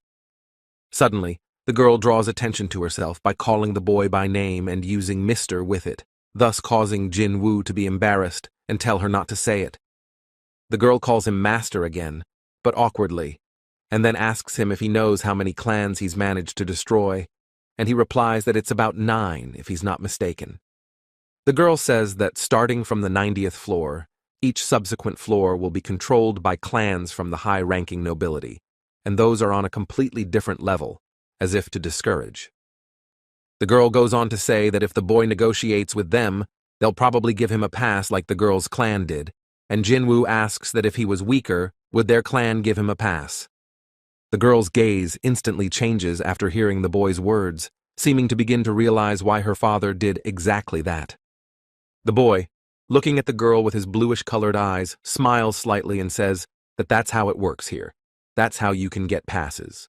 The boy stretches and states that the girl was talking about a fierce fight between demonic clans, so he will raise Radice's clan to the top of the list, and the one states that her clan is called Radier.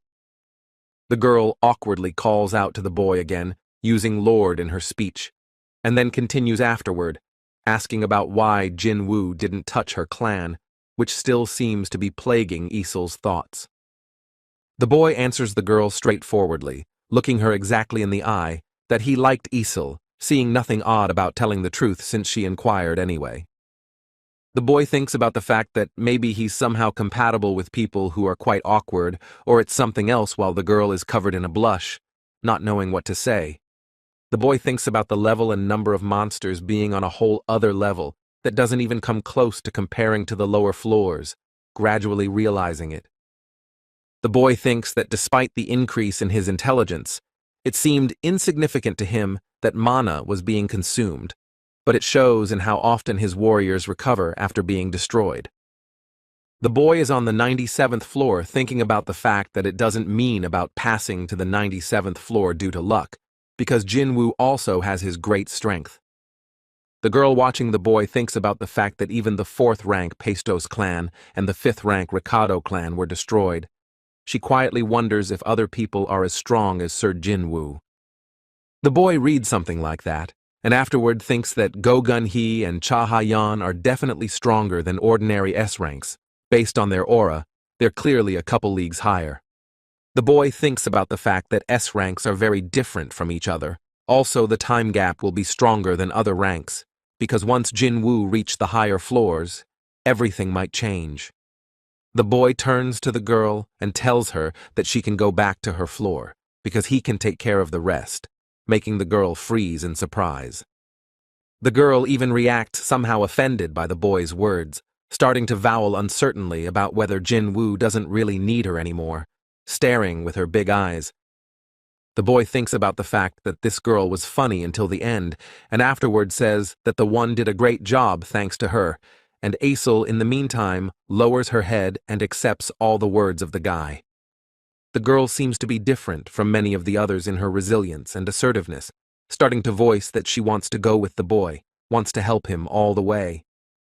The girl, standing across from the boy, begins to confidently vocalize that she wants to see the outcome of Jinwoo's battle, since she's been an observer the whole time they've been going up the floors. The boy does not seem to find the strength to resist the girl's desire, so he voices for her to do as she wishes, going with her to the 98th floor. The action takes place at an international airport called Incheon, which is constantly crowded with a huge number of people and countless flights. From this airport, some man with company in the form of a girl gradually and at a leisurely pace comes out, carrying behind him someone else's suitcase, seeming to be a guide. The man, who is an S-rank hunter named Ryuji Koto, is surveying the area around him, unhappily noting the fact that the place is somehow noisy. The man, very briefly in this huge place, states that there's definitely someone damn strong at the airport, and the girl asks about whether Koto-san himself is stronger than Koto-san. The man thinks about how it's impossible because such a person would never show up in a place like this, as some guy suddenly appears, apologizing for his long delay due to the crowd. The man says everything is fine and no need to worry, asks if anything happened at the airport, and the man says the hunter from the United States flew in on personal business, so everything is fine. The man thinks of the hunter of their United States, beginning to wonder if it has something to do with the current situation in Korea, following this man who is pointing their way. Moving into the Hunters Association building, the president of his clan sits in a chair in his business suit, folds his hands on his desk, and thinks about the man in front of him.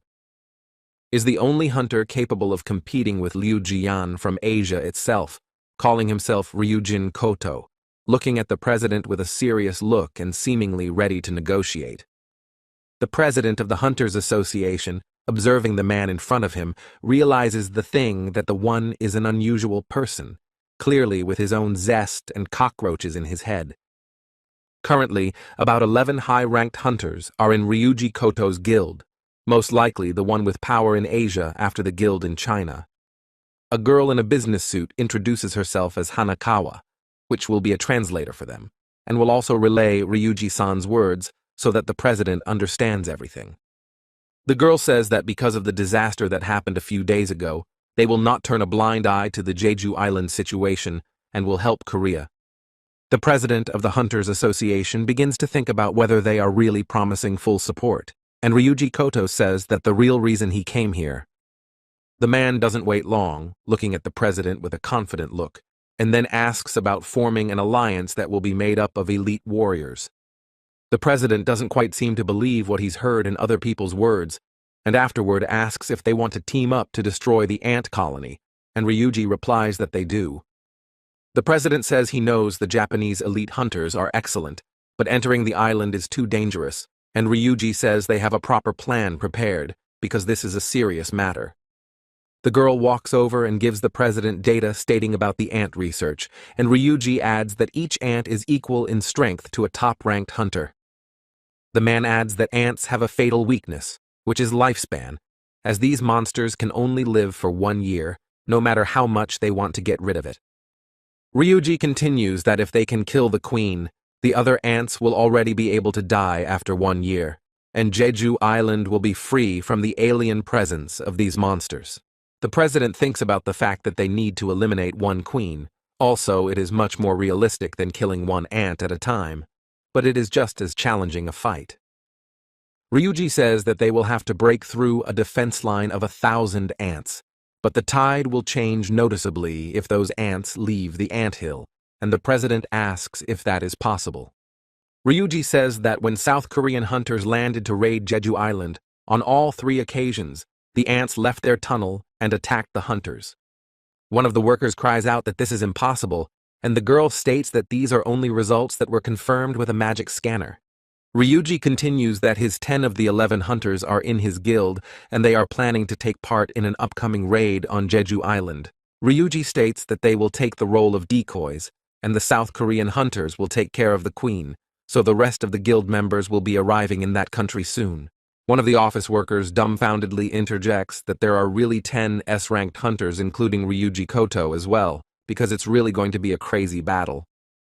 The president of the Hunters Association thinks about the fact that if the 10 S-rank hunters attract attention, there will be a queen and some ants in the tunnel. Ryuji Koto continues that their hunters will split into teams and start attacking from all sides. The ants will rush towards them, leaving the queen unprotected, and the rest of the hunters will destroy her. The president thinks about how this plan is a feasible one to implement, but why is Ryuji willing to support all the S-rank hunters, but only 1? Ryuji thinks about the fact that every hunter in the country has a record of mopping up the gate, so he would need to rise to the occasion to be ranked as a national-level hunter. Ryuji keeps thinking that because after that there will be a lot of interest in a national-level hunter from Japan, there will also be 10 hunters participating in the raid to minimize the danger.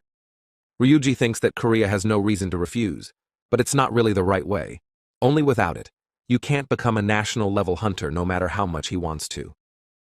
The president thinks Korea only has 8 S-ranked hunters, but if you exclude a few, about 6 hunters can participate, and the one says they can't handle this tactic on their own. The president's view changes. He thinks the whole problem is the possibility of destroying the queen, whether they can do it, but it's possible if Jinwoo cooperates with the other hunters. The president realizes that they can't wait any longer, and afterward says that he understood someone else's thought.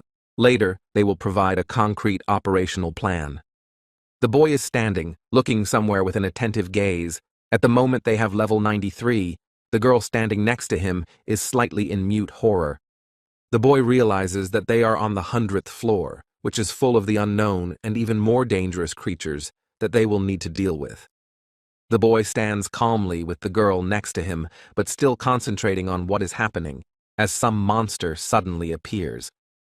The boy's gaze noticeably changes. It takes on a bluish color, as if to show that Jinwoo is going to use force against this sudden monster.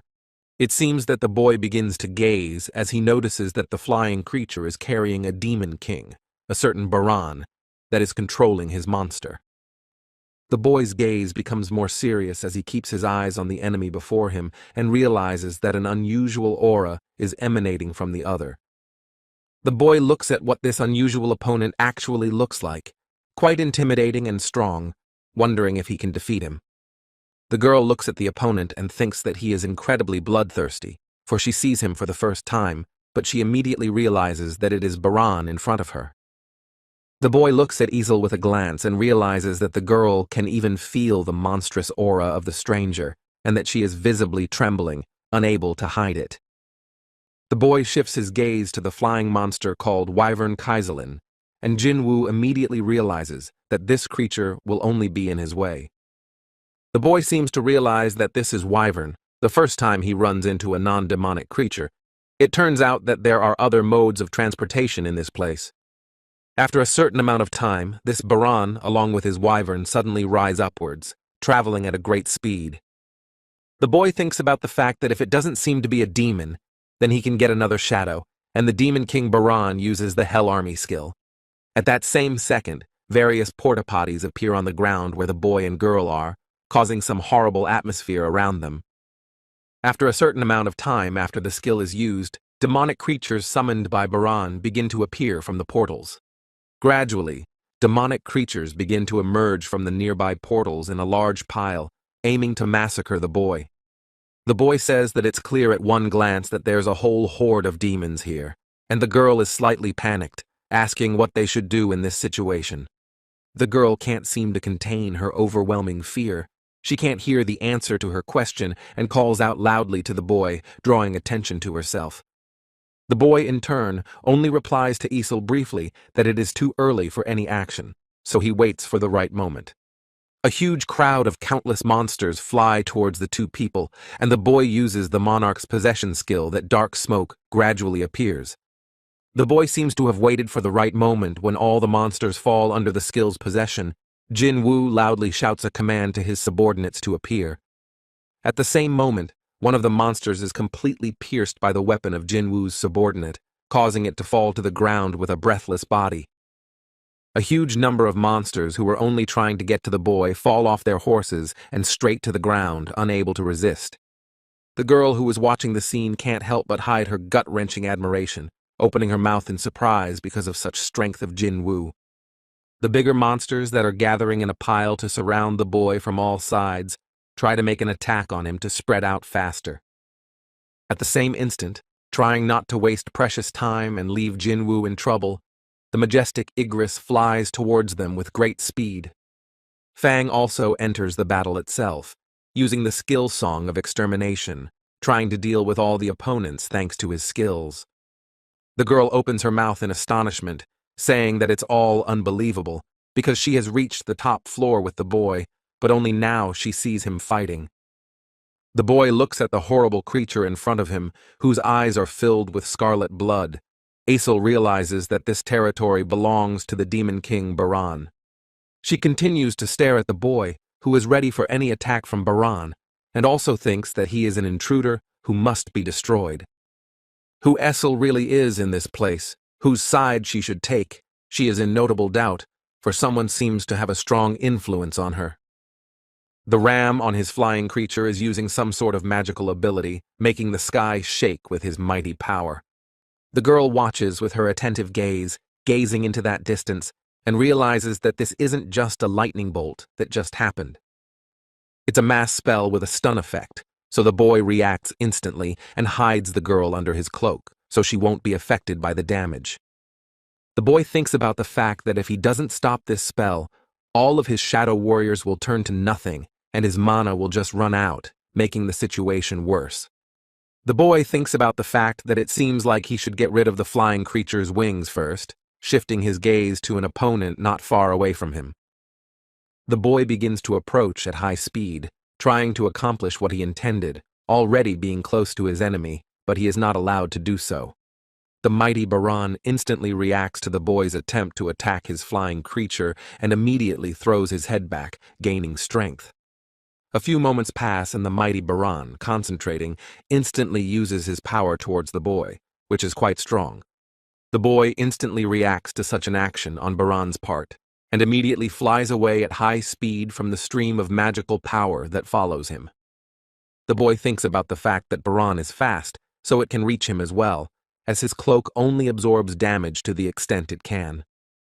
After some amount of time, Fang seems to notice a similar attack from Baran, immediately starts using his fire magic abilities. At the same moment, two powerful streams with magical abilities collide with each other, fighting to win this battle.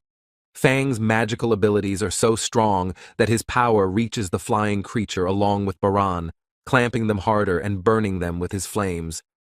The boy who was saved by Fang states that he definitely did not give the sphere of greed to his subordinate for nothing, for the latter has become much stronger than usual.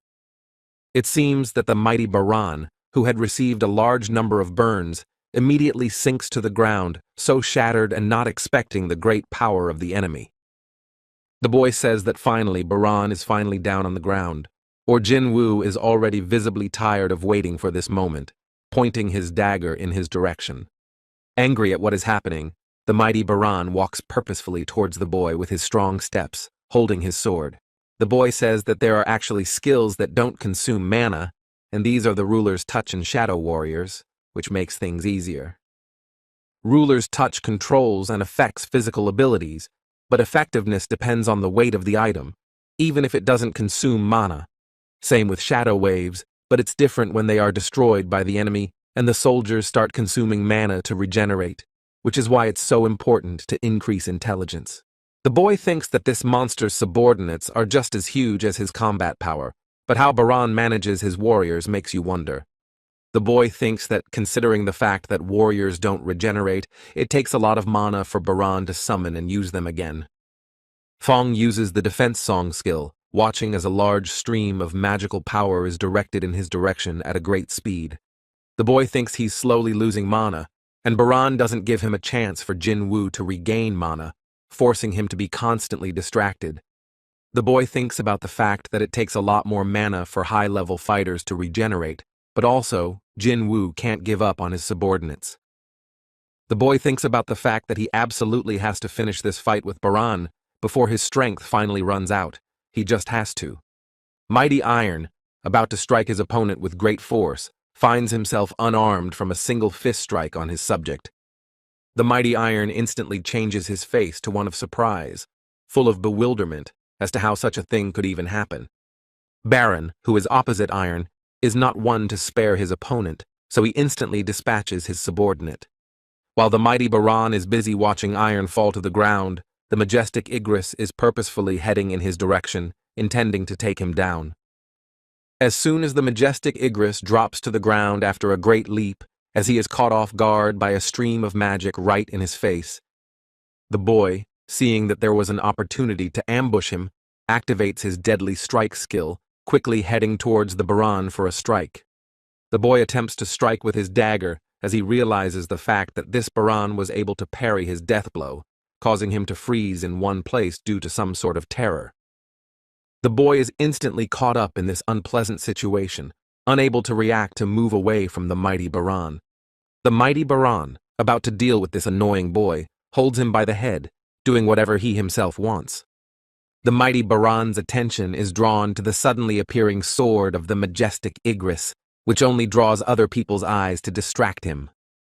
Taking advantage of this good moment, the boy reacts instantly and raises his two daggers and immediately stabs them right across his chest, drawing attention to himself. The mighty Baran immediately releases the boy from his grip, immediately bending in half from the overwhelming pain in his body, setting up for his attack. At the same moment, the mighty Baran immediately reacts quickly and opens his mouth in a loud and deafening scream, causing everything nearby to cringe. The boy seems to gradually start moving away from this monster without being able to get closer, immediately covering his face with his hands. The mighty Baran, taking advantage of this moment and the fact that the boy is away from him, immediately extends his arms to the side, seemingly using skills. At the same moment, the mighty Baran has two new weapons at once, which he seems to be using to fight the boy. The boy is not going to waste his precious time, immediately follows the monster, and also picks up the powerful weapons in his two hands to fight as well. The boy uses the death blow skill, immediately heading to the other's side with great speed and clashing the weapons together in an effort to counter. Two mighty warriors fight with their weapons, each strike following the other with great speed that the average person's eyes would barely have time to keep track. The mighty Baran, it seems, as soon as he begins to realize that he is hard enough to resist, opens his mouth in an attempt to use force. At the same moment, the mighty Baran begins to use his magical powers, causing the boy to barely hold his weapon to resist. The mighty Baran's magical power is so strong that it becomes very hard for the boy to resist it, starting to gradually lose his strength. The boy's eyes widen with a kind of surprise and even fear appearing. He realizes that his daggers have simply used up their power and are even gone. The mighty Baran, not intending to waste his time, immediately, with the most satisfied smile, begins to swing his weapon to deal with him. But the boy proves to be much faster than the stranger's actions, immediately appearing and holding the stranger's arms with his own, blocking the movement and realizing how strong he is. The boy, finding himself face to face with his enemy, watches as Baran is about to use his magical power again, who seems to have endless mana. The stranger's mouth is already opening in an attempt to use magic powers to massacre the boy and protect his territory of this floor. The mighty Baran is already about to make the final move to wipe the boy off the face of this dungeon in order to gain victory. Except suddenly, a weapon appears flying from somewhere with great speed, seemingly sent by whoever is watching the battle from the outside. The boy, watching the weapon fly, realizes that this is a God-given moment and an opportunity to save his own life. This savior turns out to be a girl who is watching the battle with a frightened face, as Jinwoo is on the verge of death. The mighty Baran is distracted by the sound that has just appeared, turning his head in the other direction, thus making a big mistake for himself. The boy realizes that this is just a great chance for a reprisal against the mighty Baran, opens his hand, thinking that by putting all his power, the boy begins to use his ruler touch skills, with his whole appearance making it clear that the other is simply finished. The boy easily gets rid of one of the mighty Baran's hands with a single touch, drawing the other's attention to himself. The boy begins to visibly give in to his own emotions. He says that he will definitely end this, showing all his anger. The boy's eye burns a bluish color, showing all the power coming from Jinwoo. Strong currents of wind begin to appear around him. He will end this. The boy, having gathered enough strength for his punch, immediately slams his fist right into the mighty Baran's jaw, knocking the strength out of the other.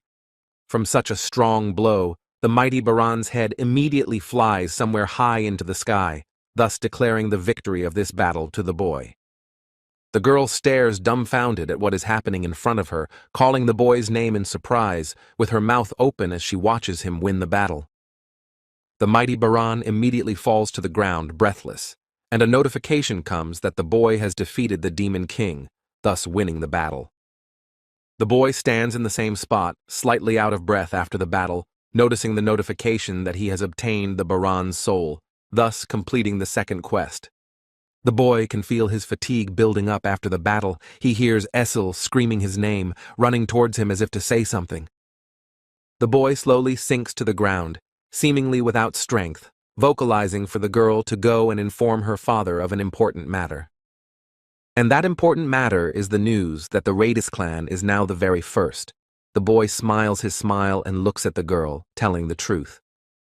The girl even seems to barely hold back her tears from her overwhelming happiness. She turns to the boy, using her Mr. again. The girl amusedly adds quietly that her clan is not called Radis, but Raydeer, looking up at the beautiful sun that is slowly setting somewhere down. The subordinates of this floor are collecting certain crystals and jewels in their hands, so that Jinwoo will have a profit thanks to these items. The boy thinks about the fact that the Demon King's ring is finally with him. Now he has unlocked all the effects of the set for his mother. The boy thinks about the fact that the item from the kit is quite useful, but it is this one that represents the most value now that it is in his hands. The boy, clearly satisfied with his long and painstaking work, is holding some kind of purple liquid in his hands, because he was finally able to get it. The girl, who is watching from the sidelines, asks the boy if he is all right, while he is creating the holy water of life. The boy watches as the process of creating the holy water of life goes on, and by the way, their quantity depends on the creator's intelligence, something Jinwoo isn't very aware of. The boy says that the higher the intelligence, the better the result. If he knew, he wouldn't waste points on other characteristics, and Essil says that the boy will succeed. After a certain amount of time, a notification comes that the holy water of life has finally been created, thus causing the boy to rejoice and Essil to clap his hands.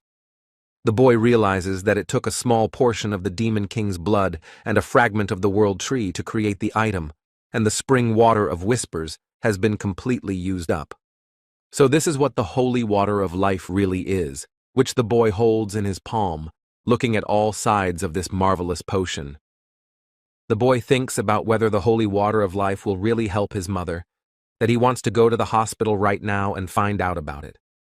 While the boy is thinking about his mother, the mighty iron is carrying the large body of the flying creature behind him, lurching slightly from the stranger's weight on him. The boy looks at what iron is doing with a smile, asks what it is, and afterwards states that his subordinate has wised up considerably, thus giving him kudos. The boy doesn't take long. He gives the command for the flying creature to finally rise, followed by a reaction from the body. The girl watching from the side opens her mouth in great surprise, seemingly guessing what Jinwoo just did just now. The boy says that he can't collect the souls of demons, but with Wyvern it is possible, so he has a new and strong soul on his team. The boy tries to remember the name of the creature, Karkalan or Kaizelian, and the girl says that Jinwoo seems to have a rather bad memory. After a certain amount of time of trying, the boy finally remembers and says the name Kaisel, thus eliciting a reaction from the animal. The girl says that they can get to her clan very quickly on it, and the boy wonders if they have to traverse every floor to get out of here. The girl says that once they get back, they'll have a banquet, and her father will be very happy, and Jinwoo thinks he didn't pick up the rewards from the missions. The boy seizes the moment, gets a high-end runestone, and much more while Isel is ignored. It was the rune of shadow exchange that caught the boy's eye, which he now holds in his hand and seems sure to use to see what it is. After a couple seconds of the boy using this rune item, he begins to feel a large amount of air currents and dark smoke around him. The boy says that this is a cool ability, because even if the shadow soldier is far away, they will be able to switch places as if it were true teleportation. The boy says they did a good job, and the boy tells Isel that it looks like she'll have to go back to the clan alone, and the boy asks about their banquet. The boy says that the Radius clan is on the 80th floor, so he has a long way to go just for the sake of one reward. The boy slowly starts to fade out of sight, disappearing before the girl's eyes, and says that it's time for them to split up and forget about each other. The last thing the boy says is for Isel to take care of herself by using her shadow exchange ability, while she screams and calls out for Jinwoo, but it's all to no avail. The notification states that due to the death of the boss, the dungeon will return to its original state, thus making Jinwoo disappear. The boy finally disappears from the place, one of the knights looking in different directions and not realizing where Jinwoo has gone, as Isel herself wonders. The boy gradually appears in his former form, looking around him as if trying to recognize the terrain that now surrounds him, and then realizes. The boy realizes that this is the surroundings of his neighborhood, looking around himself to make sure of that for sure, which actually proves to be the case. The boy thinks about the fact that the ability did work, so he has about 3 more hours to use the ability again. The boy stands in the middle of his familiar neighborhood all alone for a while longer, and then calls out to Kaisel to use someone else's wings. As the boy calls out to his subordinate flying friend, something body-like began to form under his feet that very second, allowing him to stand up fully. After a couple of some moments, the boy effortlessly rises straight up into the air, still standing with both feet on the flying pet, heading somewhere. Jin Cheol states that these are video materials sent from Japan, as well as recorded using the magical detection camera on the satellite. The president states that the footage is from the first, second, and third attempt of the raid, with all the ants except for the queen and her guards leaving the nest during the attack. The president thinks their appearance is constantly changing, so those evolve with each generation, but their lifespan is about a year. The president thinks that there are boss protectors in the high-ranking dungeons, and afterwards says that what's the probability that the ants won't return until the scheduled time.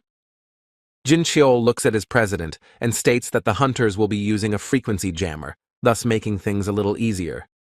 The president interjects what the frequency jammer means, and Jin Cheol says that the ants are making contact on a special frequency, and Goto plans to confuse them with an object. The president looks serious and says that then they'll only have to worry about the main target in the form of the queen and her guards nearby. Jinchul asks what happened, and the chairman replies that he felt something, thinking it was some kind of magical wave from some distance away. Darkness gradually falls on the street.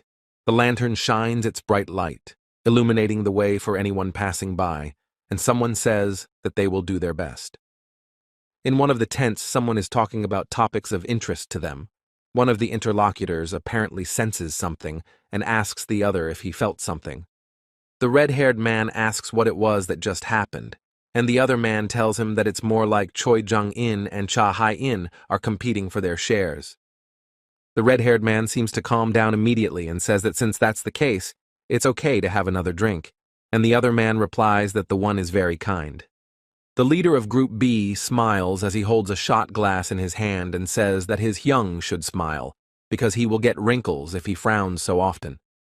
The men are thinking about something of their own. They are in complete silence for a while, when suddenly the leader asks his Hyung if he wants a joke. The red-haired man, having had his dose, vocalizes that he doesn't want to hear it, to which his companion briefly vocalizes how he knows, distracted by his own thoughts. The red-haired man, distracted from his drink, looks at his interlocutor and realizes that he is an unusual guy with an equally peculiar sense of humor. He thinks that this is the first hunter to resign for no apparent reason, or rather, the only one of his kind, not understanding how one can give up everything. The red-haired man thinks he doesn't look like a rich man, and Byung-gu asks if he's going to go there, to which the man replies briefly that he is. Byung-gu doesn't take long to tell him that he saw the horrible moment when Young-suk was killed by a large number of ants. The red-haired man says that's the reason he has to go there, because if we let it go, Korea will suffer the same horrible fate. Byung-gu, closing his eyes and not understanding the other man's desire to go there, says that since when did this man become so patriotic to his country? The red-haired man says that it's nothing like that, he just decided to go to a place he's been going to for a while on that pretext. Byung-gu suddenly says that he refuses to do that, and also will never go there, so if the man came to talk him into it, it won't work. And the other says that he just wanted to see him. The red-haired man continues after a while that it'll be unknown when they can meet again, to which Byung-gu calls him Hyung in surprise. Byung-gu continues that he's studying for his teacher's exams, planning to become a typical civil servant, to which the red-haired man says disbelievingly, "No way." Byung-gu continues that Yu Jin's company is doing a recruitment of outstanding hunters for the guild, and he's received an invitation, offering the position of guild head.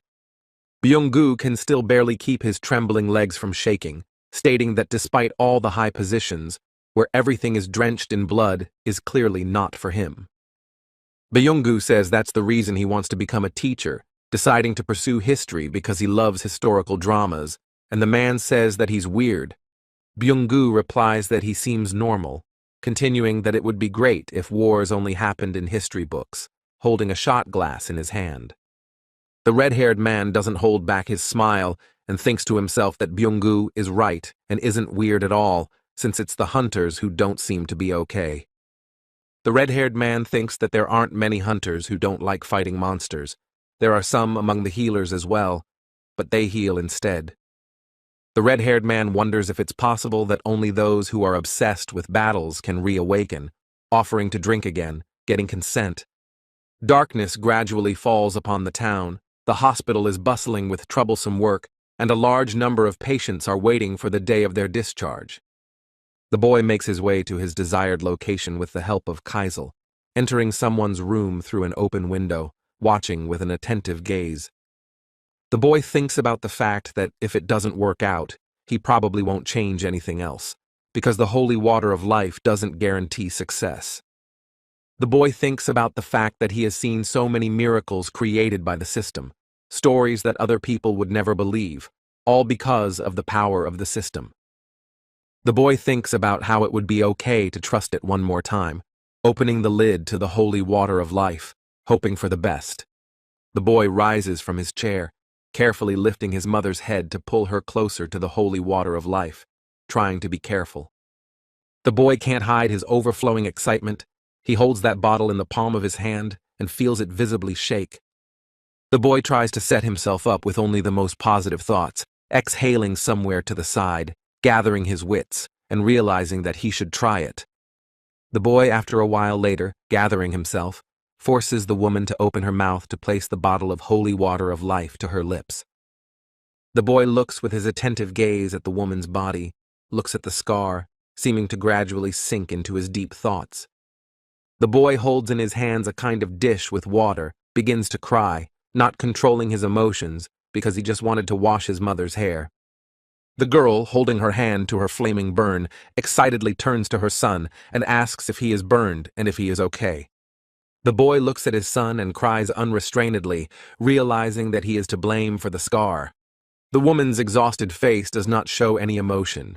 She continues to lie in the same place without making any movements. After a certain amount of time, the potion seems to gradually take effect, for the woman's face becomes a little fresher than usual. The boy thinks that her skin color has become normal, but why doesn't she wake up, starting to beg the woman to open her eyes? The boy thinks that he had only one reason to become stronger, starting to beg the woman to wake up from this merciless dream. The boy thinks about the fact that she would let him take care of all the hardships his mother had only had to go through. The boy sits down on the chair that is next to his mother's bed, crouches down in his body, and continues to beg her to wake up. The girl, minding her own business, holds the tip of her pen near her lips and stares exhaustedly at her lessons, vocalizing that she can't concentrate. Jin-ae seems to decide to get a little distraction from this routine, so she's going to go outside to take out some trash and take a walk. The girl walks out into the fresh air after some time, looks somewhere to the side and observes what's going on around her. The girl turns in the other direction, looks at a few different lights, and then asks the question out loud that is summer coming soon. The girl moves her gaze straight up into the starry sky, noticeably fixated on this work of art, and says that the air is so warm right now. In the shadows, somewhere behind the curtain, the silhouette of a woman who has just risen from her deep sleep gradually begins to appear. After a certain amount of time, it seems as soon as the woman started to come to her senses and gaze forward, she asks in a disbelieving voice if it's Jinwoo. The wind finally calms down, and the curtain stops hiding the silhouette of the woman. Drawing her attention, the woman only looks at her son with warmth in her eyes. The woman only seems to be able to question how much sleep she finally got, thus causing the boy to freeze in place from shock. The boy lowers his head, seemingly not believing what is happening, saying that it has been about 4 years, and the woman is surprised to say that it has been that long. The woman begins to ask about Jinna, how she's doing and if she's okay, while the boy, visibly shaking in his body, says that she's fine. The woman begins to show her genuine smile, thanking her son and vocalizing that he fulfilled his promise, thus adding respect. The woman seems to notice the other's grave condition and immediately takes her 2 hands in one of his, which is visibly trembling, saying that, because of her illness. The woman slowly voices that her son seems to have had a very hard time without her, watching Jinwoo lower his head, hiding his emotions. Jinwoo, finally being able to hear his own mother's voice, can't hold back his tears that run down his cheeks. Jinwoo can't hold back his tears that flow down as the drops slowly fall straight to the floor. He bites his lips and tries not to make any sounds of pain. Jinwoo can't say anything to his mother in this encounter, only a short aha voice that is filled with the most caustic pain as the woman tries to support him. One of the men in the age group surprisingly states that the patient with the disease, dreamless sleep, has woken up, for this is the truest miracle that can be. The doctor states that the patient's guardian is requesting immediate discharge, and the other states that one cannot, for that one has been laid up for 4 whole years. The doctor says that the patient's condition is quite stable. It even feels as if the woman has not been sick for 4 years, because she can even walk without assistance. A gray-haired man unbelievingly says that everything is fine with this woman, but how is it possible when she has been lying for 4 years?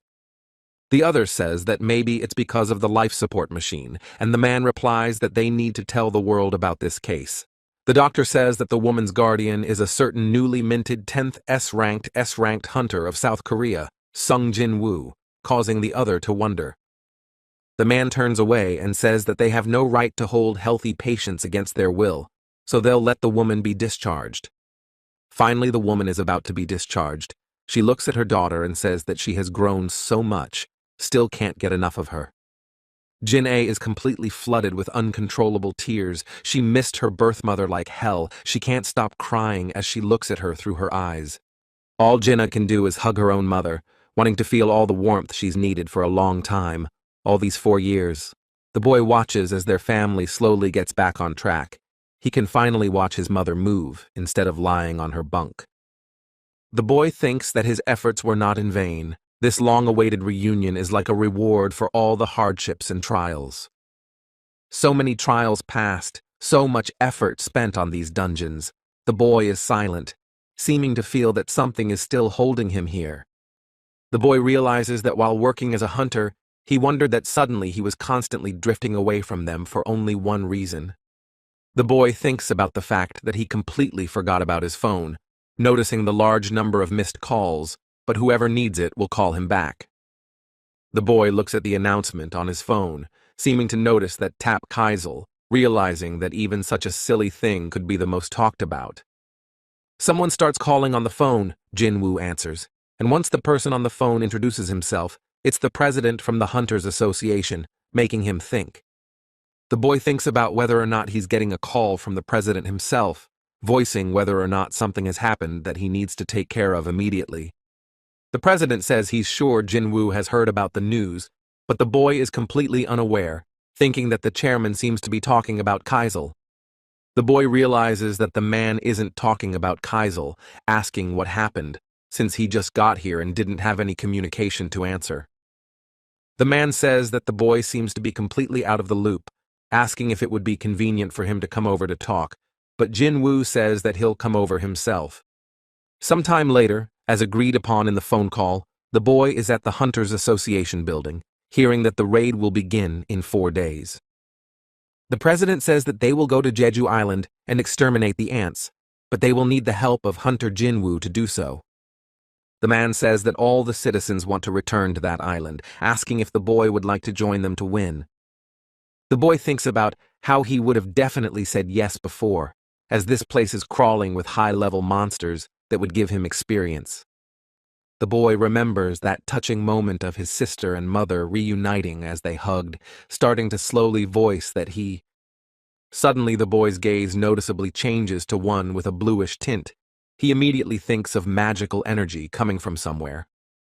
The man asks if everything is okay now, and Jinwoo states that it's nothing like that. Apparently there's a sparring session between strong hunters going on somewhere nearby. The man smiles and says that the boy has good instincts as usual, because it's incredible to sense the power of the hunters at this distance. The president says that the S-rank hunters are now in the gym, as they have 4 more to go before the raid on Jeju Island. He continues that Ryuji Koto and his Japanese S-rank hunters are there too, and the boy wonders who this Ryuji Koto is. The boy says that it's the name of the strongest Japanese hunter that even the average citizen knows, and the president says if Jinwoo wants to see for himself. An incredible sparring match takes place, in which the white-haired man shows all of his true colors as he fights against his opponent. The men cling to each other with a dead grip, each trying to overcome the other at any cost, taking out all their anger and strength. The white-haired man seems to miss the moment when he finds himself in such a position that his opponent begins to win by conventional technique. The white-haired man finds himself in a sort of ambush, changing into his own when he realizes that his opponent is taking advantage of this moment of weakness. After a couple of counting seconds, the white-haired man finds himself right on the ground, unable to get up, finding himself the one who lost the battle. The man says to Master Beck that people like him should put in more effort, to which he replies that he is no master. The men are once again on fire, clashing in their hard fight, trying to win it with all their efforts, otherwise it would be shameful to lose. The president says that it's unusual for him to see all the S-rankers in one place, because of the magical energy emanating from them, and the boy says that Baek Yoon-hong is being squeezed a bit. Some man starts to say that if Baek Yoon-ho was giving his best, Ma Dong-wook wouldn't even have a chance of winning. Choi Jung-in appears in all his usual glory, saying that he hasn't seen Jinwoo in a while, ostensibly giving him a friendly hello. The head of his own guild says that the person wearing the special uniform is Ma Dong-wook, who is in the Glory Guild. Jinwoo says that since Baek Yoon-ho isn't using all his strength, Why is he hiding it in front of another master? And the latter says that it would be foolish to show all his skills in front of everyone. Choi Jung-in continues that President Baek Yoon-ho turns into a real monster when he fights, watching the other visibly become angrier. A certain Ippei Izawa is there with his body-chilling stare, expressing only aloofness and some darkness. Also here is one Mari Ishida, who has brightly colored hair, looking somewhere forward, seemingly watching the men fight. There is a powerful-looking Ken Tanaka with many different scars he received in battle. Minoru Hoshino is here. He also has brightly colored hair and an interesting hairstyle. At first glance, he even seems like a kind man. If you look closely among the others, you can see a certain Atsushi Kumamoto with a mask on his face, as well as with a patch over one eye. You can also replace a certain girl named Kanai Tabata. Her eyes are scarlet red in color, not expressing any feelings or emotions.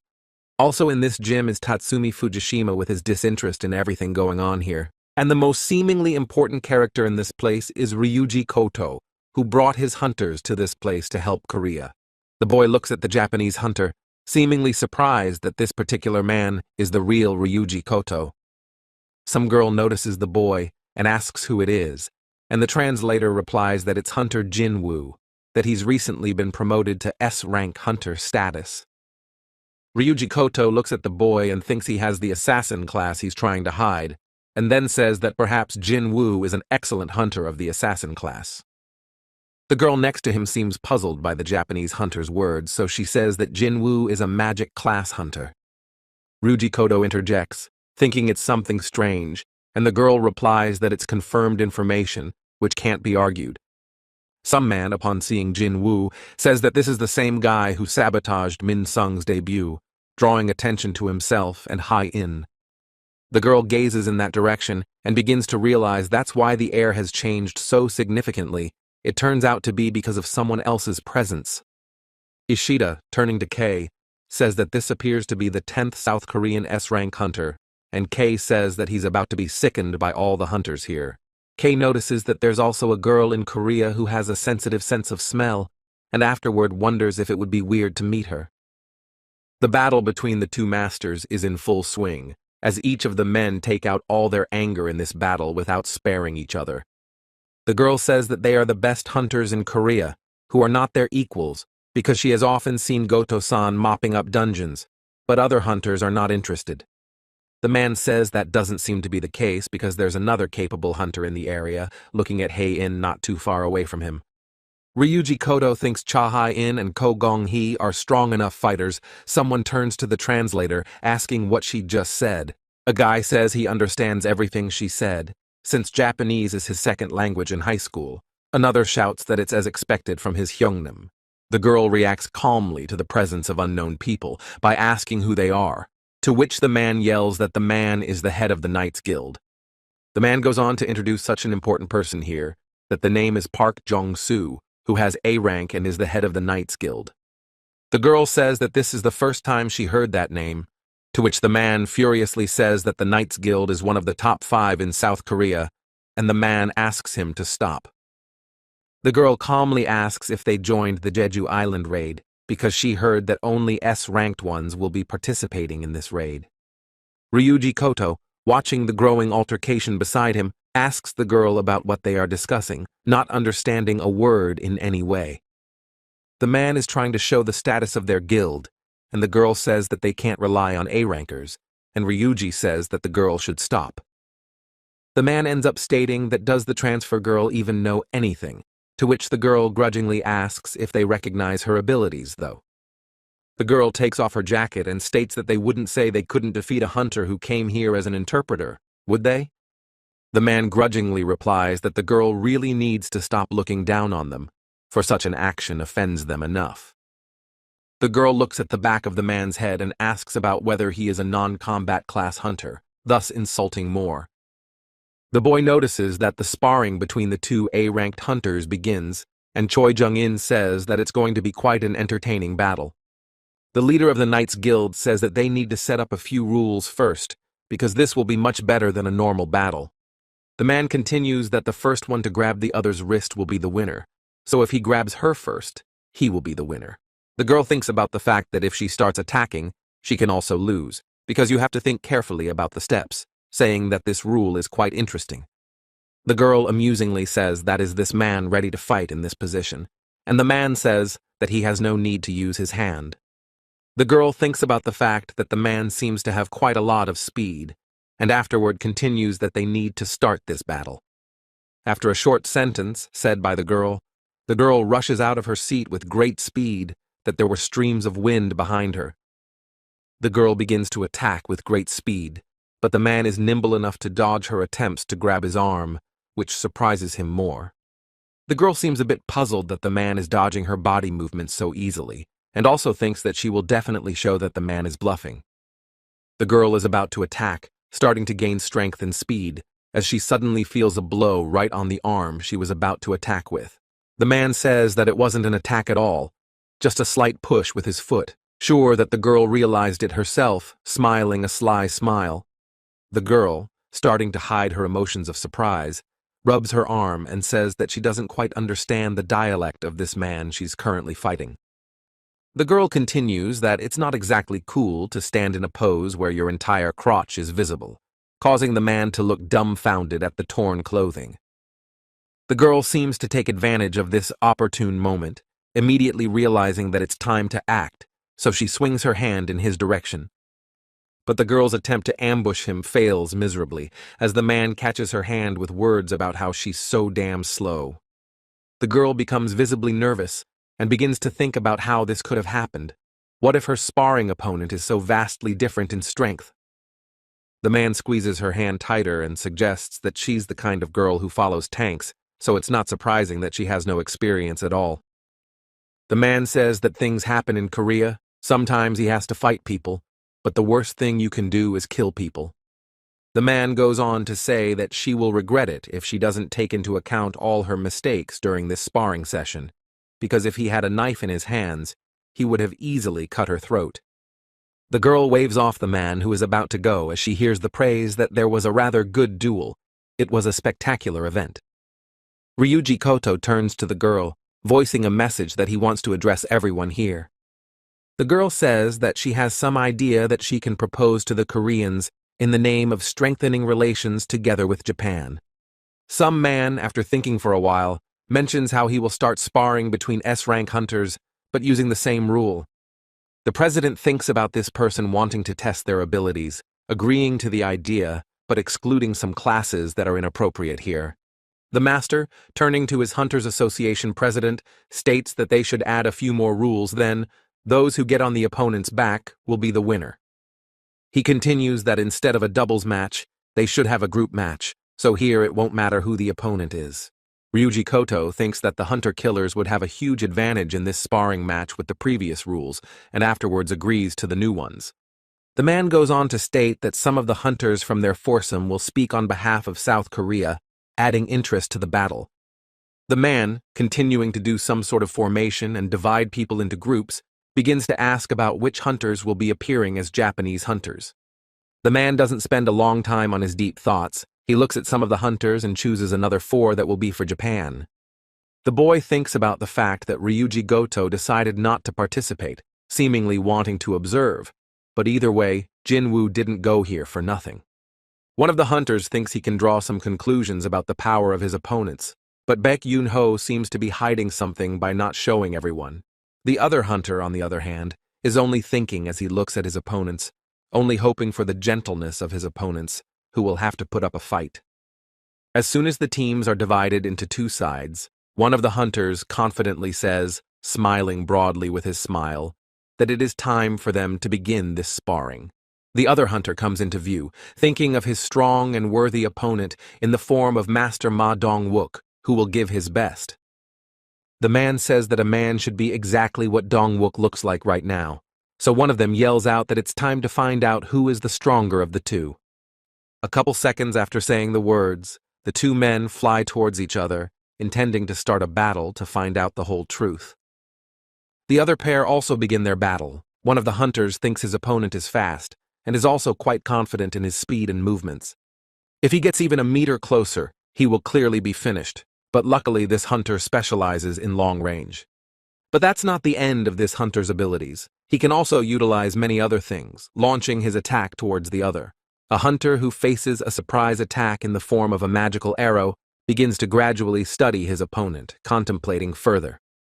The other pair is also doing their battle. One of them guesses that his opponent is a ranger, so the one doesn't want to fight one-on-one. The man thinks about the fact that it looks like they'll have to wait until Hoshino has dealt with his opponent, starting to think about where to go to help him. The president says that the average hunters won't be able to leave a dent in this mighty building, but these guys have already made a mess of the place. The president of the Hunters Association is thinking that letting these young hunters into the fray is a pretty risky decision. Someone is thinking that the master is a strong enough opponent for the other hunters, since he is S-ranked and is considered the strongest. The man keeps thinking that the opponents of this master should be extremely careful, because he can not only grab, but also break his arm. The man thinks about the fact that this is just a cheap trick, because who said anything about him having to adhere to all the rules here? The man bases all his thoughts and reasoning on the fact that only the strongest survives in this battle, launching his attack right into the master's back. But the master is not a slow hunter. He reacts instantly and dodges it, watching as his opponent gets in front of him. The master begins to realize that it was definitely bloodlust on this guy's part, but doesn't understand why he just backed off. The master seems to be thinking about whether or not the opponent was scared, while the other is holding on to his heart and thinking that the job of a hunter is definitely not for him. The master thinks the other's name is Kumamoto, not realizing either that one is a fine tactician or a coward, but is not a particularly aggressive opponent. The master starts remembering past moments that made him think harder, seeming to realize he was wrong about it even back then. The master thinks that with this guy, Goto wants to see the level of their abilities, hoping that his opponent is ready for his next attack. The master thinks about the fact that if Goto is treating him like a guinea pig, just a little bit, and the man will become much more serious. Kumamoto, watching his opponent, is horrified to notice the master's changed eyes, thinking about how he doesn't want to be here anymore. The enraged master doesn't seem like he's going to control his fire-blazing emotions. He's on about his thoughts and starts attacking in the other's direction. The master says that Kumamoto is more cowardly than he thought, which is a shame for the enemy, for the other's awakening should have been on top of his game. The head of the Knights Guild realizes that these hunters are monsters, for compared to them, his battle with the girl was childish. The enraged master, who is engrossed in the attack towards Kumamoto, is suddenly distracted by a loud sound, and behind him, even the ground begins to crack. The man, having defeated his opponent, proclaims that he is unrivaled in strength, while the loser surprisingly proclaims that he never thought he would be knocked to the ground. The other pair continue to fight, one of the hunters finding himself pressed precisely into the shattered wall behind him, hearing the words that victory is definitely not his. The enraged master seems to be trying to calm down after the recent battle, exhaling air and looking at the rest of this battle. The master, having finally calmed down, voices out who is going to be the next opponent, as it's not as easy to grapple with him as it seems. Cha Hae-in attacks her opponent, and she thinks about how she didn't think about Hae-in's speed being so fast, because it's hard enough to find a gap in her defense.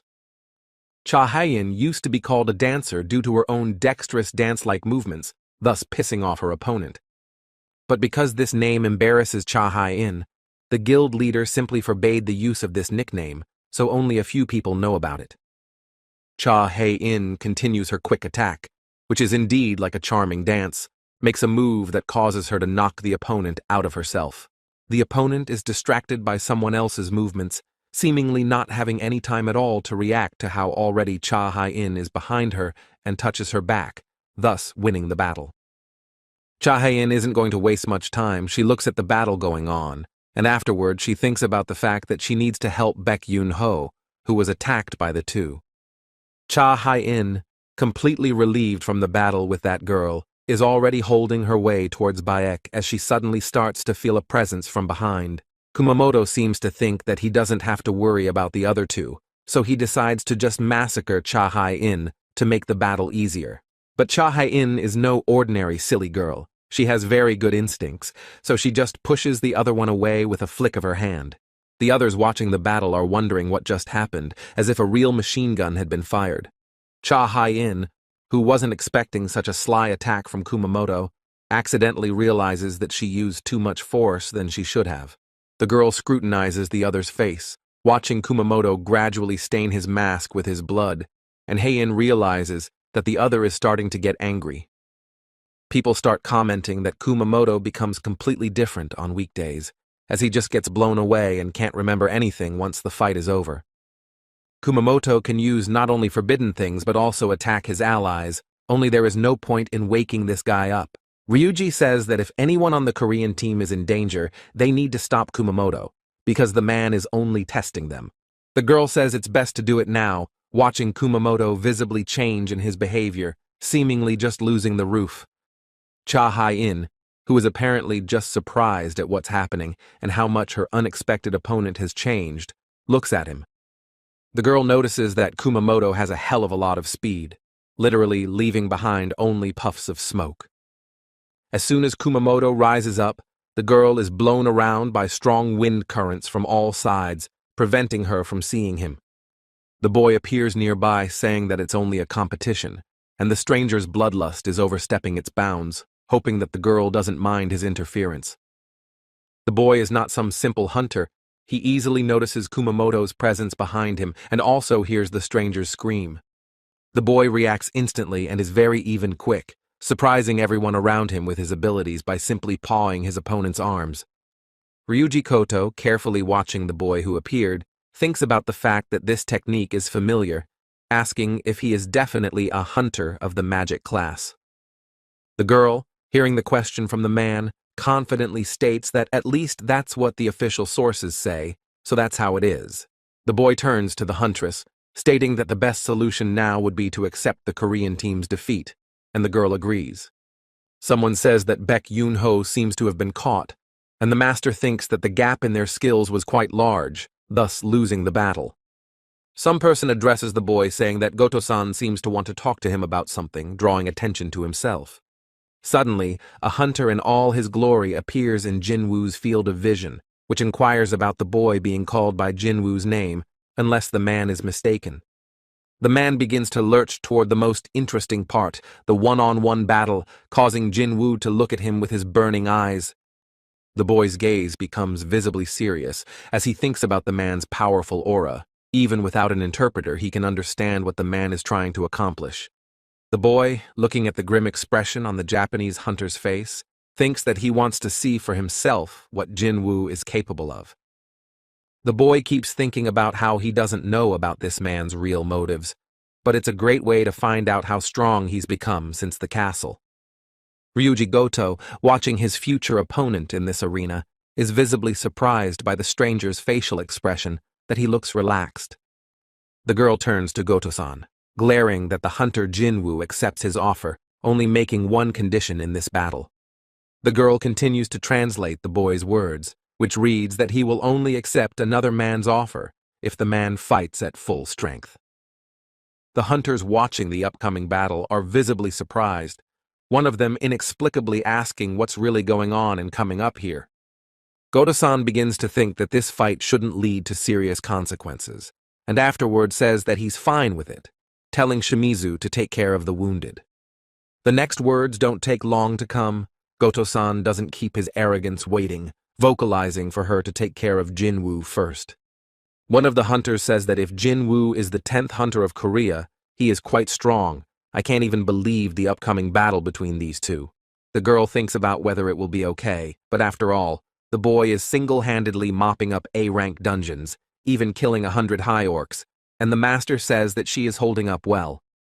The girl replies that she won't be able to be constantly distracted by her sense of smell on Jeju Island, asking the master if maybe he should stop Jinwoo. The master says that would make a lot of sense, since it's Goto we're talking about, and Hai-in asks why he doesn't do anything, but the man says that they have the same reason. The man continues that doesn't the mere thought of this fight excite her, and afterward thinks that if Sung Jinwoo can build up his strength, then maybe the boy has become much stronger than he was in their last encounter, and afterward watches Jinwoo briefly agree. The boy doesn't seem to waste much time, trying to say it's time to start the fight. but even understates it, noticing the way the stranger's hand moves to his face. Goto-san turns out to be the more scumbag who doesn't let him get a word in before launching his strong attack with streams of wind.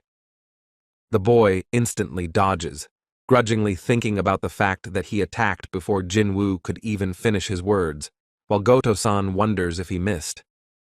Goto-san thinks that the boy is definitely not of the magical class, since his gait and inaudible footsteps could fool anyone, but not him. The man thinks he'll reveal all the boy's secrets and continue until he knows everything, because Jinwoo has great power. Goto-san begins to realize that his attacks aren't a hindrance to the boy at all, that he easily dodges them, feeling free. Goto-san visibly becomes angry and changes his expression, watching Jinwoo's emotions and irritated to realize that he's laughing again. One of the hunters asks if the fight should be stopped, and another replies that Goto-san took the fight with complete seriousness. Another hunter says that they have such intimidating attacks because he almost can't keep up with them, and another continues that Jinwoo is very even-tempered. Hunter Hei-in thinks that Jinwoo isn't exactly holding back. Despite Goto-san's countless attacks, the latter will taunt him further by provoking him. Choi Jung-in, watching the mighty battle in progress, says that something interesting happened while he just went out for a smoke. Goto-san starts to get visibly annoyed with what's going on. He thinks about whether Jinwoo can even dodge attacks like that or if it's some kind of fluke. Goto-san says that since he's not fighting at full strength, he's not going to get a positive outcome to this battle, thinking that he's just changing his mind. Goto-san seems to lose his sanity and former calm before the battle begins, thinking that once and for all, he's just going to kill the boy right there. Jinwoo, not going to dodge the attack this time, gets a notification that his opponent is feeling bloodlust, seemingly getting a light scratch. Goto-san doesn't waste much time letting the kid dodge his attack. He literally uses his skills right into the guy. But Jinwoo intercepts the stranger's arm, thinks about the fact that if he plays around for a bit, the system will give him a quest, and afterwards says that he'd lose his eye just a little more.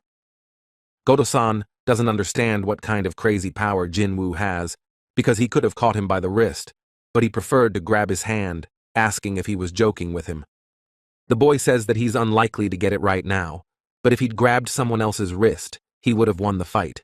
But Goto-san clearly doesn't want that. Men seem to just stop thinking straight that they start to go over the edge, gradually building up the strength to strike. Master, along with Hai-yin, are watching the battle very closely and seem to realize that it is now that something needs to be acted upon. Master doesn't waste a second of time, as these two hunters are on the verge of just destroying this building to hell just to attack each other, so he grabs Jinwoo. At the same moment, the other hunter also instantly flies up to Goto-san to grab him by the body so he doesn't just make a mess of things. Huge currents of air appear between the two hunters, causing some destruction on the ground, as Jinwoo and Goto-san don't control each other. The master tells Jinwoo that this is enough, for in a few days this man will have to lead the Japanese hunters. Cha-Hae-in, who's behind them, continues that they can't take responsibility on Jeju if Goto-san is suddenly unintentionally hurt. The master states that the duel has gone beyond reason, so they should finish their practice battles, to which the translator agrees. The master, finally stopping holding the boy, voices that he probably shouldn't have interfered, but Jinwoo says it's okay. Hunter laughs and says that Jinwoo not only managed to stand up to Goto-san, but also only got away with a single scratch on his cheek. He continues that Jinwoo's body is just as strong, offering to join his guild because he lacks physical fighters. A nearby Choi Jung-in tells Master Ma that Sung Jinwoo is a magic-class hunter, thus surprising the man. The boy, lowering his head, thinks about how he's overdone enough in this battle, exhaling with a kind of relief that it's all over. The boy thinks about the fact that he now knows the strength of all the hunters gathered here, who are all currently in the gym. The boy thinks that most of the powerful hunters didn't notice his shadow soldiers while being S-rank hunters, which is very strange. The boy keeps thinking about how the most surprising thing is that even the Japanese hunter Goto-san just couldn't see the shadow soldiers behind him. The boy turns to the head of the Hunters Association, drawing other people's attention to himself, and afterward continues that the man was asking a question about participating in the Jeju raid. Some man standing nearby feels extremely ill, perhaps even on the verge of some kind of consciousness, and the girl translator asks San if everything is okay. Goto-san stares at a single point, seemingly dazed by the battle with the boy, unable to cope with the idea that he's strong. The master thinks about how it is possible to be twice awakened and have limitless growth, how much the boy will cost them. Master thinks it's pointless to try to invite Jinwoo into the guild, but there are ways to contact him, so he holds up his phone. The master thinks that if this is the final list of raid participants that will take place in 4 days, flipping through the newsfeed on his phone. After a while, the master reaches the end of the list and is surprised to see that Hunter Jinwoo isn't on the list. Goto-san is on the phone to Matsumoto-san, saying that South Korea also has a capable hunter. The person on the other side of the call laughs on the call and afterwards says that this capable hunter is clearly weaker than Goto-san himself, isn't he? Goto-san says he's not quite sure, and the man asks what this hunter's name is, and the Japanese man replies that it's Jinwoo, the twice-awakened one. After a while, Matsumoto-san says that's strange enough, since there's no such name, and Goto-san incomprehensibly interjects. The other says that he was in a hurry, because he just got the list of raid participants, so out of all the hunters, Jinwoo's name just isn't on the list. Goto-san says that if the president isn't crazy, he should have called him, and Matsumoto-san says that there are 16 hunters participating in the raid. Goto-san seems to calm down a bit, saying that he'll call back again once the raid on Jeju Island begins. A gloomy atmosphere comes into view. Here is Lake Panoktam, located on the Haplasan volcano. It is in this place that something amazing and terrifying happens. Ants think about the fact that there is no food. Children start eating other children. There is no more food on this land to feed the people of the kingdom. One of the ants realizes that this just can't go on. The main ant says something about a more powerful army just waiting for its long-awaited turn in the story to save them. The ant says that this one has to become much stronger than anyone else, because the hope is in this egg, just a little bit, and it will hatch. After a certain amount of time, the egg begins to crack, followed by some kind of paw. This particular ant thinks that it should become the strongest. The flying creature fully shows itself in its glory and makes a loud sound, announcing to everyone in the place that it has finally come into the world. The boy thinks about the fact that while he was in the demon castle, everything in this house turned into a mess, so he holds his sister's cheeks because she did it all. But the woman only smiles. She doesn't seem to be upset by such a picture in any way. She says that household chores after 4 years, they should clean up together. The woman says that this house is quite old, and the boy replies that they have lived here since they were children, so it's not surprising. The occupants of this house begin their cleaning to make sure everything is completely clean, as suddenly the woman calls out to Jinwoo, wanting to say something. The woman goes on about whether the boy hasn't heard any news about their father in all her absence, seemingly still holding out hope. The boy instantly changes in his face, forgets about the cleaning, and softly states that he hasn't heard any information about him at all. The boy thinks that if he told him that he too became a hunter like his father, how would the man react to Jinwoo's heroic act? The boy thinks that there's a reason why his mom won't leave this apartment, because there is exactly the only reason about living here. The boy continues that it's because the woman keeps waiting for his father, because suddenly that man will come back, even though he's missing. The boy thinks about the fact that the woman just needs her son. He can replace her as a strong shoulder and be a worthy man in the family. The boy thinks about the fact that he is also plagued with thoughts about the raid on Jeju Island, as all of Korea is in some kind of danger from all of this. The man says that the speed at which ants evolve is terrible, each individual dominating the previous ones. This is evolution. The man goes on to show the ants as they were before and still are today, but outwardly, they differed only in size themselves. But now things have changed significantly. The ants now appear in black appearance, which was captured in the 3rd raid. The man says that the ants can walk straight like a human, now they can move nimbly. Also, the 4 paws are used as arms. There is also a picture of an ant that has done a lot of damage to Japan, raises fears that they have become even more human-like. Someone asks if ants are now able to fly, and the man says that they are, which is why the Korean team joined the raid. The man says that if the enemy is such a monster, most hunters will not want to fight, But there is a hunter who agreed even though he is retired. Many people wonder why Jinwoo isn't on the Korean list. Some say he just chickened out, because that's not what an S-ranked hunter should do. The boy thinks about how he doesn't care about the mean comments in any way, but Jin-ah will care. Someone notices Jinwoo nearby, wondering. The boy answers the phone and hears Jinho's voice, asking if the boy lives in a motel, to which he gets the answer that he's already found another place.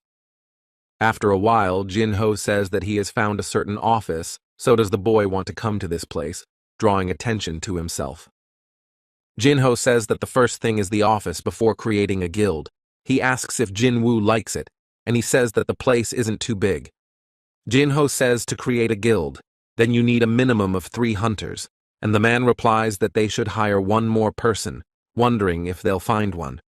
Jinho, after some silence, remembers that someone was looking for Jinwoo, replying that it was a foreigner speaking English.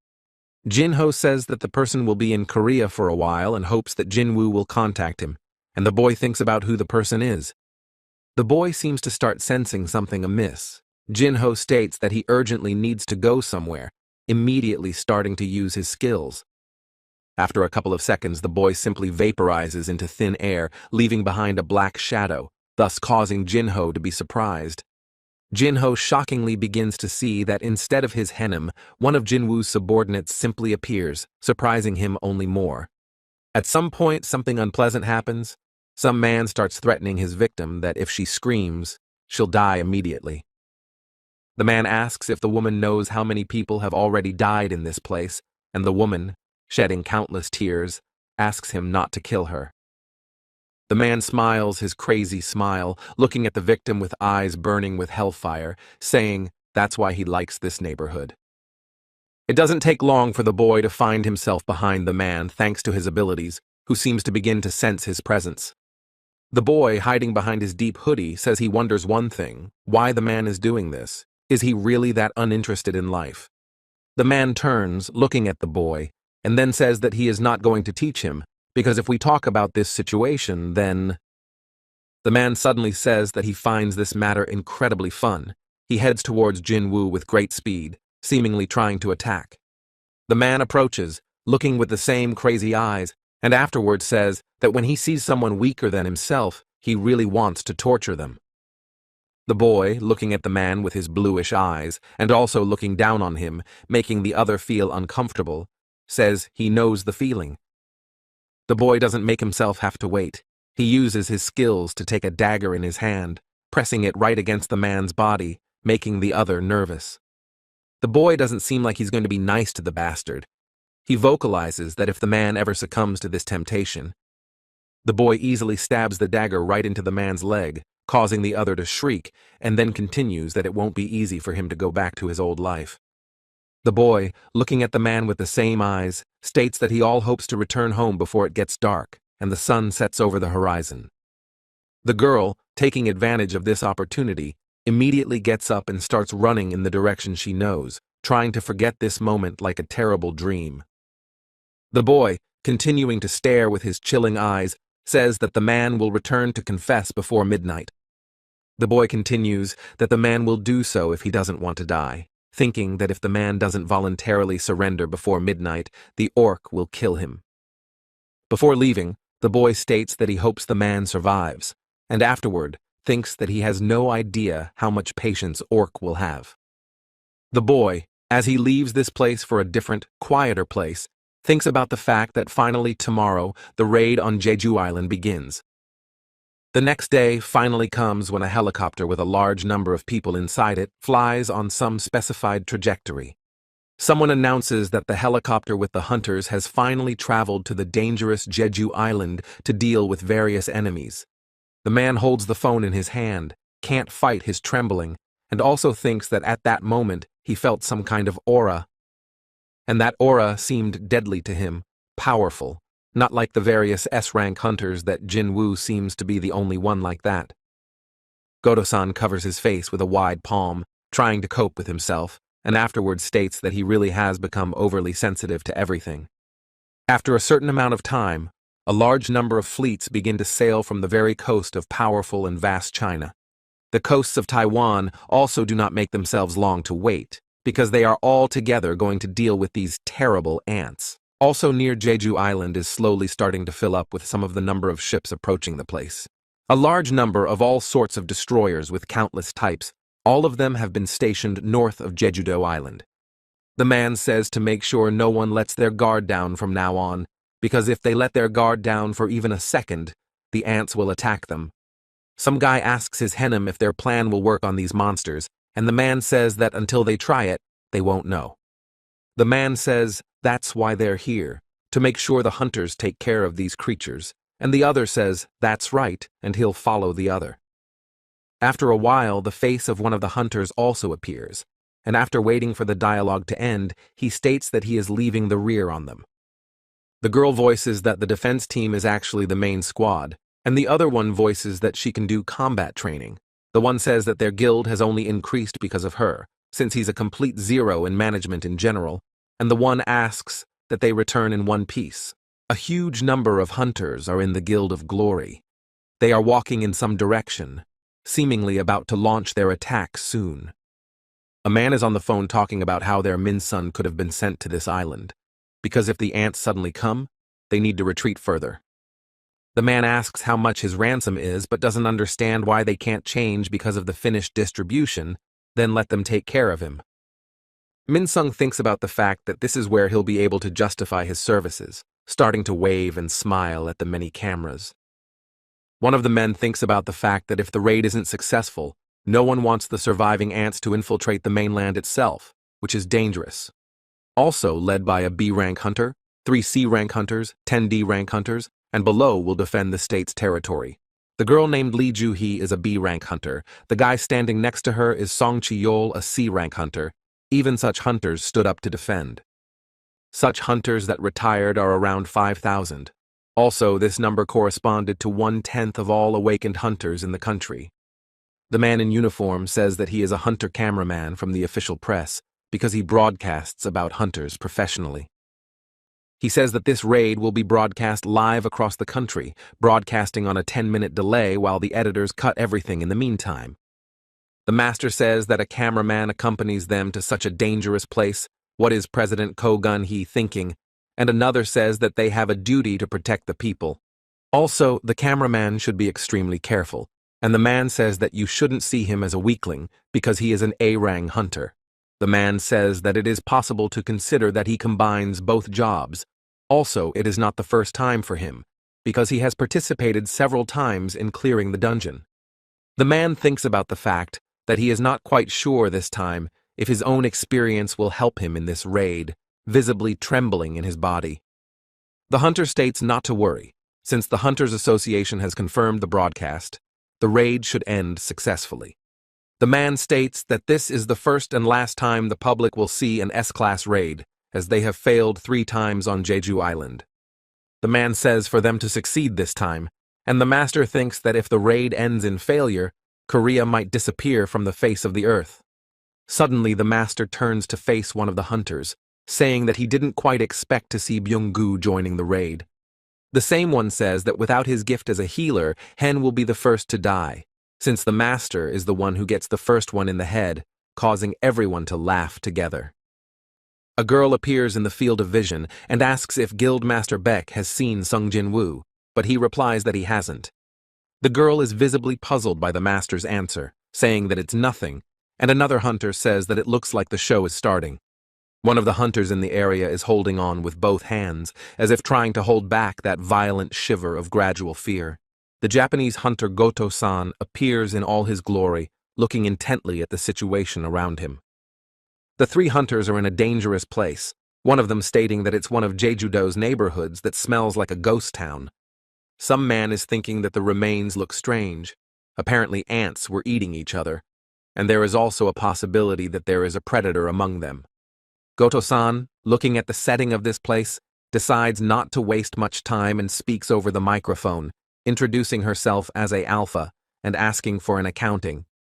A girl with burning red eyes briefly replies that it's B Bravo, she's ready, followed by S Charlie saying that she's also ready for any battle. After a short amount of time, D Delta also replies, saying that she is ready for battle, Just give them all a command to start attacking. Goto-san doesn't make himself wait long, as they don't have much time, and they need to fulfill the assignment in all its glory, giving the command to begin. At the same moment on the most dangerous island, due to the large number of monsters, different areas begin to explode, creating noise. The high-ranking hunters in the helicopter look out the window, wondering how powerful it is, and Choi Jung-in says that it seems like the Japanese have launched an attack. Sometime later, from hearing the attacks on Jeju Island, a large number of different ants fly out of the volcano. It seems that the flying ants instantly noticed a certain object in the air, which they instantly began to approach. Choi Jung-in, without wasting precious time or endangering the others, voices out to take care of these monsters. The highly ranked hunter instantly starts using his skills that only he possesses, one of them being the fire spear. Choi Jung-in, not wasting his time making sure the ants don't get close to them, starts blasting one by one, thanks to his skills. One of the hunters watching the battle says that it's an impressive sight, to which Choi Jung-in replies that it's not at all what he'd like. Choi Jung-in, watching the ants still flying in the air, says that it's as expected, but the ants are still intact. It's not enough power to get rid of all of them, so Choi tells them to hold on tight to the helicopter, because they might get shaken up. Choi Jung-in, using his stronger skills to get rid of the monsters, starts using flames that burn everything around him. Choi says that the ants have evolved a lot, because they used to be different, so those are resistant to his magic, which is an unpleasant event. Choi Jung-in wastes no time and starts to use magic to go down, saying that he needs to check and find out their abilities. The man who didn't dare to go downstairs following the other one, saying whether everything will be okay with Master Choi, and Hae-in is sure that nothing will happen to him. The girl continues, because other people's fire magic is aimed at fighting multiple enemies, so Choi Jong-in will indeed be okay. Choi Jong-in stoops down for a while, looking at the surroundings around her, and as soon as she steps her feet on the ground, lights appear all around her. The man says that it's been a long time since he last played with ants, as he used to light them on fire with a lighter when he was a kid. Choi Jung-in uses his magic powers while he slowly talks about the crackling sound the fire must make from the ants. Choi Jung-in continues that this sound is different now, a sound like deafening explosions, that one raises his glasses to see in all its glory. After a certain amount of time, once things seem to have gotten less quiet, and afterward, turning to the others, calls for them to come downstairs. Once the large currents of air gradually dissipate, allowing the others to see the multitude of corpses lying on the ground, the hunters are surprised. The man states that there is no provision for them to retreat, meaning that once inside the nest, they will be completely isolated. The man continues that for about an hour, the Japanese hunters distract the ants, at which time they will have to kill the queen, about to begin the task. The man continues to support the others. After all, they are the ones, which means that there should be no problems, as the hunters are strong. After a certain amount of time, gradually, one by one, the hunter goes down straight to the ground, each trying to set themselves up for the best outcome. Also heading towards the terrifying Jeju Island is another Kaga aircraft carrier, which is considered to be the second in command, being powerful. Some man says for them to start the operation, also engage the jamming generator, after which his words are echoed by one of the workers. The man thinks about the fact that thanks to this device, the ants won't have to hear the signals from their queen, causing the others to become perplexed. Kumamoto seems to be shocked by everything that's going on. From the looks of it, this highly ranked hunter is just uncomfortable with the mere sight of the monsters. Some girl who is watching Kumamoto shouts at him and tells him to come to his senses, because if he doesn't adapt, he will die. The girl says that at this rate they'll wipe out all the ants before the Korean team kills the queen. Someone asks where Ken has gone. Some hunter says that Ken is tearing off the wings of everyone who can fly, like a grown man but acting like a real child. The other team watches as something sparkles above the nest, and someone says it seems to be a guy named Choi Jung-in. A man thinks about his ice and flames of that guy. What will really happen if they decide to fight together? And another says that it will be cold and hot. Someone from the hunters says that Panaktum Lake is a place that was famous for its beauty, but the place got messed up because of ants. Now, it's just a nest. Choi Jong-in says that the place used to be a fire prison that kept enemies at bay, but now it only works on ants below B rang. After a certain amount of time, the man decides to start doing something in this empty place, gets down on one knee, and says to try and find an entrance. The man uses his various magical abilities. Some fireballs start to appear in the sky itself, surrounding everyone. The master, watching the whole scene, says that it's very dangerous, but will Choi Jung-in listen to some hunter? After a while, Jung-in says that all the paths seem to be confused, like a real maze, and if they go blindly, they'll obviously go backwards. Choi Jong-in says that the deep place where the explosions won't be seen or heard is exactly the place the hunters need right now, which is up ahead. Choi Jong-in does his task masterfully, smiling, and the master in the back thinks about that as expected of Hunter Choi himself. Choi Jong-in seems quite inspired by the situation going on and feels quite free, vocalizing that it's time to check out the area. The boy seems to be breathing confused after his 10-kilometer run, trying to catch his breath, as he's just completed one errand from the system. The boy thinks about the fact that this neighborhood was not crowded before, but today there is no one here at all, probably because of the broadcast.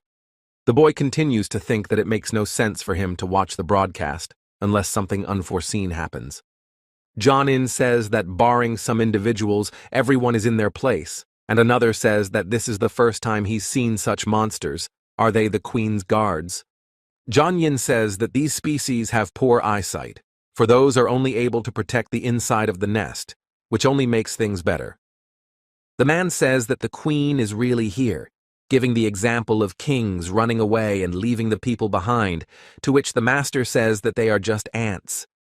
The cameraman thinks about the fact that it's dark enough whether he'll be able to film anything, hoping that the headquarters can tweak things. After some time, the hunters one by one start walking through the barely lit dungeon, Choi walking ahead of them all. Some time passes, everything seems to be going well, as suddenly the silence is broken by Choi Jung-in's shouts that they seem to have reached their destination. The man yells about the nick clutch ahead, which means that the Queen is also in the area, looking at the huge number of eggs. Choi Jung-in says that those ants were definitely the guards of the inner nest, so he should eviscerate the place before it's too late. Suddenly, Cha Hai-in tells the hunter to wait a bit, saying that among the many eggs there's one that has hatched, and it's also the largest. The hunter wonders if it's the same ant egg, not realizing that a monster could just hatch from there. Suddenly, the gradually angered master enters the conversation, saying that their only goal is just to get rid of the Queen. The master thinks about the fact that he clearly understands Byung-gu's concerns, but it's already going beyond all of the stated limits, starting to gradually get annoyed. The team of highly ranked Korean hunters continue to look at what's going on around them, thinking that this is just an incredible monster. Some female hunter starts smiling, saying that Ken looks bad enough, herself amused by the other's appearance. Ken says that these guys turned out to be more annoying as they came at him in a whole bunch, so he got a kick in the ribs and shoulder. The girl amusingly states if the hunter needs some healing, but wants to ask for something in return, and Ken says to stop messing around and heal him. The girl says she doesn't want money this time, and the man asks what she wants in return, continuing that she's still a child and so greedy. Suddenly, Ken gets distracted by something and tells her not to waste his time because they have another batch of some long-awaited guests. Only a high-ranking hunter is distracted for a while, as the healer already leaves this world, having been killed by one of the monsters. The hunters are shocked at what is happening and immediately react as quickly as possible. Ken immediately tenses up his entire body enough to be in a shocked state, and then shouts to the other to be as careful as possible. Some kind of monster is quite a powerful opponent in this place, not allowing anyone to get to it or kill it somehow. This particular kind of monster seems to be lurking behind the shadows of invisibility, causing Ken to grit his teeth and tense up only more. The high-ranking hunter named Ken tries his best to hit this invisible individual with his fists, blindly striking right at him. At the same time, one of the highly ranked hunters picks up his fast speed and runs towards the battle, pulling out his weapon. The high-ranked hunter runs with all speed, intending to deal with this monster once and for all, seemingly striking blindly as well.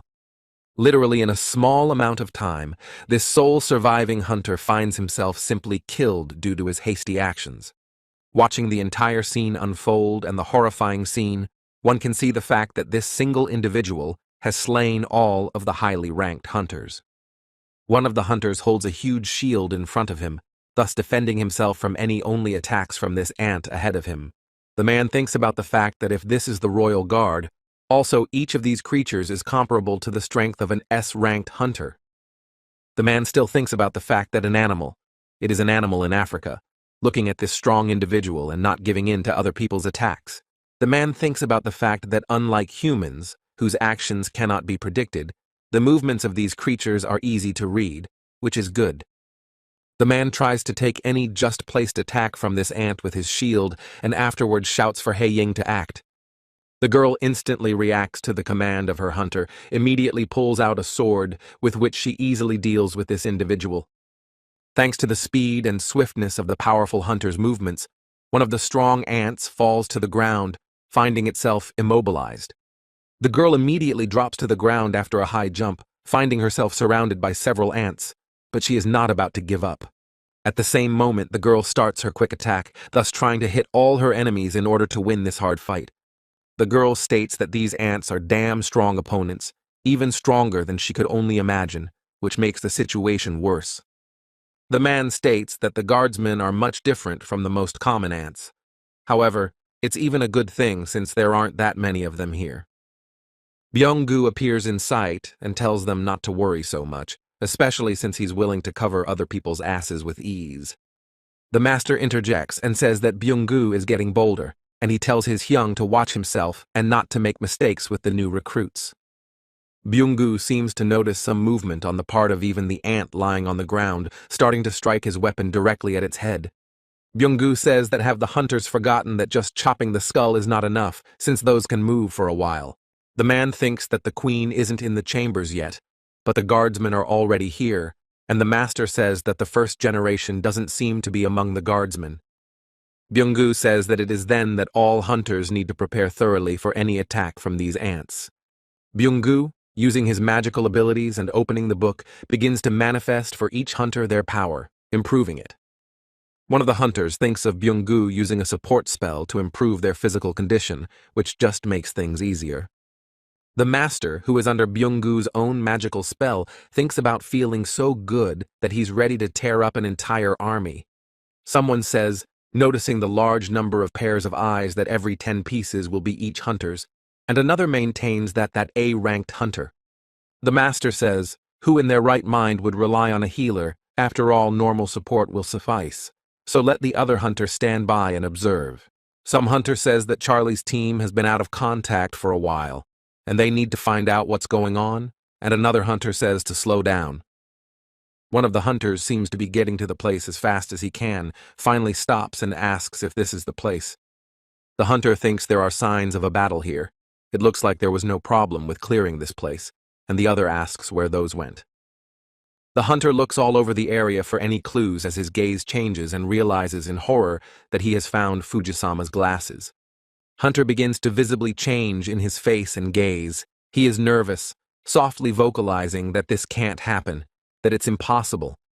After a certain amount of time, there is also a reaction from the other hunter that begins to tremble throughout his body, seemingly sensing something. The hunter notices the other's condition and fearfully asks what happened, when the other sinks to the ground and just starts vomiting. The man wonders what the disgusting stench is coming through his nose, as he has never smelled such a foul odor before, starting to shiver harder.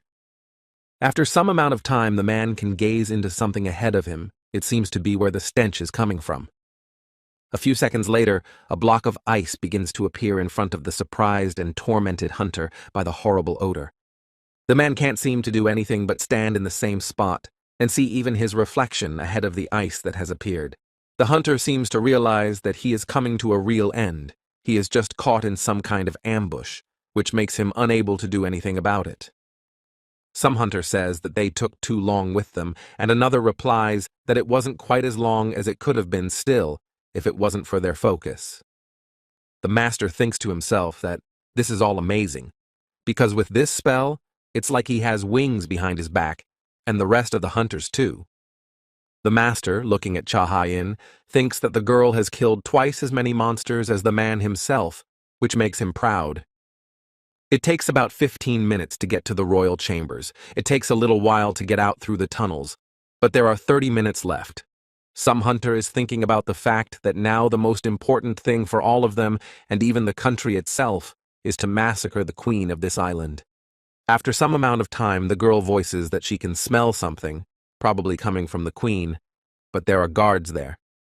The master seems to have no time to waste, which they don't have much time left, and immediately says that he will try to find out. The master with his abilities can sense the presence of other individuals, seemingly beginning to sense the powerful queen herself. The master immediately states that the queen is deep within the cave, but there are now 8 guards around her that need to be killed. The man tells Hunter Cha to handle the guards while he fights the queen, to which the girl replies that she can be relied on. Choi Jung-in voices that he usually tries to hold back, but today he'll be wasteful if he doesn't put his best foot forward. The powerful high-ranking hunter Choi Jung-in uses his magical abilities, immediately starting to work with fire. Some kind of battle takes place against a strong opponent in the form of a cunning ant, but the latter ends up losing because of the arrows in his head. A highly ranked hunter says that no one should worry, because he will provide everyone else with cover from the rear, being a reliable protector. Some hunter states that all is right. They don't need any restrictions for all their actions. They don't need to control themselves. One of the powerful high-ranking hunters says that even if he has to turn into that ugly monster, then he will definitely destroy all those creatures, launching his mighty attack towards them, thus massacring many ants. The girl who is watching everything happening from the side thinks about the fact that this is the very real beastly appearance of the hunter Baek Yoon-ho. Baek Yoon-ho seems to be completely losing his common sense. He is massacring all the ants that are just blocking his path. Suddenly, one of the men catches his attention, shouting for the huntress Cha Hai-in to get on with her important business so as not to waste any time. The girl instantly reacts to her partner's outlandish shout, immediately using her magical abilities in the form of a provocative wave. Thanks to the abilities and skills of hunter Cha Hai-in, the ants near her immediately look in the girl's direction. The highly ranked hunter instantly reacts to this situation, shouting that this plan worked for them because the ants are heading in Hae-in's direction. The man thinks about the fact that as long as all the guards are not down, then he will do his best to hold his target in the form of the queen. The man, using all his defensive skills to take any blow from the queen, gets up close to her, saying that he is now her opponent. The cameraman wonders if this is a dream, for just now the audience coverage has increased 80%. The audience should see more. The cameraman hears instructions on the other side, wondering if so many people are now watching this broadcast, thinking to approach as he is pulled back. Some hunter states that they're in S-rank boss territory, so they won't be able to vouch for anyone else's safety right now. Byung-gu says that if the cameraman cares about his life, let him stay out of it, because there's already a serious fight going on right now without any games. The cameraman wonders if Byung-gu lied about his skills, because the cameraman can't even compare to him. The weather is nice in town, and a voice is heard asking if the man will watch the broadcast on TV, but he says it's not interesting. The grandmother says that today will finally be the end of all enemies, and the grandfather says that these hunters always say that. Nothing new. She goes on to say that these hunters are the only ones who will be able to avenge their child. They just have to watch, even if the whole world collapses. The grandmother is unhappy, saying that the one is stubborn like a real sheep, so she sits down at the TV, listening to what the broadcast is about. Someone says that they're right in the Queen's chambers right now. As long as Hunter Ma Dong-wook is doing great, the rest of them need to help. It's also said that Hunter Baek Yoon-ho just eliminated one of the Queen's guards, and Grandma comments that it's like the whole world has gone crazy. People are crowded around the TV, listening to the fact that there are still 4 guards left. Some couple also listening to the broadcast passionately, watching intently. The cameraman says that there are 2 guards left, and after that we can move on to the Queen, because there is not much time left before the end of the raid. Grandma is suddenly distracted by Grandpa opening the door, hearing the fact that the hunters have destroyed all the guards, which is gratifying. Grandpa says that this is the 4th raid, so the hunters are bound to win, hearing that the only enemy left on the horizon is the Queen. One of the workers tells the director that audience coverage has increased another 85%, and another says that they have broken a record. And then the cameraman says that Korea is about to join the countries that have mopped up the S-rank gate, while Ma Dong-wook says for everyone to step aside. The master loudly proclaims in his guise that no one should be afraid, because without her guards, the queen is nothing more than an innocent insect, assuring the others. Only this very insect is quite cunning. The queen is not going to give up so easily in front of her opponents, starting to attack. Some sort of vile purple liquid begins to fill the space, soiling several hunters in it who weren't prepared for it. At the same instant, the healer Byung-gu reacts to everything that's happening, raising his hand up, starting to use his magical abilities. In that same second, the hunters caught in the queen's damage begin to recover at a great speed, giving them another chance.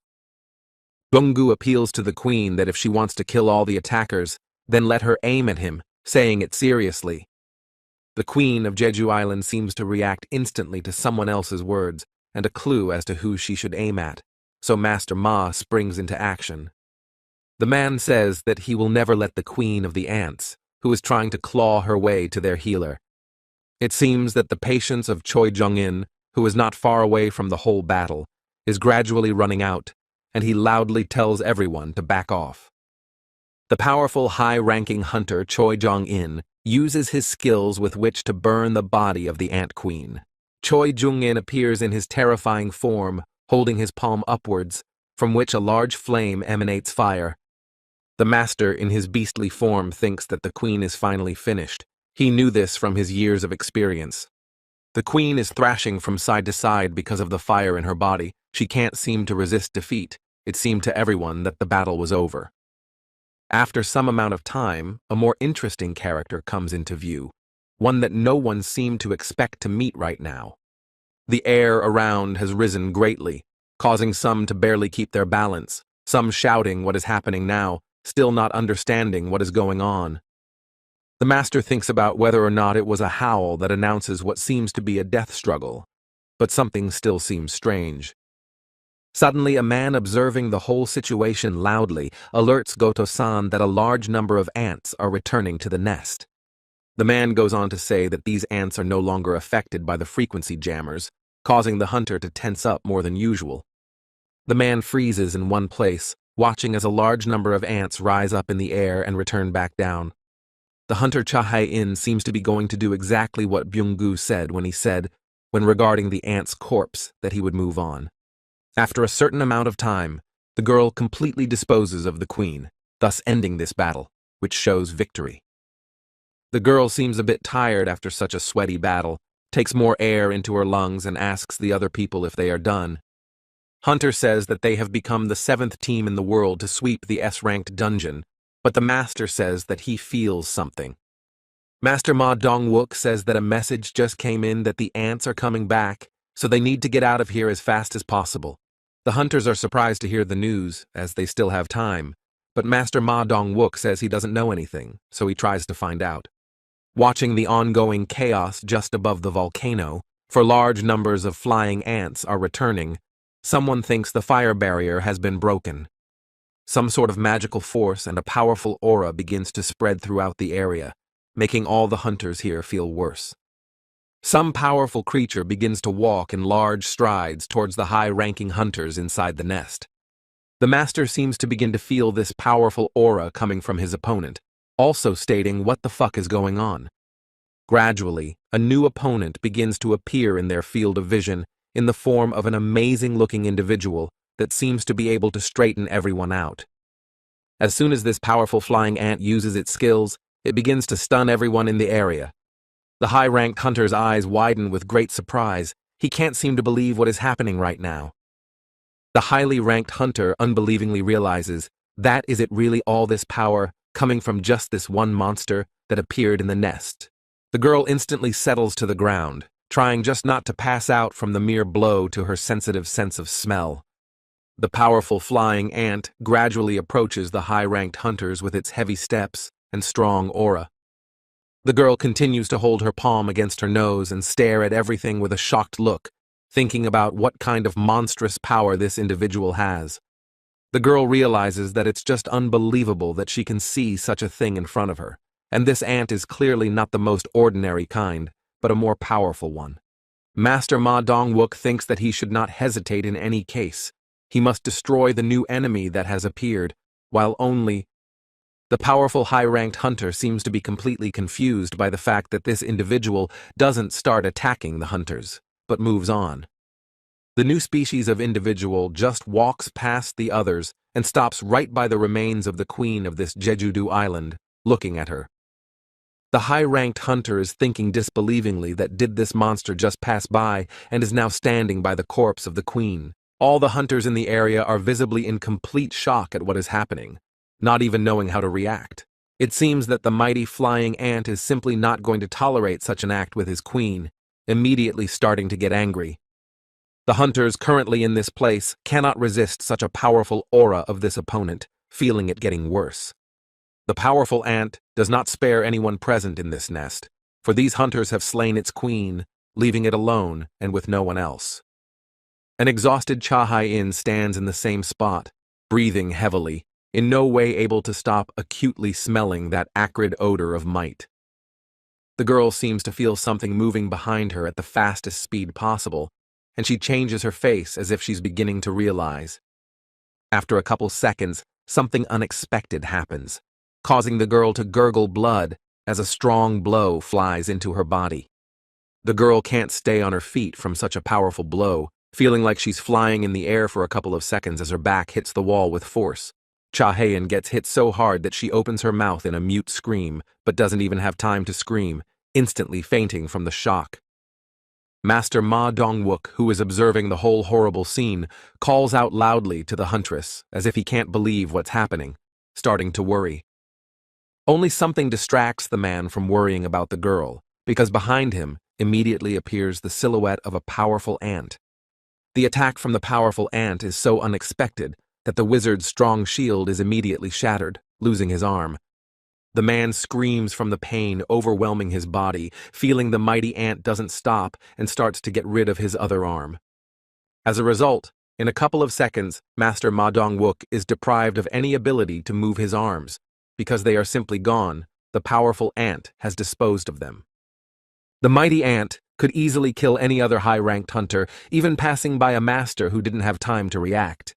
After a certain amount of time, the mighty ant also approaches another high-ranked hunter named Choi Jung-in, who is standing nearby. The mighty ant takes a few blows, immediately causing the high-ranking hunter to spit blood, unable to resist. At the same instant, another hunter, with his bow and arrows, appears in the mighty ant's field of vision, which he thinks the latter won't dodge.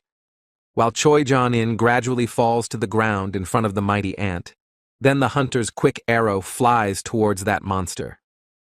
But the mighty ant won't die so easily from some arrow, so instantly it grabs it with its claws, looking straight at the man. The hunter, who was trying to pull off some sort of ambush to nab a killing blow for the mighty ant, thinks the man just blocked. The mighty ant seems to be less than impressed by such an act on the part of the hunter, destroying the arrow. A couple of seconds pass as the mighty ant is right next to this hunter, launching an attack. The mighty ant does not spare its opponent in any way, hitting the other man's body with its powerful blows, making him almost fly in the air for a while. Some man begins to smile, as if he had something planned against this monster, but has been hiding it for a long time, telling him to slash as much as he can. Master Ma Dong-wook continues that as long as the healer Byung-gu is side by side with them, then any action on the part of the ant is a mere trifle to them. Byung-gu thinks he can hide and completely suppress his presence with self-defense, but you can't move while using it. Byung-gu thinks about the fact that while the ant wants to get rid of the healer, he'll have to find him, because he can't break them while Byung heals the team further. After some time, the powerful ant grabs Master Ma Dong-wook by the leg, starting to twist him in all sorts of directions. It seems the powerful ant isn't going to stop doing what it's up to, completely bullying the highly ranked hunter. Byung-gu, watching this whole intimidating scene, can't hide his fear towards the mighty ant, who doesn't seem to be so simple. Suddenly, the mighty ant is distracted from its victim in the form of Master Ma Dong-wook, immediately looking towards Byung-gu with its eyes. Byung-gu thinks about the fact that his camouflage skill is still active, but it seems it's not that simple and the mighty ant can sense it. After a while, the master's loud voice starts to be heard, calling out to Byung-gu himself, as if he's trying to draw attention to himself so he won't touch him. But the healer's face changes visibly, seeming to have received some heavy and unexpected wound right from the back, and he begins to sweat visibly. Terror rolls over Byung-gu from head to toe, making it impossible for him to move, for inside his body is the claw of a powerful ant. The highly ranked hunter who is observing the whole horrible scene calls out loudly to Byung-gu, as if he can't believe what's happening, falling straight to the ground. Byung-gu can still talk. There's a look of utter horror in his gaze. The healer definitely doesn't want to die so quickly, calling out to the Hyung. The high-ranked hunters in the area just can't help but stare at what's happening. They seem to be paralyzed with fear. The high-ranked hunter doesn't seem like it's going to stand idly by. It's under its emotions, gaining speed towards the monster. The mighty ant doesn't seem to waste its precious time, immediately lashing straight into the hunter attacking it. Mighty ant begins to let out a voice similar to Byung-gu himself, telling his Hyung to just run away from here and do nothing. The mighty ant begins to fully show the appearance of Byung-gu in his confinement, seemingly hypnotizing the hunter. The master's gaze changes as he listens to the painfully familiar voice, realizing with horror that Byung-gu has just been caught in a hot hand. The master thinks about how the bastard just devoured the poor healer, and the powerful ant gives out something along the lines of, as if the hunter is the ultimate weakling. The master guesses that the bastard took Byung-gu's most precious memories along with his life, and the ant says they killed the queen but miscalculated. Suddenly, the powerful ant is snapped out of his deep thoughts while he was regretting the ants killed by other people's hands, asking who their king was. The master, who is beginning to breathe with great difficulty due to the grip on his neck, interjects with incomprehension as to which king he is referring to. Suddenly, the mighty ant turns toward the exit of the inner nest, slowly vocalizing that there is someone outside. Outside is summed by the mighty ant's senses strong guy, making all the hunters wonder who it is. As soon as the mighty ant voices some strong guy outside, it instantly starts to fly away from the place with all speed. The master immediately falls to the ground holding his neck, starting to cough convulsively and taking more air into his lungs in an attempt to regain consciousness. The man is horrified to think about whether the mighty ant was referring to Goto Ryujin as that strong guy outside. The man thinks to himself that it doesn't matter anymore, because they all need to get out of here before the mighty ant comes back here again. A large number of flying ants seem to be heading in a certain direction and find one target. Someone yells out that there are a lot of ants here. The girl states that it's quite strange, as first Charlie, then Delta, along with the two teams just lost communication. Goto Ryuji says that there's radio frequency interference, but that's impossible, because those aren't that far away, calling Bravo Team. Another huntress says that Bravo Team is on the line, hearing the question if those can't contact the missing teams, answering that only Alpha is in contact. Bravo Team says that do they really need to go scouting, and Goto Ryuji replies that they are already on their way, let those handle the rest. Goto Ryuji continues to talk about their plan, what needs to be done for Team Bravo, as he suddenly hears some sort of beeping, asking if there is anything else. Goto Ryuji is rather puzzled by what he hears, and starts calling for the head of the Matsumoto Association, but no one comes on the line, causing him to tense up. It's quiet enough on the coast of China's waters. Someone starts to voice that there seems to be a complete commotion in South Korea at the moment. A man says that the ants won't be able to fly to China. Some are thinking about Goto Ryuji helping Korea just because of the national-level hunter title. A man says that it's quite possible since the national hunters cleaned up the S-rank dungeons, while another says that does the one mean that? The man waves off that he was just thinking about the fact that this spectacle was only happening to draw some eyes away from himself. The captain, who is perfectly safe and puzzled by the words of one of the workers, begins to think about all sorts of possible situations. The man begins to say that how can you not look at the whole thing from the outside, but Goto Ryuji is still a weak hunter. Suddenly the captain is surprised by the words he hears, seeming to notice another presence of another person beside him, gradually guessing. The man says that the other should understand if he meets Liu Zhigang, and the man says that when the captain saw him, he immediately became someone else's fan. The captain, hiding behind his headdress, states that no matter what, one of the fears involved in the raid will suffer a crushing blow. A high-ranking Japanese hunter, being in the right place, begins calling out to Goto, hoping to find the hunters alive and not their remains. The hunters in the area cover their mouths in horror, looking at it all with disbelieving eyes while Goto Ryuji says there are casualties. The man is heard on the other side saying that more have died than they realized, but that's what they sent the third-rate ones for, to which the other agrees. Ryuji says that these hunters are just wimps who don't need to be paid attention to, and afterward he hears that it's his truth, for if a lot of them die, it won't make any difference. A man sitting in a brightly lit office asks if Team Cory is now trying to destroy the queen, getting consent. The hunter states that the frequency jammers have stopped working, so the ants return to the nest, hearing the question of whether the Korean team will survive. The man states that based on their training battle together, as well as the makeup of the current members of the raid, then the Japanese hunter changes in his face, his gaze expressing coldness, even a kind of hatred after the memorized moments from the battle, stating that those have no chance. Another man says that since the Korean team was destroyed, the others had to retreat, but Goto never reached the national level. The man continues that their plan to destroy the Korean team was successfully completed, so they can retreat, to which the hunter agrees. There is a calm atmosphere around the hunters that are there. The Japanese hunter states that their order from above states for them to retreat. The Japanese hunter doesn't even have time to say that they will deal with the bodies of the others later, when there is some movement from behind. The Japanese hunter reacts in time to the sudden attack from the enemy. One of the hunters dies, but the other two are still alive. The highly ranked hunter, noticing this horrible scene that happened quite suddenly, calls out loudly to Ishida, not believing his eyes. Ryuji Goto thinks it's no ordinary ant at all, saying he'll deal with it, asking Minoru to hurry up and go to Bravo team. Minoru doesn't seem to know what the best thing to do right now, as the Japanese hunter says to just stay out of his way with such an opponent. The powerful Japanese hunter seems to start using his abilities, stating that the ant has a rather murderous aura. The powerful ant appears in its majestic form. It begins to slowly talk about whether or not this hunter is a king. The Japanese hunter, upon hearing human speech from the monster, thinks to himself, that is it really a monster that can talk. The Japanese hunter doesn't make him wait long for his answer.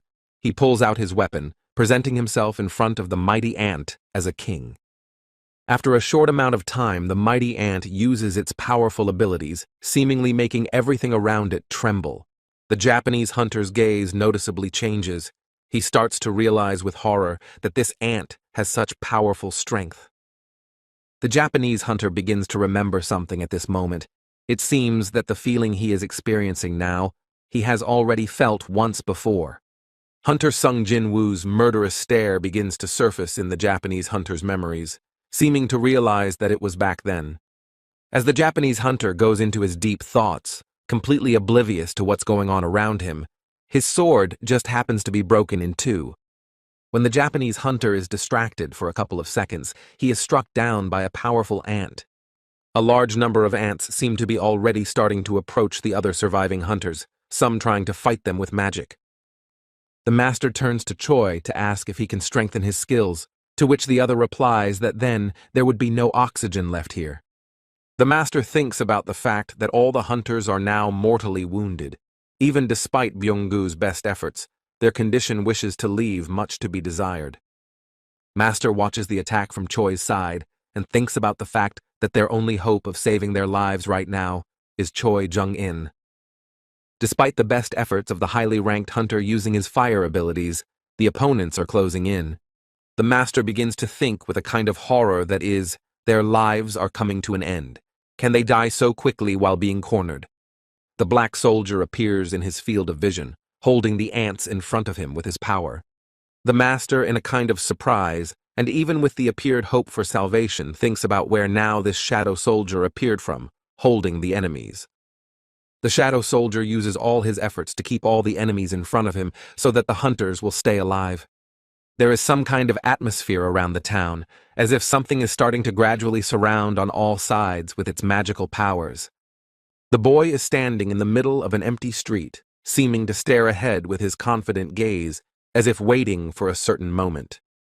The boy's gaze changes to a familiar bluish color, seeming to indicate that Jinwoo is now using magical abilities.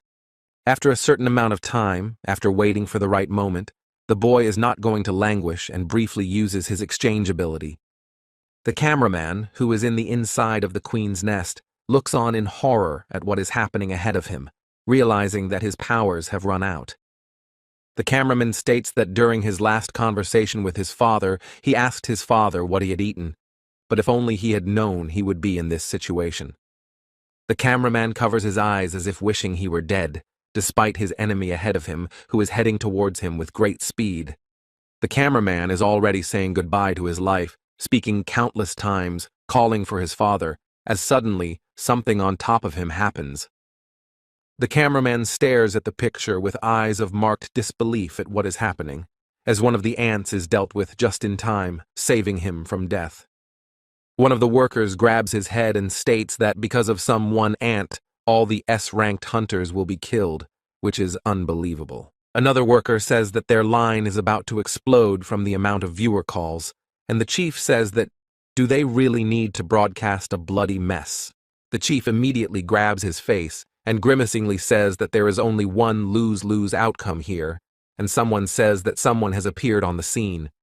The chief instantly comes to his senses, disbelievingly interjecting what the other person just said, and the other employee asks in amazement to see.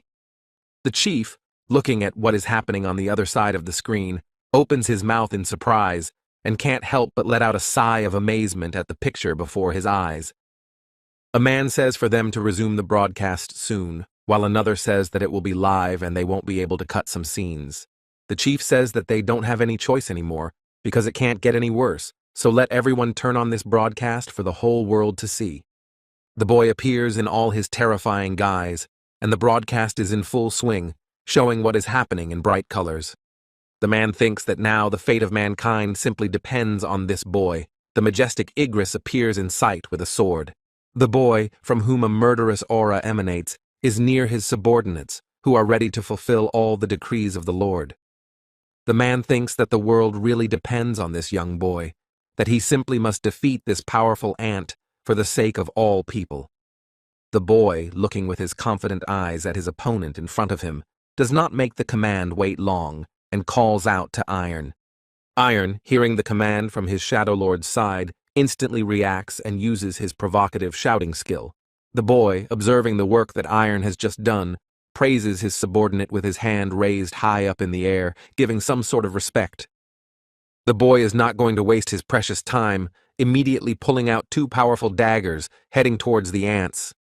The boy seems to be flying around the area. He moves with great speed, taking down his opponents with ease. A rather amazing battle is taking place around this place. The hunters here can finally rest, while looking at everything from the outside. Master Ma Dong-wook looks on in amazement at what is happening right now. He uncertainly voices who is so powerful fighting right now. The master watching from the sidelines as the battle unfolds, he turns to the other master with words of just not worrying. The master says relieved that everything will be all right now, watching the boy massacre the monsters without giving much effort. Some strong creature, using his hands alone, can massacre his opponents in a similar manner, surprising with his strength. This particular amazing creature is the majestic Igris, who also keeps up with his lord and quickly massacres his enemies. The majestic Igris uses his sword and works professionally with it, thus massacring a large number of ants.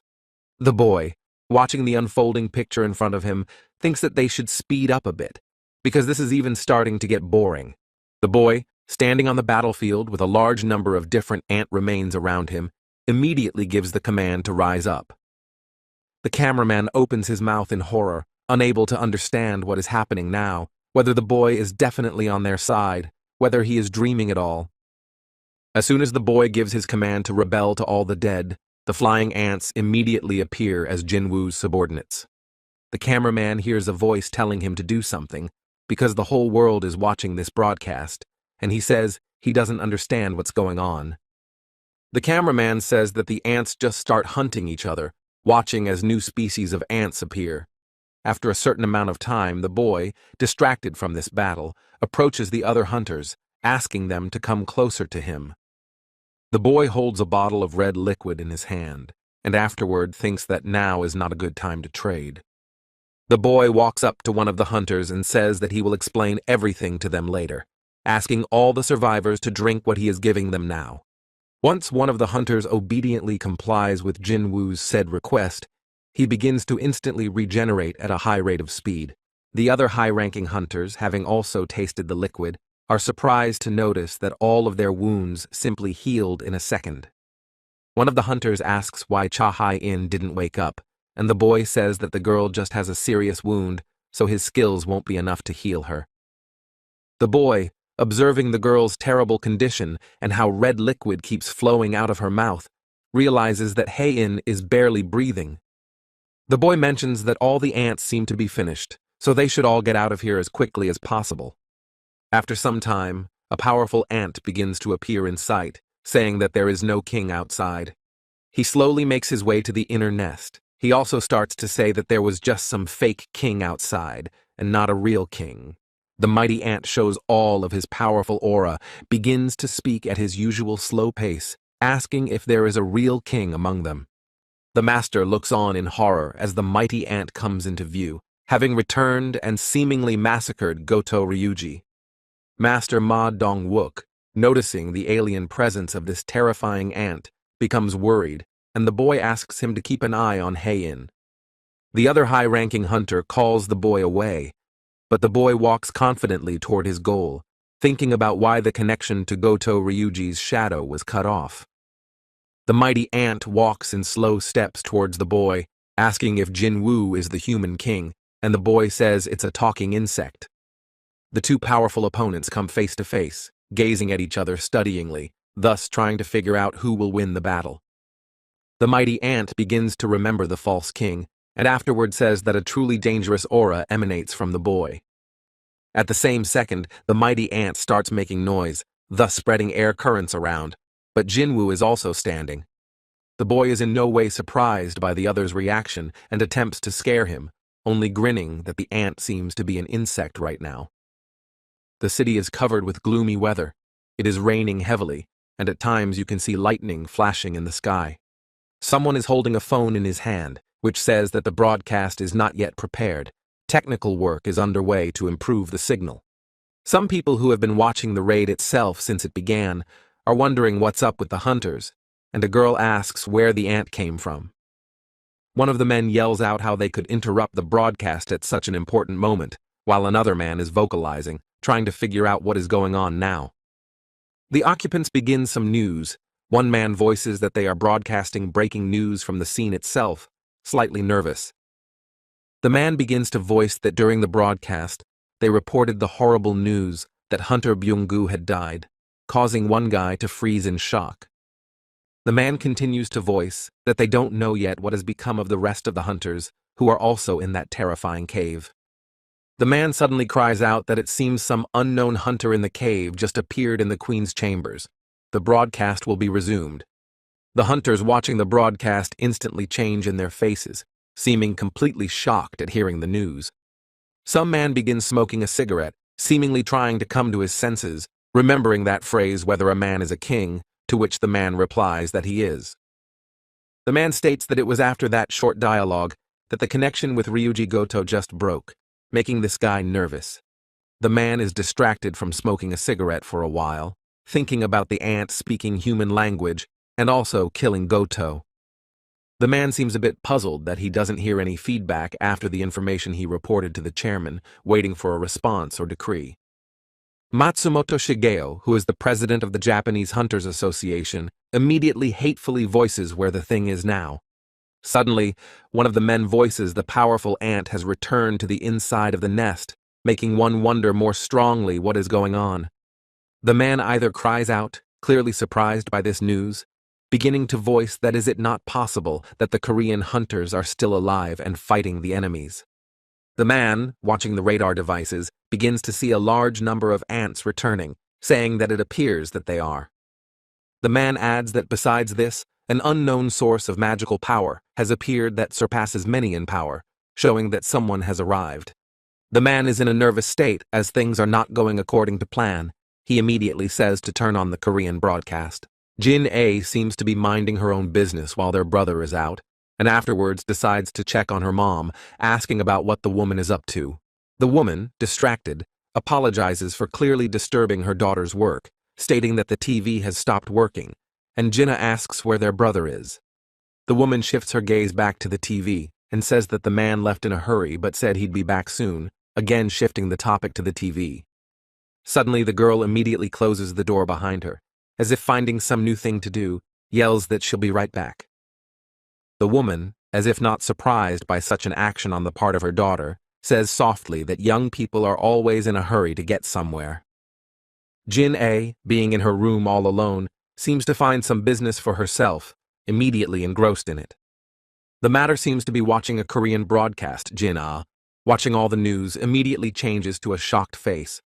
The president of the Hunters Association is surprised to hear that the young man is Jinwoo, and the doctor standing next to him excitedly tells him to calm down. The president of the Hunters Association stares intently into the television set in front of him, which appears to be broadcasting. The boy is still standing in the same spot, even though the mighty ant begins its attack, aiming precisely at his opponent. It seems that the attack from his opponent is so fast that the boy doesn't even have time to react, receiving the attack right on his face. The boy doesn't leave his seat. He also stands firmly on his feet despite receiving a mighty blow from his opponent. The mighty ant seems to only take advantage of the stranger's predicament, as Jinwoo literally gives him victory in his hands, starting to twist in midair.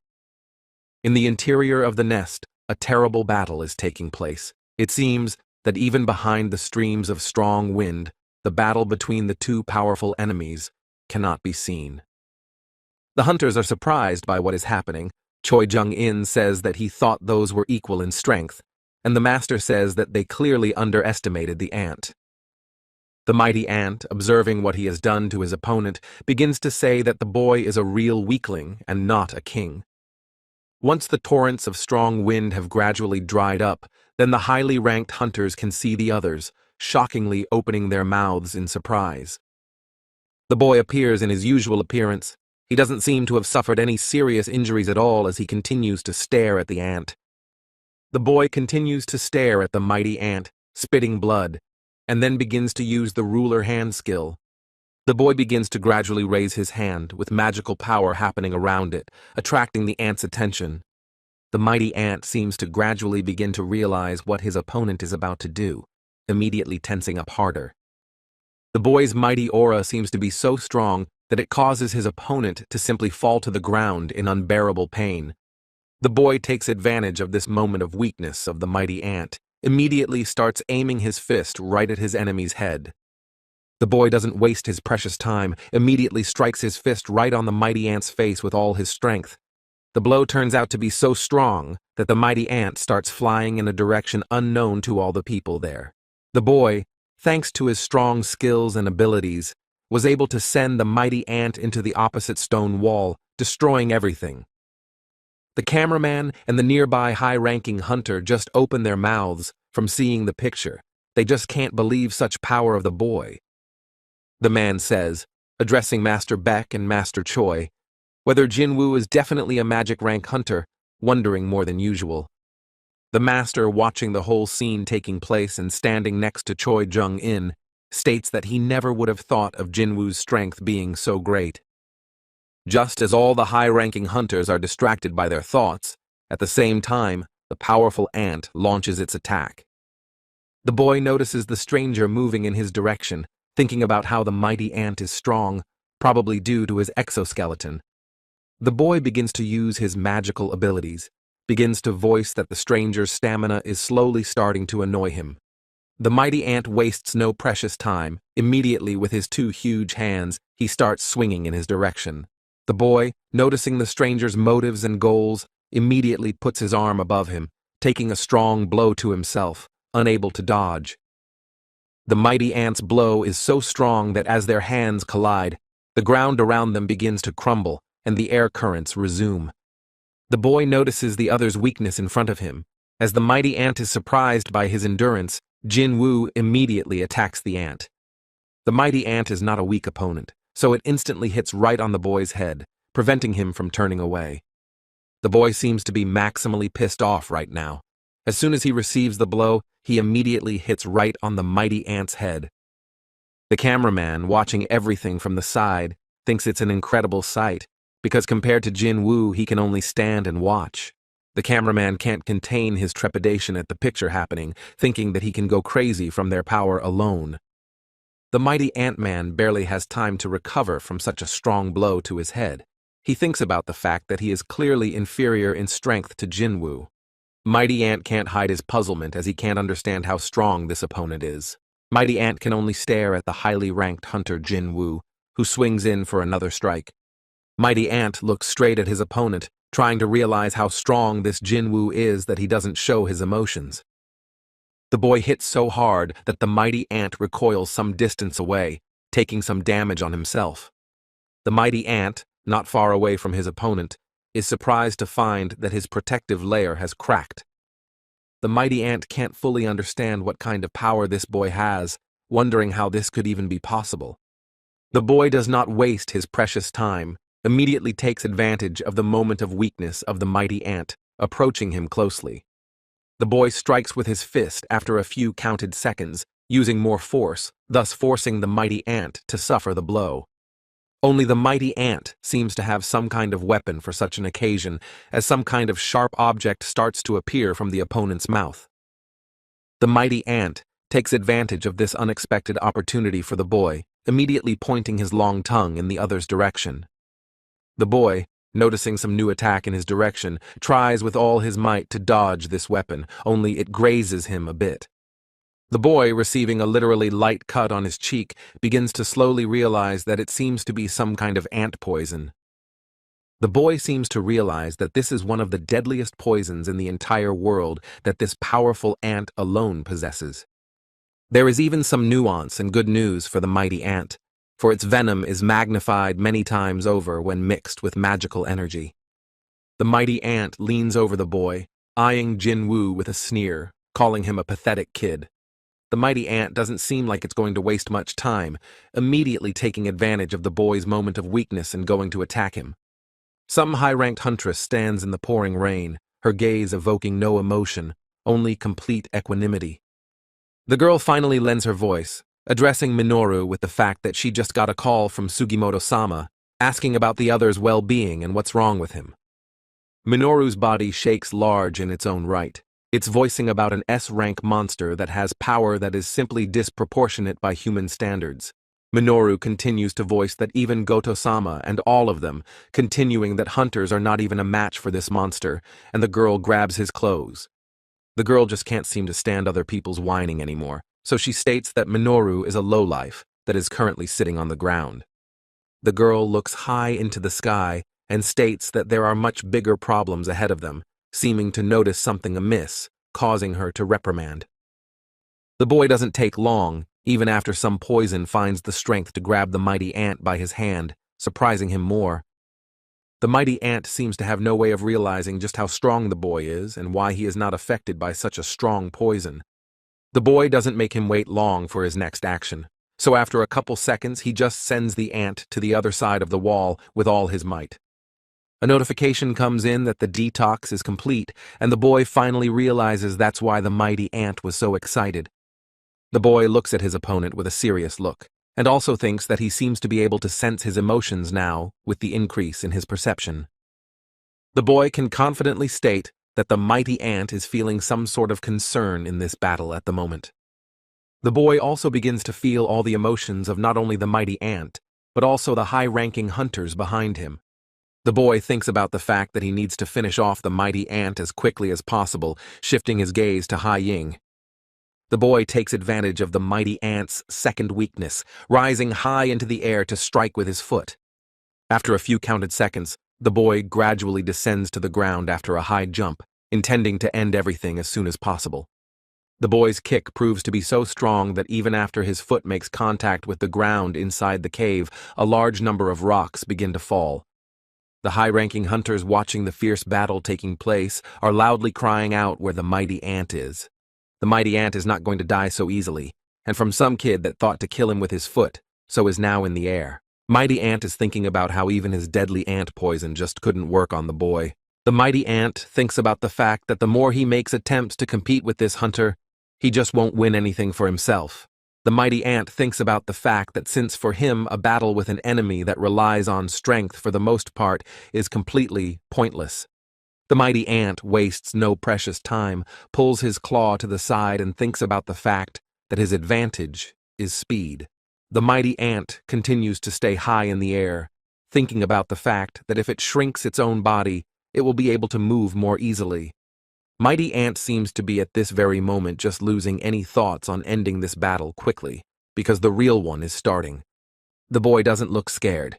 He stands calmly in the same spot, watching the mighty ant high up in the sky. The boy seems ready to stand in this position for a good amount of time, waiting for the ant to finally come down. It seems to pass some few countable seconds as the mighty ant suddenly launches its swift attack, bearing towards Jinwoo. The mighty ant's gaze instantly changes to a slightly scared look. There's no way he expected the boy to dodge so easily. The highly ranked hunter simply does not waste his precious time, immediately launching his quick attack towards the ant. The boy tries his best to crush the most powerful ant with one of his strikes, which seems to manage to cover himself. The boy continues to put effort into this clash, while the mighty ant holds 2 daggers with his claws. The mighty ant seems to find some strength in himself to push the boy away from him with great emphasis. The boy notices the stranger's intentions to perform such an action, so he instantly jumps back a safe distance away from the ant. The boy is not going to waste his precious time, so he immediately starts heading towards the powerful ant. The 2 powerful opponents continue their bloody battle. They move from one place to another with great speed. The mighty ant gradually begins to panic from his opponent, thinking that he is not quite keeping up with the other's movements, which are only accelerating. The mighty ant watches the boy's attacks as if in some sort of slow-motion movie, simply not believing that such a thing could even be possible. The boy, whose eyes are glowing blue, thinks about the fact that the mighty ant's rank is somewhere in the neighborhood of Demon King, but maybe higher. The boy thinks about the fact that back then he didn't have such powerful weapons that he has now. Also, his skills have just improved. The boy thinks about the fact, as he watches the other's wrinkled state and appearance, that the exoskeleton of the mighty ant is about to collapse. The boy wastes no precious time and notices that the mighty ant's belly is open, so he launches an attack right on that spot. The mighty ant simply does not expect such a maneuver from his opponent. It seems to feel a lot of pain in that area. The boy's gaze resembles something horrible, full of hatred and cold-bloodedness for another's life. He activates his critical strike skill, swinging in. The mighty ant finds itself attacked by a large number of magic orbs as the boy continues to make his attack on it. A notification arrives that the death strike skill has been upgraded to the maim skill, causing him to be distracted for a while. The mighty ant seems to realize that it simply can't withstand such an attack from him, so quickly rises in the air. The boy, when literally distracted for a second by the alert that came in, loudly voices where the mighty ant is now going. While the mighty ant is doing his best to escape from the boy, the other in turn begins to activate a new skill. The boy strikes a large number of times on the body of the mighty ant, and then thinks about whether his opponent is okay. The boy, while there was a perfect chance for all this, immediately continues to activate his enhanced skill and stab the enemy with his dagger. After a certain number of attempts to slay the mighty ant with his skills, the boy jumps aside while watching the ant. The mighty ant seems completely disturbed by his dire predicament, wondering if he has no chance of winning it. But the mighty ant is not the kind of person who is going to give up after unfortunate mistakes. He thinks that he still has one trump card in his pocket. Mighty ant, without wasting his precious time for his life, immediately begins to use some skill, clearly baiting the others. In just a couple of seconds, a whole army of flying ants appears behind the mighty ant, ready to fight the boy. The boy just looks at the picture that appears before his eyes with his usual coolness, but does not react in any way. The mighty ant, seemingly pleased with the work he has done, turns to the boy to ask if he likes such a picture. The highly ranked hunter can only grin habitually to himself at the stranger's question, causing the mighty ant to wait apprehensively. The boy doesn't seem like he's going to tolerate this kind of treatment, so he gives the command to his subordinates to finally rise up from the ground. In just a couple of seconds, a large number of all sorts of creatures begin to attack each other, showing the horrific battle in all its glory. Majestic Igris takes on as many of these opponents as he can to fight them, showing the power of his skills in all their glory. Majestic Igris easily dispatches every flying ant around him here, one by one continuing to kill one after another. At the same time, the mighty orcs also enter the fray, easily taking out the enemies that seem to keep attacking. The boy seems to remember another of his subordinates, deciding to bring him into this battle with the strongest enemy as well. At the same time, a huge fang appears behind the boy in all his glory, displaying a terrifying aura and power.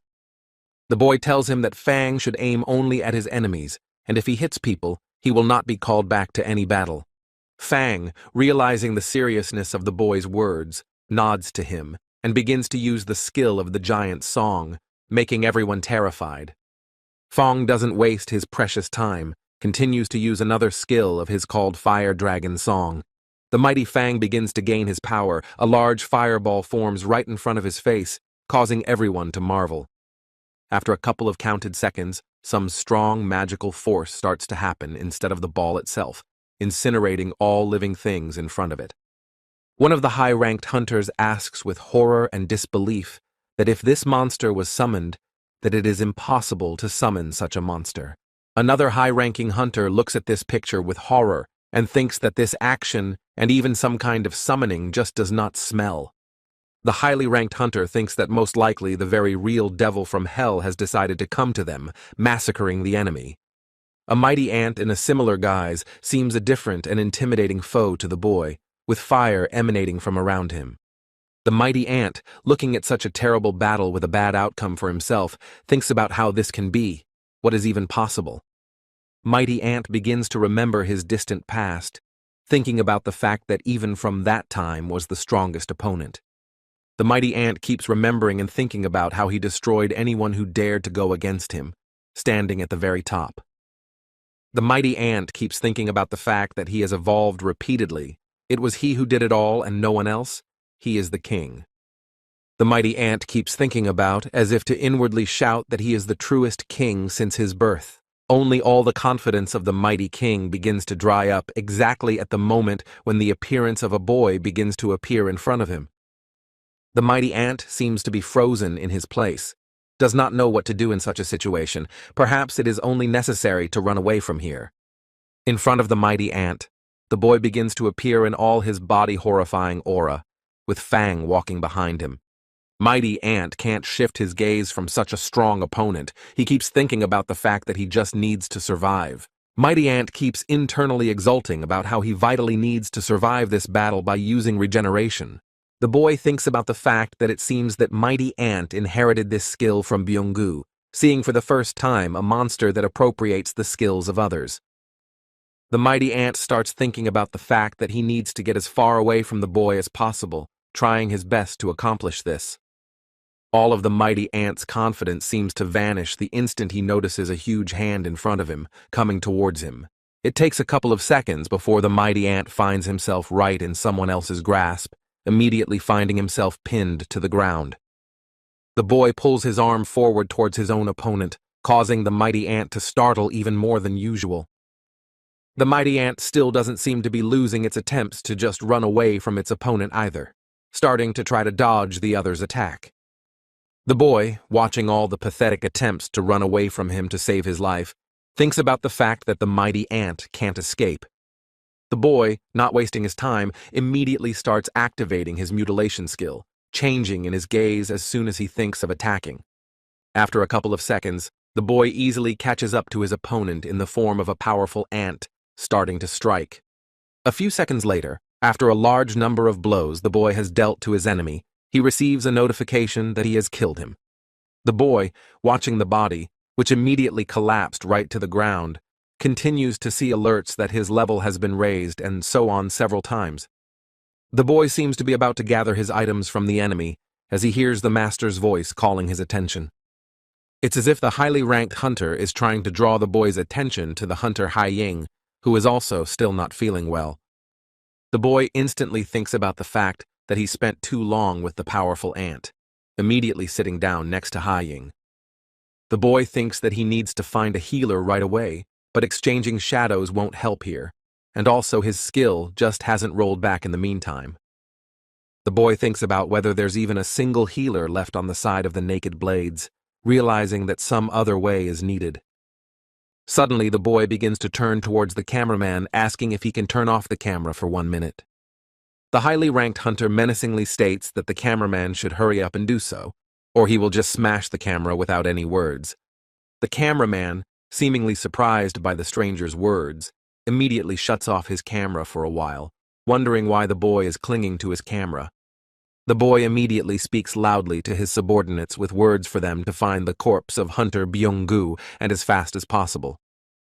The high-ranking hunter immediately wonders why Byung-gu in particular, and afterwards seems to gradually begin to guess the boy's extraneous motives. After a couple of seconds, the boy's subordinate starts carrying the corpse of the breathless Byung-gu in his arms, doing so very quickly.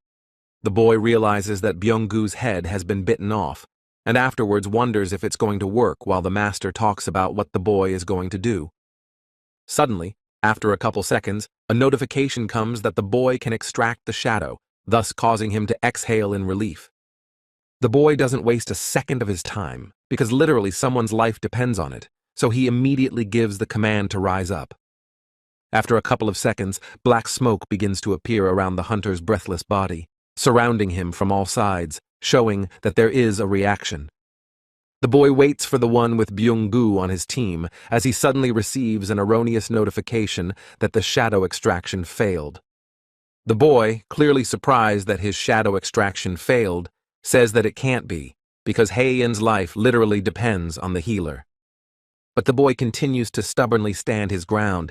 He damn well needs to save one of the high-ranking hunters, giving the command to rise up. Once again, the alert comes back that the shadow extraction failed, and the boy thinks Byung-gu's soul is desperately trying to resist, not wanting to be a shadow soldier. The boy thinks about the fact that, in fact, he's even ashamed to do such an act towards people, because he's literally doing his own underlings. But the boy, looking at Hae-in's attempts to recover, thinks that living people should live, so he has one more try. The boy, never giving up hope that Byung-gu will still do what Jinwoo is asking him to do, gives his command to rise up and become his shadow soldier again. After a couple of split seconds, some sort of reaction starts to happen, as if some sort of soul is emerging from Byung-gu's body, becoming a ward. The master, seemingly watching everything happening, can no longer contain himself and yells out what the boy is doing to Byung-gu, what he intends to do. The highly ranked hunter changes in his face as he starts to see something, seeming to realize this is what Jinwoo's power is all about. The high-ranking hunter glares with a kind of horror and even palpable surprise at the fact that the boy can control the dead by seeing Byung-gu. Choi Jung-in says that Jinwoo can summon the souls of the dead, and Master Ma Dong-wook says that Mr. Jinwoo is more than just a magician. After a few moments, Byung-gu, in the form of a shadowy soldier, immediately approaches the body of the agonizing huntress Hae-in, seemingly intent on helping her survive. Without wasting his precious time, Byung-gu immediately pulls his book forward and one hand to his side, starting to use his magical abilities. The high-ranking hunter looks at what Byung-gu is doing now with some sadness in his eyes, realizing that he's starting to heal Hae-in. The boy says that he's beginning to realize what kind of man Byung-gu was back then, because before he could even give an order, his subordinate was already by Hae-in's side. The boy thinks about how Byung-gu was an incredibly kind and compassionate man as he watches this shadowy soldier continue to treat her. The master states with a kind of readable regret in his face that now, this is not the Byung-gu he once knew back in the day, not the same person at all. The boy, watching the emotions of the high-ranking hunter from the sidelines, says that he is definitely right, for he is no longer a man. The cameraman is surprised to think that Jinwoo has summoned a dead man. Now it becomes clear why the hunter asked to turn off the camera, for it is a powerful ability. Choi Jung-in thinks that the stronger Jinwoo's opponent is, the faster this kid builds up his power. So how terrible is this ability? Master, holding Jinwoo's shoulder, says that he will still have to engage in battle many times, and also Byung-gu's ability will be good, but he never liked fighting. The master, watching Byung-gu's shadow gradually recede, tells the boy not to make him do anything that hurts the hunter, The boy, listening intently to the words of the highly ranked hunter regarding Byung-gu, shifts his gaze to the departing shadow of the soldier. The boy removes the stranger's hand from his shoulder with obvious displeasure, glaring at what seems to be the second time the master grabs his shoulder. The boy looks at the master with his blue eyes and afterward says that it was an order then, but is now a most sincere request. The boy slowly moves away from the highly ranked hunter and says that he had similar thoughts as the master himself on the matter. The boy reaches the shadow soldier Byung-gu, rests his hand on his shoulder, and gives the command that the draft be cancelled. Shadow soldier Byung-gu's face suddenly changes even to a surprised one, for he didn't expect such an order, and the master looks at him expectantly. The face of the high-ranked hunter changes to a relaxed one, and he watches with both sadness and joy as the shadow soldier Byung-gu gradually begins to vaporize. A couple of seconds after the boy's command, the shadow gradually disappears from sight, as if Byung-gu wasn't even here. The high-ranking hunter can't help but express a brief expression of gratitude towards the boy, for he has done a heroic deed. After some amount of time, a helicopter appears in sight, which gradually descends to the ground, causing everyone around to see it. It seems that some worker in a rescue uniform notices a few high-ranking hunters, causing the others to look in their direction.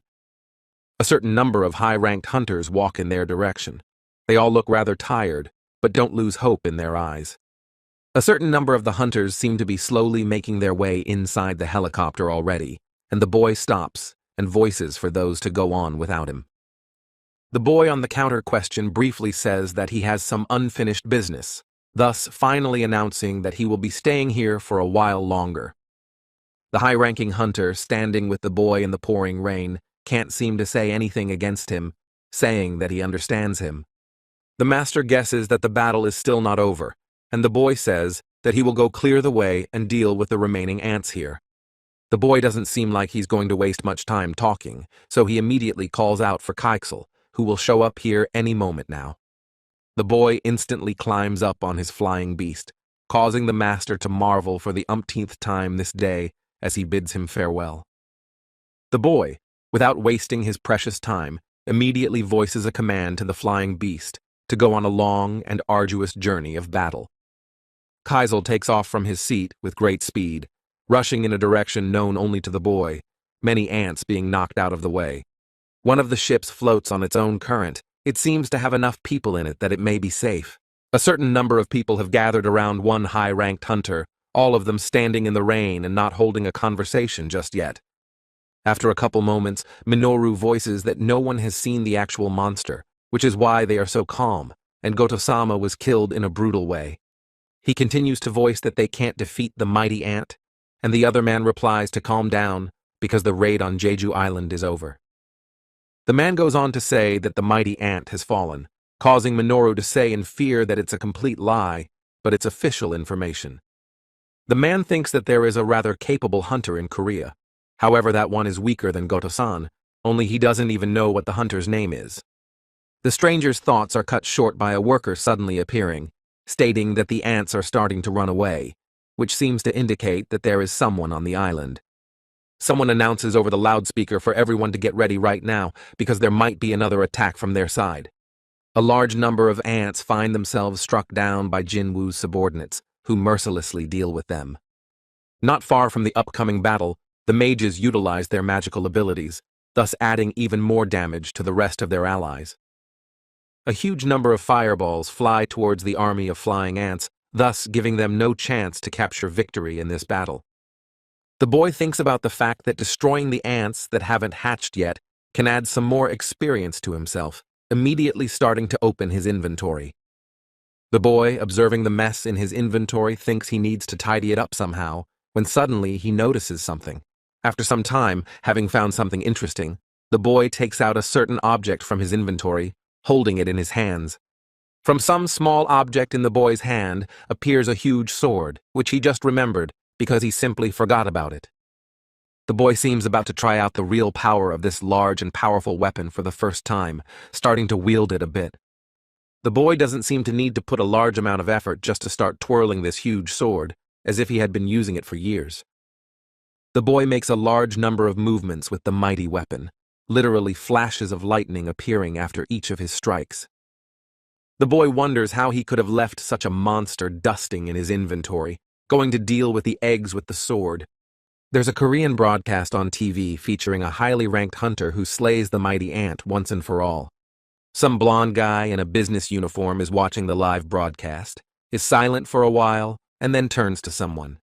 The blonde says what his director thinks about it, who replies that while they were watching the broadcast, it was already morning. The principal says that the blonde man obviously knows his next words. Otherwise, he wouldn't have barged in on him at such a late hour, calling him Michael Connor. Michael states a hunter who can summon 100 souls is clearly a capable guy, but allowing such talent to be on Korean soil is not allowed. The director, listening to Michael's speech and looking at him with his bluish eyes, voices that he completely agrees with what someone else said, asking if there is any information. Michael replies that there is, because since the Sung Il-hwan case, as everyone calls it, happened recently at the Hunter Management Bureau. Michael states that it's about the same prisoner they met in the A-Rang dungeon, and during the investigation, it turns out that Man is Jinwoo's father.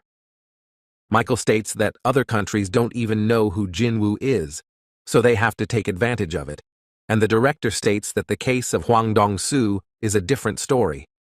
The director says that Korea is their longtime ally, but if they appropriate the two S-ranked hunters, it will show as if they've turned their backs.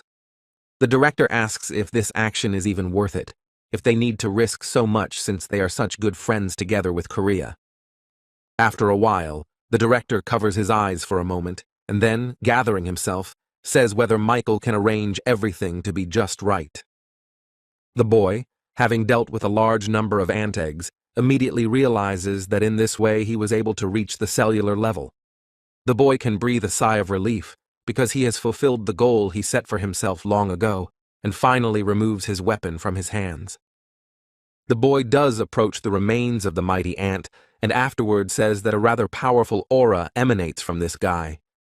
The boy does try some luck to try and add another powerful monster as his subordinate, saying to rise up. After a certain amount of time, a dark aura begins to emanate, seemingly so strong that it surrounds the boy from all sides, causing him to be surprised. The boy looks around in different directions, asking aloud the obvious, that is it really darkness, but the strangest part is that Jinwoo can't feel anything. The boy makes the assumption that maybe it's because he used the shadow extraction skill on the ant, causing him to not be able to pick it up. After a certain amount of time, the boy begins to notice the darkness slowly fading away, and afterward, some sort of huge silhouette begins to appear. It seems that the shadow extraction is successful, just as the alert says it is, after which the boy can look at his new subordinate. The boy looks at the ant with noticeable relief, and then says that he already thought he had failed this time. In all its glory, the mighty ant appears before the boy, and takes short, heavy steps toward Jinwoo. After a short amount of time, the boy watches as the mighty ant drops to a knee before him, recognizing him as the Lord of Shadows. The mighty ant lowers his head before the boy, showing that he is ready to do his every errand with the utmost speed. The boy thinks about the fact that a new rank has finally opened up, starting with ordinary knight, elite knight, and ending with general. The boy begins to realize that the powerful ant is one head taller than the others, though it's not surprising when one has such powers. The boy decides to go back to the queen herself, turning away from the mighty ant, immediately going to head towards the other body. The boy is about to head towards the queen's lying and breathless body, as suddenly the mighty ant calls out to his lord. The mighty ant continues to stand on one knee, and afterward, drawing attention to himself, asks the boy to give him some nickname.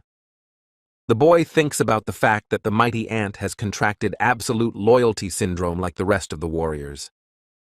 The boy asks the mighty ant how he learned to talk, to which this subordinate says that he was able to talk before. The boy is a little surprised to hear this news and thinks that the mighty ant had this ability from the beginning.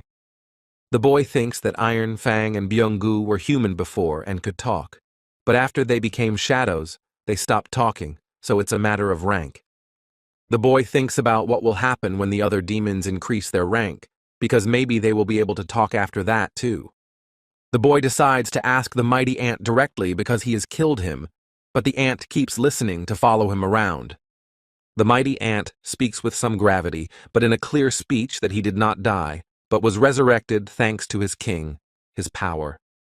The mighty ant continues that for the moment his soul is overflowing with joy, for henceforth and forever he will follow his king. The mighty ant does not stop showing all his devotion to the boy, calling him his lord, leaning as low to the ground as possible. The mighty ant seems concerned enough for the boy to give him some kind of name, so he asks for it again, bowing his head. The boy thinks out loud about the fact that if he calls the mighty ant an ordinary ant or ant, it will be rather unpleasant. The boy continues to think about what name to give the mighty ant who is all in the same position in front of him. The boy thinks about the fact that it was at this very moment that a thought came into his head regarding the name of the writer that wrote the novel Ant, after which he called the shadow bear. The boy stands with his hands in his pockets, watching the ant bowing his head, repeating that his name will now be Bear. The mighty ant, continuing to bow his head to the boy, thanks him in a similar position, joining Jinwoo's squad. The boy is finally able to take care of another body, returning to the body of the queen and saying that he will try to extract the creature's soul.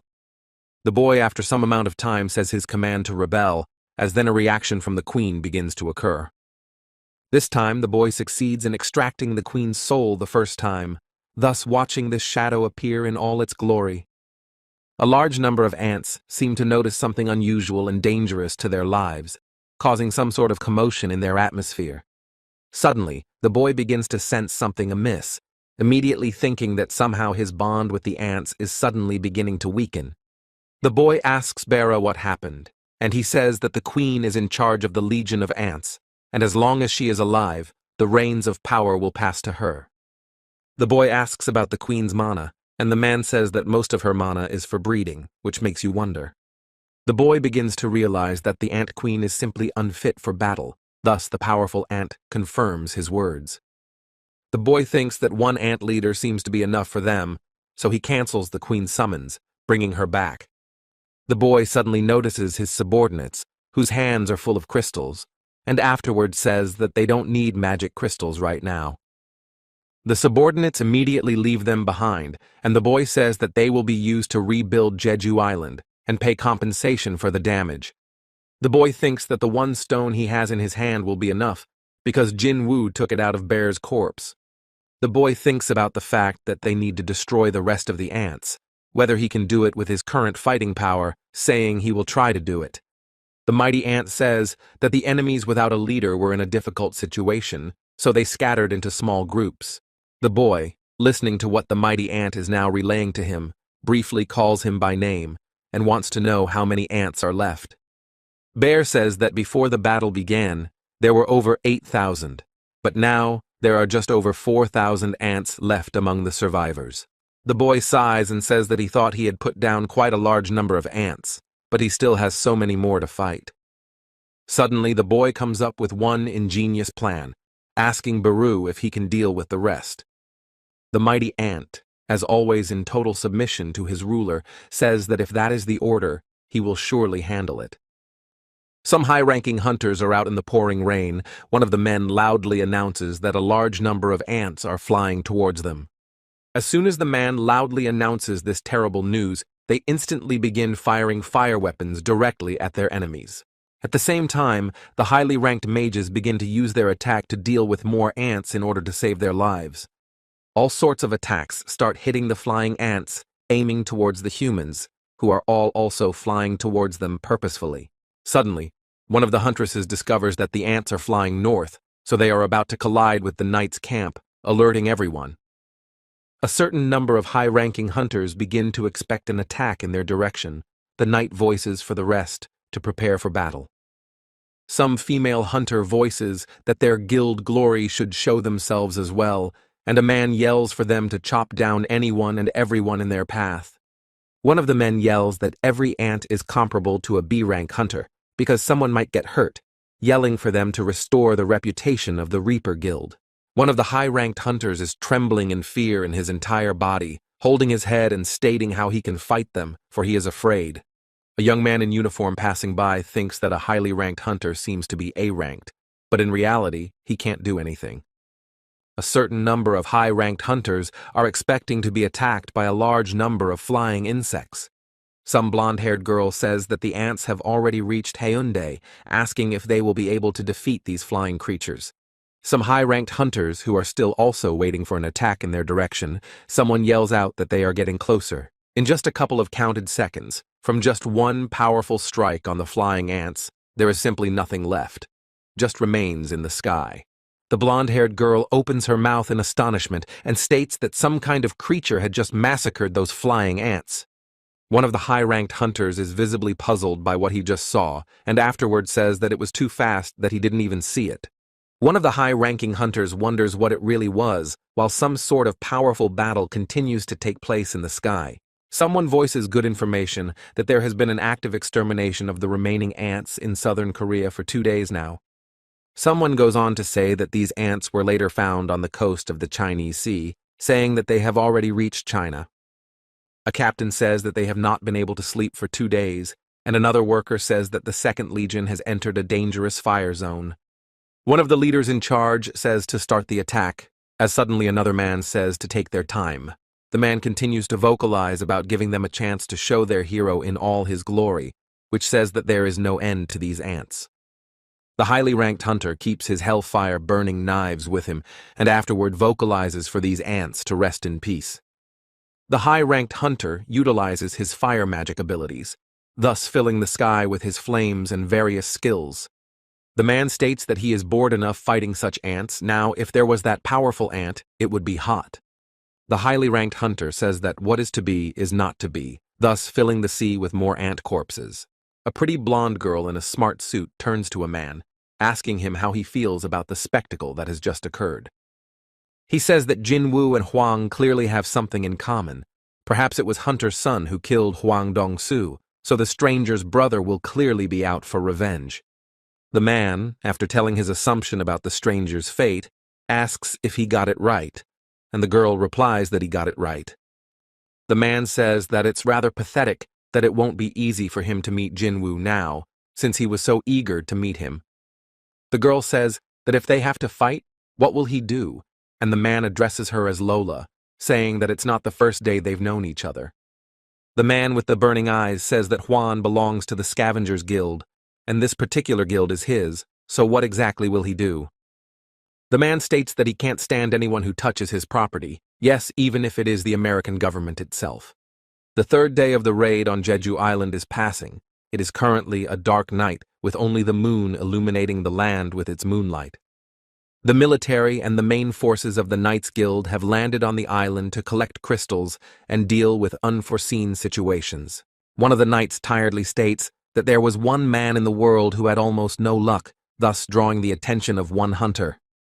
The man continues to voice that this man did not give up, for he really wanted the gold medal, beginning to recall details. The man goes on to say that the hard training was for flawless self-hardening, weight loss to lower the weight class. The man continues the story that he endured it all. He had one step left to take towards his dream, because it was literally right under his nose. He says that all the tests should have shown a negative result, and the day before the end he even slept well and felt great. But because of his sudden awakening, magical powers appeared in him, as a result of which he couldn't participate in the Olympics. He says that this guy had to give up his dream, because his dream was to found the best guild in the country. Someone says that you can't litter here. A man holding an object in his hands asks everyone to look at these high-grade crystals. If they are collected, they will become the best guild in South Korea. Someone states that this area has done quite well, as the place is clean and there are simply no traces of any mana. One of the hunters, having taken out his weapon, says that there is some mistake, because there is some flying ant here, and someone is attacked by it. The man says that no one should worry, because maybe there are still ants here, but they are here just to eliminate them. Suddenly, one of the hunters with a kind of fear asks to look in the direction where something incredibly strong and scary is. The other hunters, noticing the presence of someone else ahead of them, are horrified to find out who this person is and what he is even doing here at this hour. A pumped-up man appears in all his glory, with no emotion in his eyes, only his usual cold-bloodedness. The man thinks that there should be no one on Jeju Island but the military and the association, and he asks for an immediate confession as to who he is. Someone asks if it is definitely a man. The girl asks him not to shoot, because he looks like a man, and the man is still trying to find out something about him. A man appears in the field of vision and starts growling something in a language that is incomprehensible to the high-ranking hunters.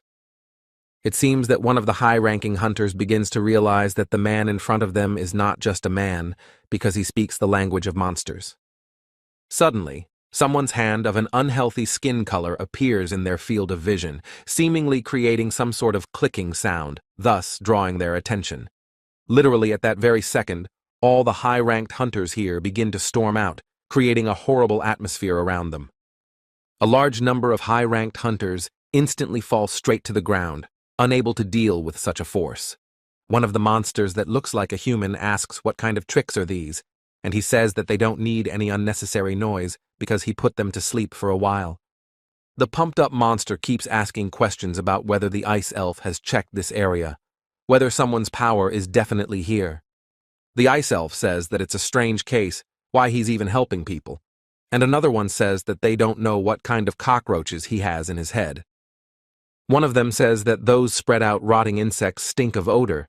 If she encountered them, she was clearly left scared.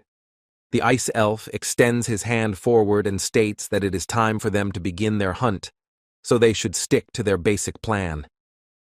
The ice elf uses his magical power without any difficulty to create before them some sort of gateway to a completely different world, which is where they need to go. One of the monsters, which looks like a very ordinary human, says that it seems that one of the strongest opponents is right there. The ice elf asks if Korea itself is in Korea, and the man replies that since they are right in this country, so why don't they straighten him out? The ice elf seems to have good instincts, saying that this particular creature is nearby, so they will leave it up to someone else. One of the monsters asks the other if he wants to mess with this type, to which the other replies that you can put it that way. The ice elf doesn't seem like he's going to continue this self-defeating dialogue for long, ending it with the one thinking as he wants. As the portal instantly disappears behind the ice elf, one of the monsters states that the elf is the ultimate coward, not even hiding it. The monster in human form looks at the person closest to him, who is still unmoving after his partner's magical charms. The monster in human form repeats the words said by the ice elf that there is no need for unnecessary fuss here, seemingly about to do something. The monster in human form was about to get as close as possible to this body lying on the ground as something happens in front of him. It takes only a few seconds before this very monster is under heavy attack by someone else, thus unable to save his life. The weather outside is beautifully sunny, with no hint of heavy rain, and a large number of cameras start shooting something. The boy, dressed in his strict suit, hides his face behind a long bangs, as if not wanting to show his emotions to such cameras. The boy thinks about the fact that when the raid on Jeju Island ended, literally the whole world began to discuss the bloody event. The boy holds a flower in his hand and people start writing comments about how Jinwoo was able to do it, because it's impossible to summon so many in one sitting. Everyone says that this was his first mission as a true S-rank hunter. People fall into a variety of categories about Jinwoo. Some say that everyone's interest was fueled by the talk of the past raid, causing Jinwoo's name to be on everyone's lips. Even if Jinwoo had joined the raid a little earlier, Min Byung-gu might not have died, but Jinwoo would still have been criticized. Some say that there were a number of people who tried to protect the boy, but not many. Some continue to say that there are casualties because of the raid, which is a fact, showing an image of Byung-gu. The boy comes closer to the image of the dead Byung-gu and looks at it with his expressionless eyes, but inwardly feels guilty. A large number of people in black clothes have come to someone else's funeral, some woman wiping her tears with a handkerchief as another silently supports her. A boy, after standing in front of Byung-gu's image for a while, turns around in the opposite direction, noticing the presence of a master who has no face. The men approach each other, and the master begins to speak first, saying that he never thought the hero could single-handedly end the war. But after all the raid that happened and the victory for the entire country, the man says that he is now beginning to doubt it. for Jinwoo has proven otherwise. The highly ranked hunter tells the boy to keep his nose up, for it was he who set the stage for this most difficult duel. The master seems to finish what the boy so wanted to say, begins to distance himself from him, and briefly voices his thanks, beginning to cry. Among the crowd of many people, the boy seems to notice Hai-yin, who also begins to look at Jinwoo in return. The girl, seemingly noticing the boy's gaze, immediately turns away from him, hiding her embarrassment behind her hair, seemingly out of control of her emotions. The boy looks surprised at this action, because maybe he did something wrong, since the girl just turned away from him when he looked. The place that the boy had just recently approached gradually begins to fill with white-colored flowers. Everything seems so beautiful. Someone starts to announce how many people died in the raid and how many participants there were, but this particular raid was the better one in terms of survivability. After a certain amount of time, the boy is with the president of the Hunters Association, who is surrounded by his bodyguards. The president states that the boy seems to be going to start his own guild, but due to his rank, he won't need a guildmaster's license to do so. The boy only needs to make one call to the association and the president will handle it from there, to which the boy hesitantly agrees. The boy thinks about the fact that he needs to find out about S-rank hunter privileges, and the president asks if Jinwoo set up a barrier on that island. The boy gradually pulls himself out of his deep thoughts, because the president of the Hunters Association is asking him something important, but he doesn't understand. The president says that a group of people went to the island to collect crystals, but they were found unconscious on the island, but they are all high-ranking hunters. The man makes a suggestion that perhaps the boy put up a barrier but forgot to remove it, and the man states that he did no such thing at the time. The president of the Hunters Association says he thought so, and the boy asks what those guys are saying, to which Gong Hee says that they just don't remember. The man puts his fingers to his forehead and says that they can't even tell if the technique is magic or not. The boy who heard such news thinks about whether there were some ant traps on Jeju Island that he didn't notice. After some amount of time, the dialogue between the two men is interrupted by one of the bodyguards, calling softly to the chairman as if to clarify something.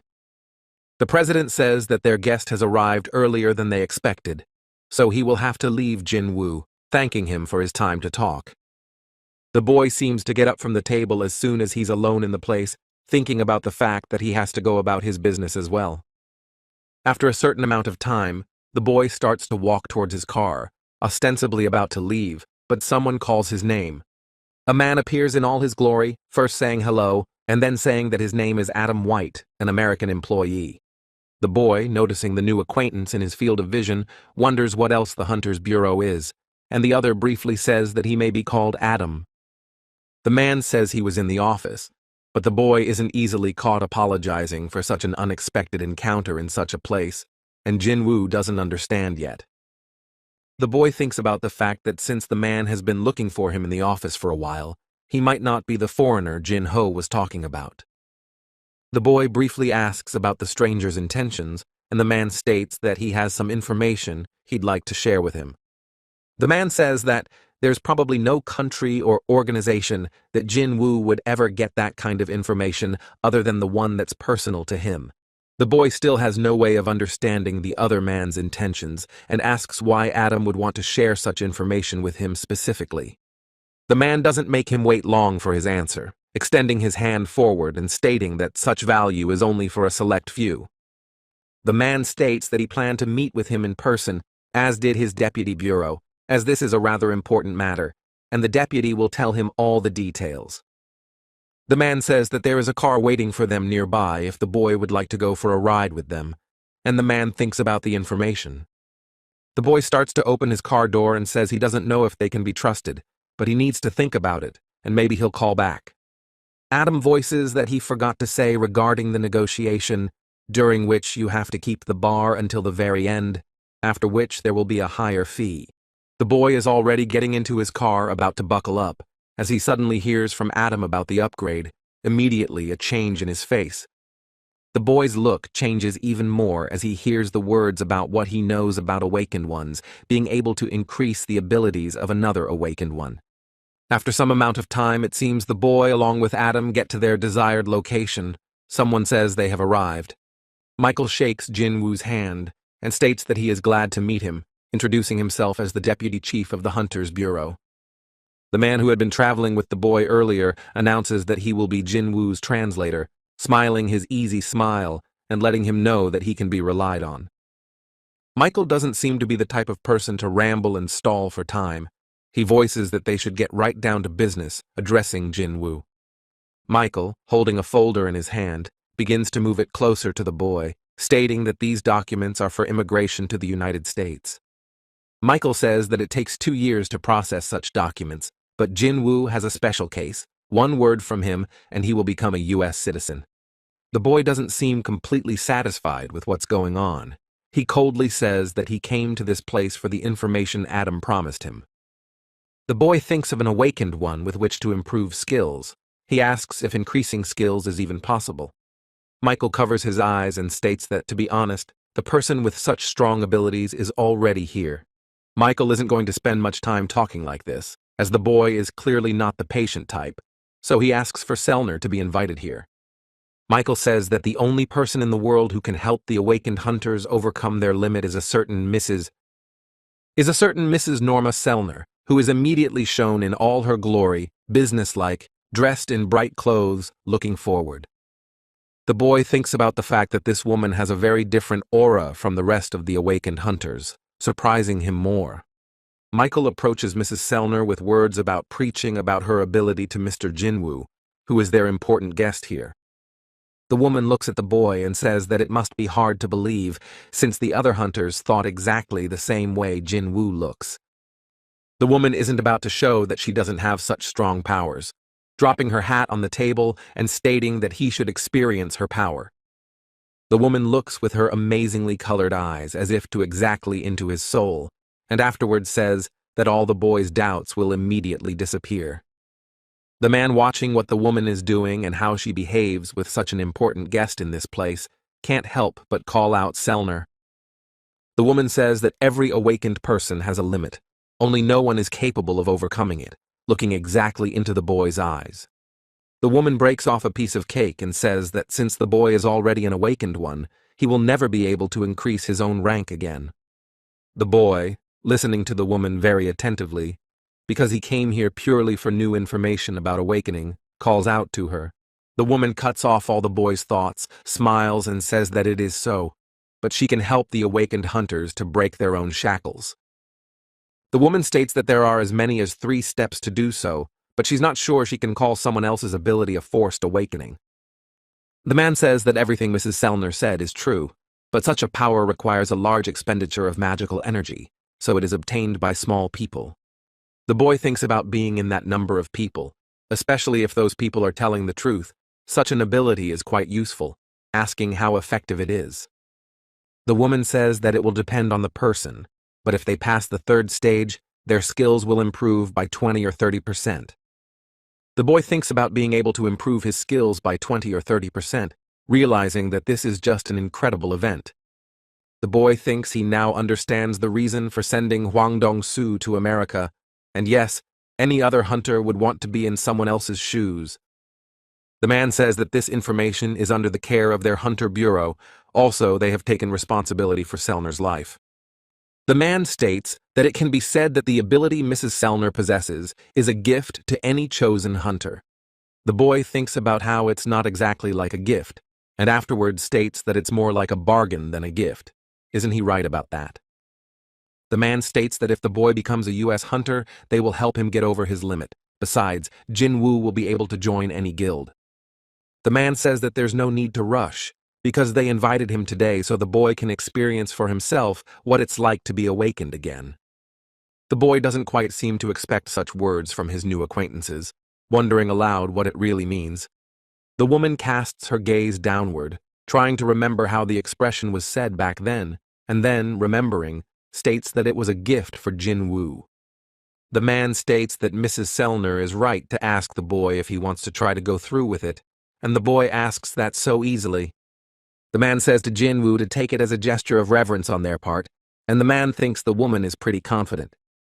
The woman doesn't seem like she's going to waste much time on idle chatter, holding the stranger's hands in her own, asking to look into her eyes carefully. The woman seems to start smiling her trademark smile, looks at the boy carefully, and says they should start the first stage. The man thinks about the fact that the boy seems to be in their hands now, from the looks of it. This was some kind of plan to get the hunter Jinwoo. The man thinks that it's only now that Jinwoo is so aloof, but as soon as he tries it, he'll immediately come back to them again.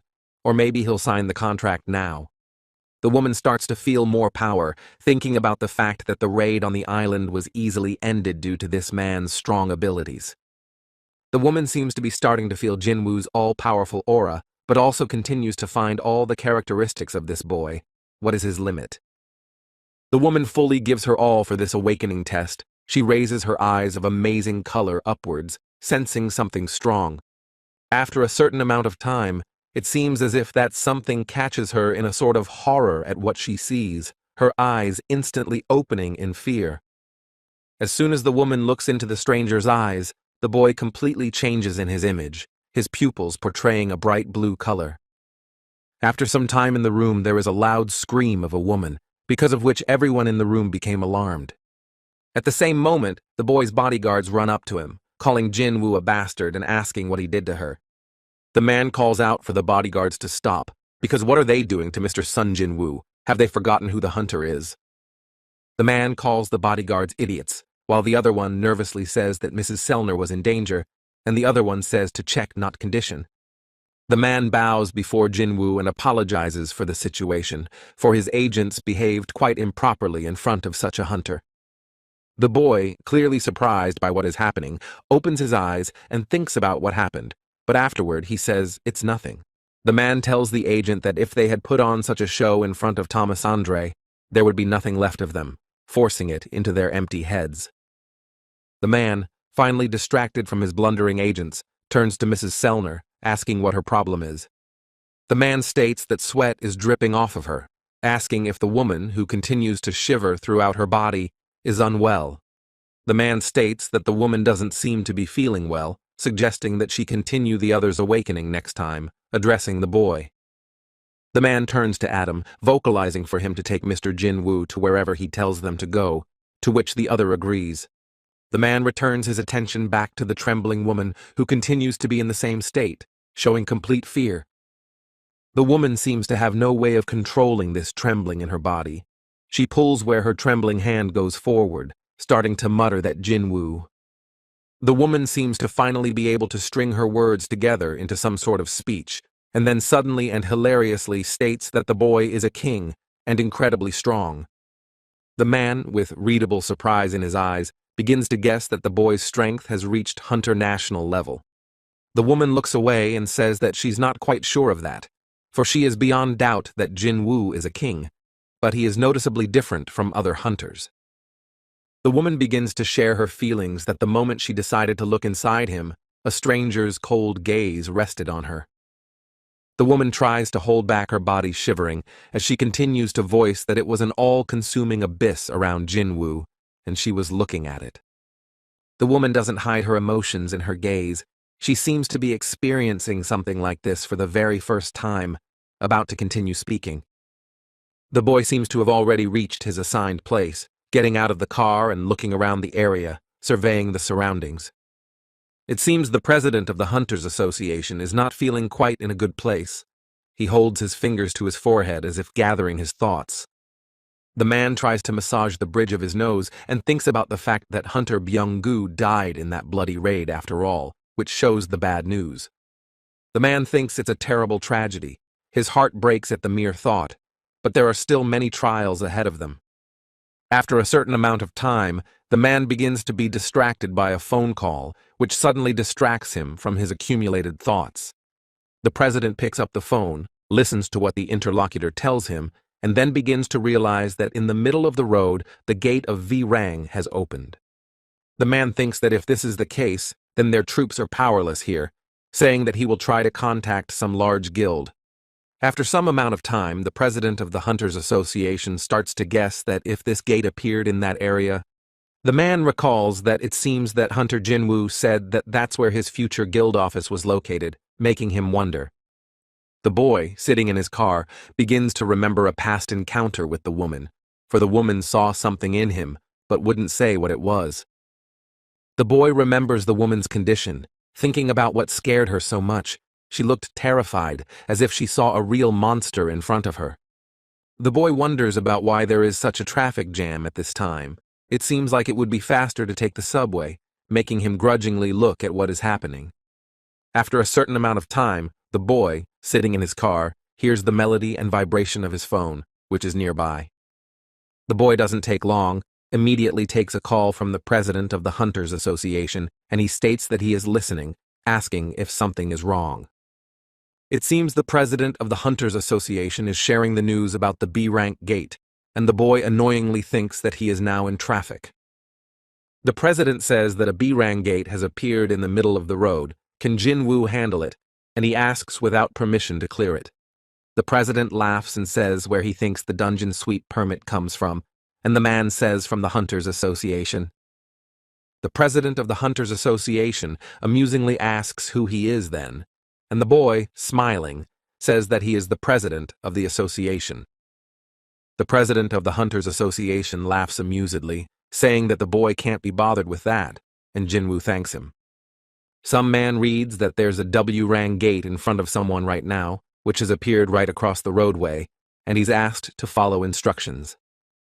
The man in sight starts loudly vocalizing for the other to stop, because where he is going, no outsiders are allowed to enter. Suddenly, this man begins to stammer his own words, realizing that the hunter Jinwoo is in front of him, seemingly unable to believe his eyes. All the drivers here look out of their cars and say in amazement that this is Hunter Jinwoo, who is going to ruin everything here. The man asks what Jinwoo is doing here, because no matter what his rank is, he still won't let him in, asking for permission to mop up. And the man says that even if there is, Jinwoo needs a few people while the man starts calling and saying he's had some sort of problem. The boy starts pulling the phone towards the guy and telling him to pick it up, and the guy asks with fear in his eyes who it is.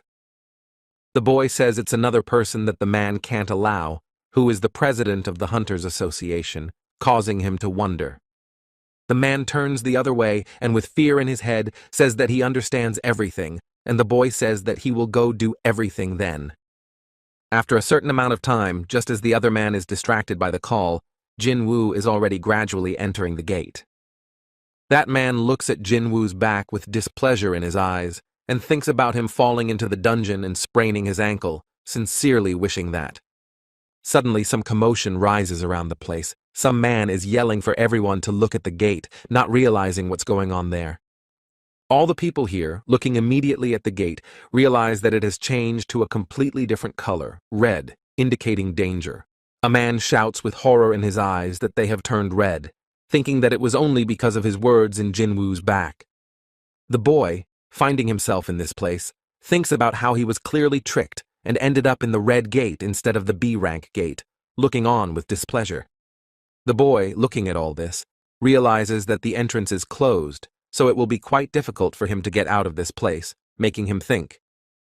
The boy thinks about his mother, because for this woman, the most important thing for Jinwoo is to do what he loves, making him think about her again. The woman says that there's nothing she can do about it. Since her son is S-ranked, he has to save the world, which is what his father did.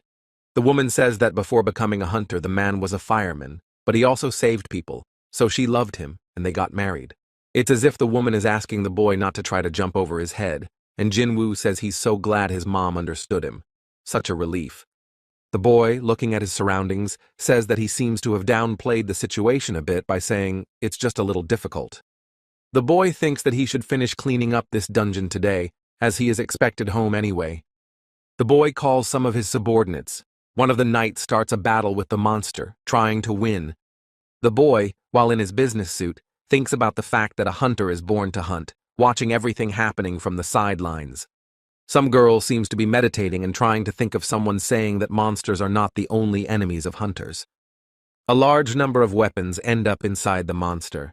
Someone states that the hunter must always be on guard against being hunted. Iron also starts his battle against some high-ranked monster, starts his powerful attack against it. A large number of high-ranked hunters are always at odds with each other. Someone says that the situation could change at any moment. Someone goes on to say that when a hunter gains some high rank, they often start to lose their guard. Master Ma Dong-wook smiles, showing his palm as the hunters standing behind him do something. For no matter how much game is killed by the hunter's hand, then, though a highly ranked hunter will never stop hunting under any circumstances if he takes his job seriously with a cool head. Mighty Bear has slain a large number of his opponents. He towers high above them, holding someone's remains in his hands. Mighty Bear seems to only be happy and content with this battle. He damn well enjoys defeating his opponents here. The girls who are the boy's own family are discussing something vigorously, smiling their genuine smiles. The boy is looking down somewhere, seemingly starting to replay memories in his head, for so far none of the hunters have. The boy, being in a highly ranked and damn dangerous dungeon, walks in some direction while his subordinates bow around him. The boy, feeling complete trust from his subordinates, coldly vocalizes for everyone to head off together to the next target. Some maddened man's face appears before someone, for the hunters never even had the thought of stopping the hunt. Some man seems shocked at what he sees in front of him now. He visibly begins to fidget, eyeing with horror what the hell someone. The man is in front of some horrifying monstrosity that says something is not here either. It seems someone has scattered something everywhere. The ice elf seems to be heading in his own direction, about to leave as his attention is caught on something, or someone. Some monster with a horrible aura comes into view, calling out to Yogmund, asking what he is doing here, wanting to tell him some news. Yogmund says that it means that there is a shadow lord hiding here in the east, but another mage says that he will keep watch over that area. Isn't he right? This mage says that it seems the rulers are going to launch a ledge a little further south, so he vouches for that territory, making you wonder. The men talk amongst themselves. Yogmund seems to be guessing something about the Shadow Lord, and the other says that if he follows the contract there will be no problems. A monster with a terrifying aura and a torrential smile says that Yogmund will like it, for it is in that place that some particle of light has been scattered. Yogmund, laughing a little, says that this is very much a good thing, however he would never have thought of the one coming to him to tell him about such a thing. The mage with the powerful aura amusedly says that it's not surprising, and Yogmund replies that if he's going to give in to him, then so be it. Yogmund, after being silent for a while, as if thinking about his next words, says that they will have to bait the Shadow Lord. Yogmund states that they can't have some pup strutting around the world with the power of a shard, wondering why they are so careless about leaving footprints. Some deep-hooded man or monster comes into sight. Someone says that this little guy is one of the uneasy ones. This monster with a glittering eye interjects into the conversation, asking if they are talking about Korea as a small piece of land in the east. The ice elf doesn't seem entirely happy about the stranger's presence, asks what business he has of it, and the mage tells him to leave him alone, and they go. The ice elf, following his partner, turns to the monster and says that if he wishes to stop them, let him just try. Someone's bandaged hands have great and mighty power. This person begins to gain it and states that it's so easy. Some powerful hunter using his blades starts spinning around, showing a powerful aura and shouting that no one will escape from him. The powerful hunter, starting to try to make his attack towards the ice elf, his opponent pulls out some kind of shield, defending himself with it. The ice elf, starting to watch the other's emotions with a smile, doesn't say anything yet, seemingly waiting for the reaction of the hunter in front of him. The powerful hunter, seemingly not expecting such an action from his opponent in any way, changes in his face in surprise, not hiding his emotions. Some kind of monster appears in sight, speaking heavily in human language, realizing that the one who is killing his fellows is in front of him. Some monster looks quite amazing and unusual. It says that not only did the hunter come all the way here, but it also speaks their language. This high-ranking monster says that the boy in this place will definitely end and his death will come. But is it possible to spread such words? The high-ranked monster begins to gradually get angry, opens its mouth, and loudly says that its brothers have been waiting for the boy for a long time. The mighty monster begins to show all his power, only, to the amusing incident, the one himself does not expect such a thing, that there is almost no one. The boy, looking at what is happening in front of him, turns to this monster with words that he is quite funny after all. Is it really his entire army? After some time realizing that this is all the monster is capable of, The boy orders his subordinates to rise up. At the feet of one of Jinwoo's subordinates, the head of what is clearly a high-ranking monster falls, but the monster mocks him amusingly. The boy also summons a large number of higher-ranked orcs, who also easily dispatch their opponents, seeing them as flies. The rest of the subordinates follow the area, ostensibly trying to find any hint of a single monster, but they find no one. Apparently everything has been cleaned up. The mighty monster's eyes begin to widen in surprise as he sees everything going on around him. What a strong army! The mighty monster seems to be trying to say something, but he can't say anything, as his speech is cut short by something hitting him in the face. The mighty monster initially doesn't realize what it was just now, as he suddenly holds the head of one of the monsters in his hand. The boy calmly walks through the area around him, oblivious to the pouring rain and what just flew past him. The boy continues to walk in his own direction while behind him is his own army, which is easily dealing with these monsters around him. You can also look closely and see the summoned Fang, who is watching the whole ongoing battle from up above. The powerful high-ranked monster seems to be seeing such a strong opponent for the first time and starts calling his name, unable to resist. The boy doesn't seem to appreciate such words in his direction in any way, changes his gaze, and coldly orders his subordinates to start the show. After a certain amount of time, as soon as the boy orders the action, various monsters here start heading towards him. As strange as it may seem, behind the boy, an ice bear runs behind him with all his speed, ready to protect his shadow lord from his enemies. The mighty beast seems to be in a nervous state, he shouts, addressing his allies that those are dumbfounded and fighting for the first time. Mighty Bear, not wasting his precious time in this pointless battle, massacres one of his opponents on his way to the boss. The majestic Igris isn't about to lag behind the mighty bear either, running with him in the direction they want, killing the others along the way. The powerful high-ranked monster seems to not expect such actions from the other monsters in any way, getting attacked. Fong, waiting for the right moment, begins to tower in his usual form in front of the boss, and afterward uses the giant song skill, glaring at the enemy. Fang, who has more skills, pulls his arm forward and uses the gravity acceleration skill. After a couple of mere seconds, there is a reaction from the high-ranked creature who instantly sinks into the ground. The boy looks exactly into the eyes of his opponent, showing himself in front of him in his horrible guise, keeping his hands habitually in his pockets. The boy divulges that if the monster is a tiefling, he will dispose of him in a rather swift and painless manner, making it easier for him to do so.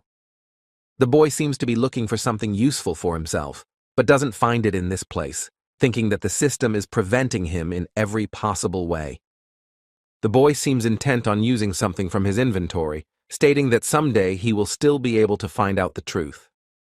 The boy, without making himself wait long, takes the magical item in his hand that fell out of a random cursed box back then. The boy remembers that he reached cellular level during the bloody raid on Jeju Island. Now he will definitely be able to use this key.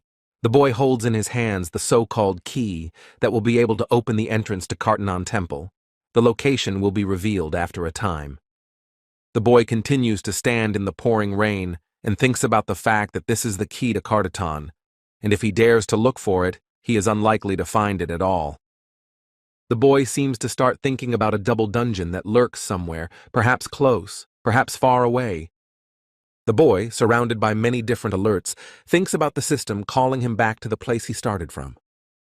The boy begins to remember his past self as a young child, and then compares it to the current version of himself, realizing that he is already very different. The boy thinks that since it is so planned from the very beginning of his journey, and if someone is still waiting for him, then it is in this case that the boy decides to accept someone else's challenge, after which something magical begins to form in front of him. After a certain amount of time, if the boy waits after accepting someone else's challenge, some doors appear in front of him. It seems that the boy doesn't even need to put a large amount of effort to realize who is actually there now. The boy clearly remembers the stranger's facial expression, those horrible eyes and a fear-inducing smile. The boy tells this monster to wait for him, for he will be back. Some man sitting at his computer starts to somehow aggressively control the mouse in his hand, moving it from side to side and clicking harder. Jinho says with a burning flame in his eyes that there's no way he'll forgive the damn haters for trying to hurt the boy. Jinho, seemingly tired after all the work he's done, vows that he's finally been able to deal with his Hennem's most ardent haters, closing his eyes tiredly. The boy walks past Jinho and stands next to him, drawing attention to himself with praise for the work he's done, thus surprising the other. Jinho thinks the boy has been missing for a while, but now suddenly reappears, stating that nothing has happened, and also asking about his appearance. Jinwoo says that he just came out of the dungeon, remembering that they needed money to provide for the guild, bringing with him top-grade crystals. Jinho, holding the bag of crystals, praises his Hyungnam, vocalizing that now he won't have to worry about paying his workers. Jinho reminds him that he needed one member, and the boy says that there was such a thing, and it takes somewhere around 3 people to form a guild. But Jinwoo doesn't see the point of that, asking why they're even discussing this, and Jinho says that there's another problem to solve. The boy, who's been listening intently to his interlocutor, instantly changes in his face, as if expecting some kind of bad news. Jinho makes it clear with his whole look that this is something very important, and then asks if Jinwoo has taken care of his guild name. The boy seems like he can exhale a sigh of relief, but looks at the other strangely, asking if he needs to, and he says that of course he does. Jinho starts giving all sorts of examples for the guild name. He doesn't even seem to be stopped by the coming hours of time. Suddenly the boy asks what about a solo name, causing Jinho to wonder, and then says that it's a guild of hunters that fights alone. Jinho doesn't realize if this is some kind of joke, because it seems like there are things in the world that Jinwoo can't do. After all, he's a loner. After a certain amount of time while Jinho is thinking about the boy, someone starts knocking on their door, causing him to ask who's there. Jinho doesn't take long, opening the door and hearing the question if it's Jinwoo's office, and there's no way the kid can figure out who the person is. A couple moments pass. Jinho hesitates slightly before opening the door leading into the office itself, as he suddenly looks ahead of himself in shock. Standing before the boys in all her glory is the pretty huntress Hae-in, who, looking straight at the boys, isn't going to say anything just yet. The boy doesn't seem like he's going to waste much time in silence, so he immediately asks the girl why she came here. Huntress Cha Hae-in seems to hesitate a bit before her answer, as if she's afraid to say anything, but afterwards she starts with her slow "I."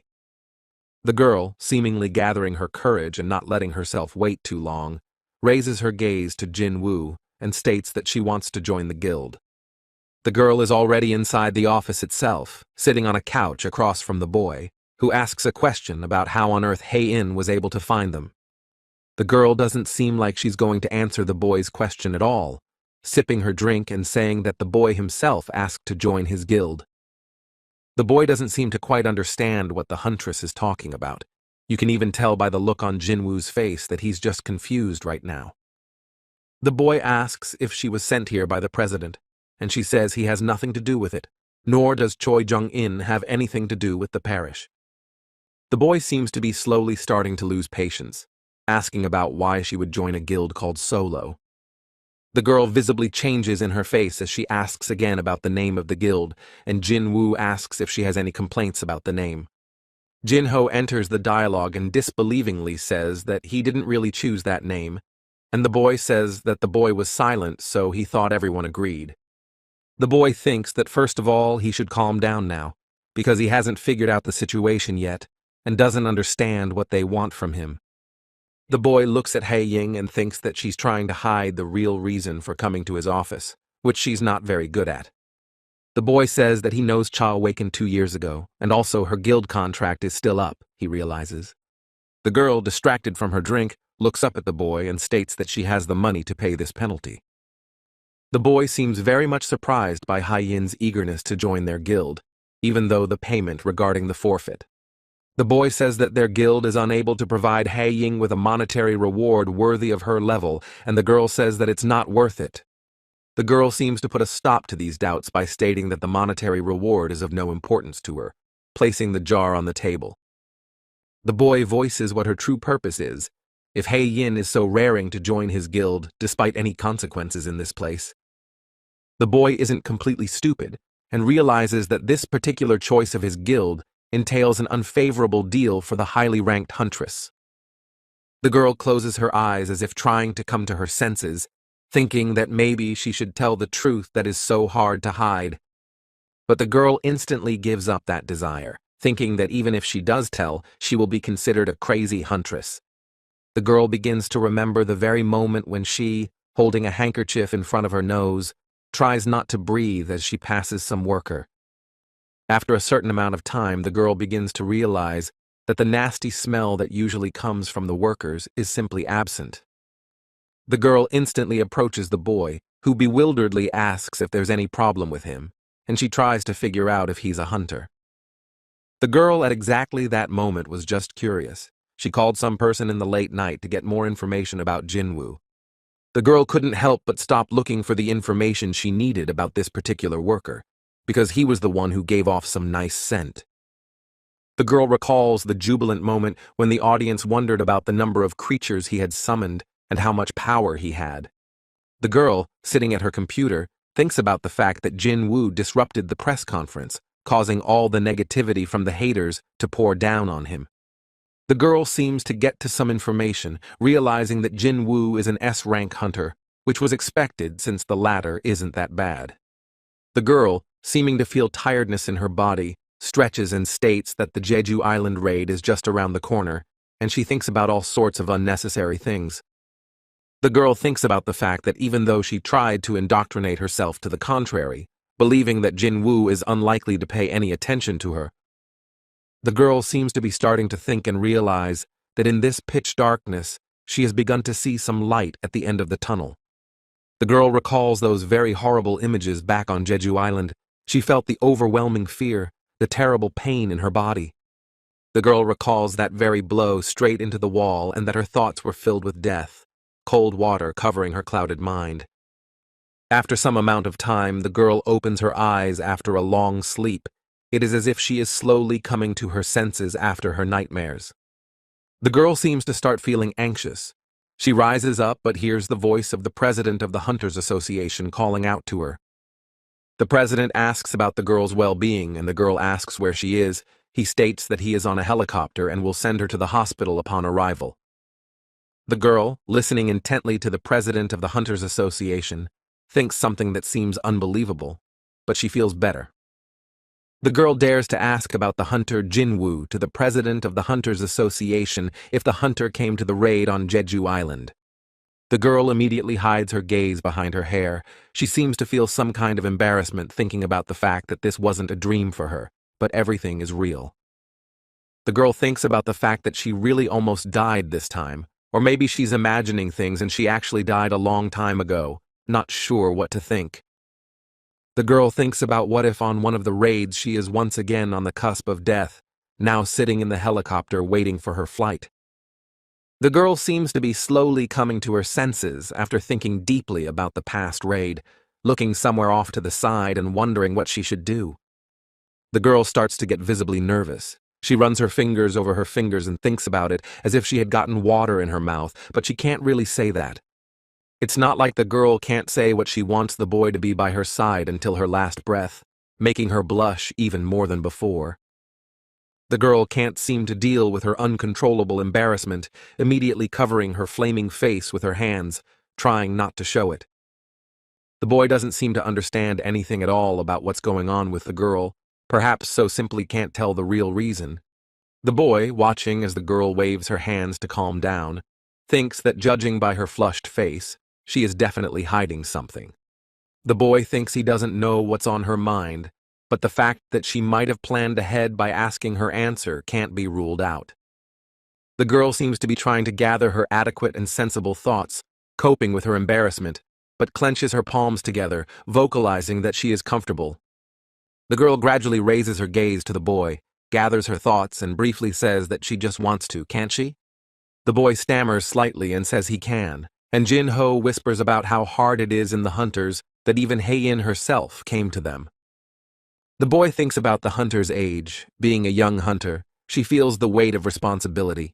Plus, she was injured on the island. The boy rises from his seat, thinking it's a bit of a pity to say that, but says that in order to join the guild, she has to pass a test. Jinho says in surprise that this never happened, and Jinwoo replies that it only came up recently, asking him to go downstairs and get them something to drink. The girl doesn't seem like she's going to wait long for his answer, and she resolutely looks up and asks about the test. The boy is even surprised after such determination on her part, thinking about why she is so determined, wondering more. The boy immediately hides his emotions and thinks that maybe he imagined it, and afterwards states that she needs to defeat one of his soldiers. The girl covers her eyes and says whether the hunter Jinwoo himself is confident enough to evaluate her that way, because she seems to be confident. It doesn't take long for the girl to open her eyes after a certain amount of time and confidently asks who her opponent is. The boy even seems to light up with a kind of excitement and says that he will choose the strongest opponent, especially for the huntress. The girl looks extremely determined. She doesn't even seem like she's going to back down from her thoughts, so she briefly says, "That's just fine." The girl gets up and asks when they are going to start the challenge, and the boy says right now, thinking the association gym would be fine. The boy thinks about the fact that the road to the association gym will take quite a while, seemingly wanting to use shadow swapping. The girl seems to be about to head that way, but the boy stops her, saying that they don't need to get there. The boy voices that there is a better way, so the girl needs to stand a little closer to him, beckoning for him to do so. After a certain amount of time, the boy pulls the huntress to him, giving the exchange command, while the girl blushes visibly. A few countable moments pass as smoke begins to form around them, enveloping them from all sides, but Hai-yin continues to hide her face. The boy and girl slowly start to go straight into the ground. Thanks to Jinwoo's abilities being so strong, they'll be able to make it. Jinho doesn't seem to be at all aware of the fact that they just vaporized, so he calmly walks over with the food and with words for people to eat well. The boy, holding a plate of hot pastries in his hands, is surprised to see a monster appear in front of him, seemingly summoned by Jinwoo. The high orc doesn't seem to realize how he ended up in this place, so when he sees the food in the stranger's hands, he takes the plate in his own, pulling it closer. The high orc, without any ceremony, starts eating the hot pastries along with the plate, seemingly seeing nothing strange in it. After some amount of time, the girl along with the boy find themselves in the place they need now, saying that they have arrived. The girl, looking in all directions, can't hide her overwhelming surprise, because how could this happen? They were in the office. The boy, looking around, seems to be thinking that everything has turned out exactly as he once thought it would, as he continues to look ahead. The boy seems to have guessed that the shadow exchange works as some sort of gateway, and the fact that it can move with people confirms the guess. The boy thinks of some sort of entrance forming on the floor, and where he points will be the exit, and the point of travel becomes where his soldier is. The boy thinks that it takes 3 hours to roll back, but in that time, they can build a gate connecting the ends of the world, saying that it's time for them to get started. Suddenly the girl recovers from her thoughts, seemingly remembering that she forgot to bring that weapon with her, and the boy asks about the pickaxe. The girl is instantly covered in a blush. She only has to remember her image in one of the dungeons where she was with the pickaxe. The girl embarrassedly says that it wasn't her weapon, and the boy amusedly says that he was only joking, covering his eyes, seemingly with laughter. The girl voices that everything is fine, but she should use the warehouse to find something suitable for herself. The girl, not slow in her movements, after a certain amount of time pulls out the card she took with her to attach to the device. The girl says that there is constant training going on here, so they built a warehouse next to the hall with weapons that are good for training. The girl, not going to be kept waiting long, finds some weapons for herself, leaving the warehouse and stating that she is ready to start the fight. The boy asks if it's final, since she's clearly holding it for the first time, and Hae-in replies that it doesn't matter. The boy thinks about the fact that the girl said her speech well, but with someone else's fighting style, a regular soldier will clearly not be enough here. She's strong. The boy, after thinking for a bit, is going to summon the majestic Igris, for he has a good technique of mastery with the sword. The girl, looking at her opponent in front of her, asks about how long they will continue the battle. The boy confidently states that the battle will go on until either Igris or the huntress herself simply decides to give up. The boy thinks that even though he said he would choose a strong opponent, Burr will only traumatize the girl even more, which he doesn't want. The boy thinks about the fact that since everyone is ready to start the fight, he can proceed, looking around at everyone around him. The girl seems to be already in battle readiness, waiting for just one order from the boy to start their battle, sword in hand. Suddenly the boy thinks of something, thinking about the fact that any weapon can be used in this battle, so why not change a few things? The boy walks up to the majestic Igris and tells the girl to turn away for a moment while he is going to settle something with him. The boy, waiting for the girl to turn away after all, starts pulling something out of his pocket, holding the object in his hand. After some amount of time, the boy shows the weapon, handing it to the majestic Igris and telling him to use it. Majestic Igris only accepts the weapon from the hands of his shadow lord, and the boy, realizing that everyone is ready, says that it is time to begin the battle. After some amount of time, the opponents stand against each other a fair distance away, and the boy announces the beginning of the battle. The majestic Igris, hearing the command from his shadow lord, begins to walk towards the huntress, pulling out his strong sword. The sword has such immense power that with any mere movement it emits a large number of lightning flashes, making anyone in her place terrified. But the young huntress is not the kind of person who would be afraid of some powerful weapon. She just dodges one movement and tries to attack. The boy, watching everything that happens, realizes that Hai-Yin is a fast hunter, because from such an attack of Igris any other would have already died. The strong battle between the young huntress and the majestic Igris is going on in all its glory, each acting with purpose. The president of the Hunters Association is in his office all alone, seemingly engaged in some association business. The president of the Hunters Association seems to be starting to look in the direction of the gym, thinking about the fact that no one has booked anything. The president of the Hunters Association seems to be about to check the situation of that place, so he presses the call button, hearing a voice. The president of the Hunters Association says to have the surveillance footage of the training room forwarded to him, hearing what will be done. After a short amount of time, the president of the Hunters Association is already able to look at what is going on in the gym, noticing a certain couple. The president of the Hunters Association begins to look around in surprise at who is there, thinking about when these people got there. The man recalls the very moment when the huntress was excitedly inquiring about Hunter Jinwoo, even though she was in a serious condition. The president of the Hunters Association starts laughing, not even realizing how he could have failed to notice such feelings the girl had for this hunter. The president asks to turn off the video surveillance cameras in the training hall and let them write in the protocol that there was an inspection that day. The president of the Hunters Association, having finished talking to his assistant, sits quietly in his office, minding his own business.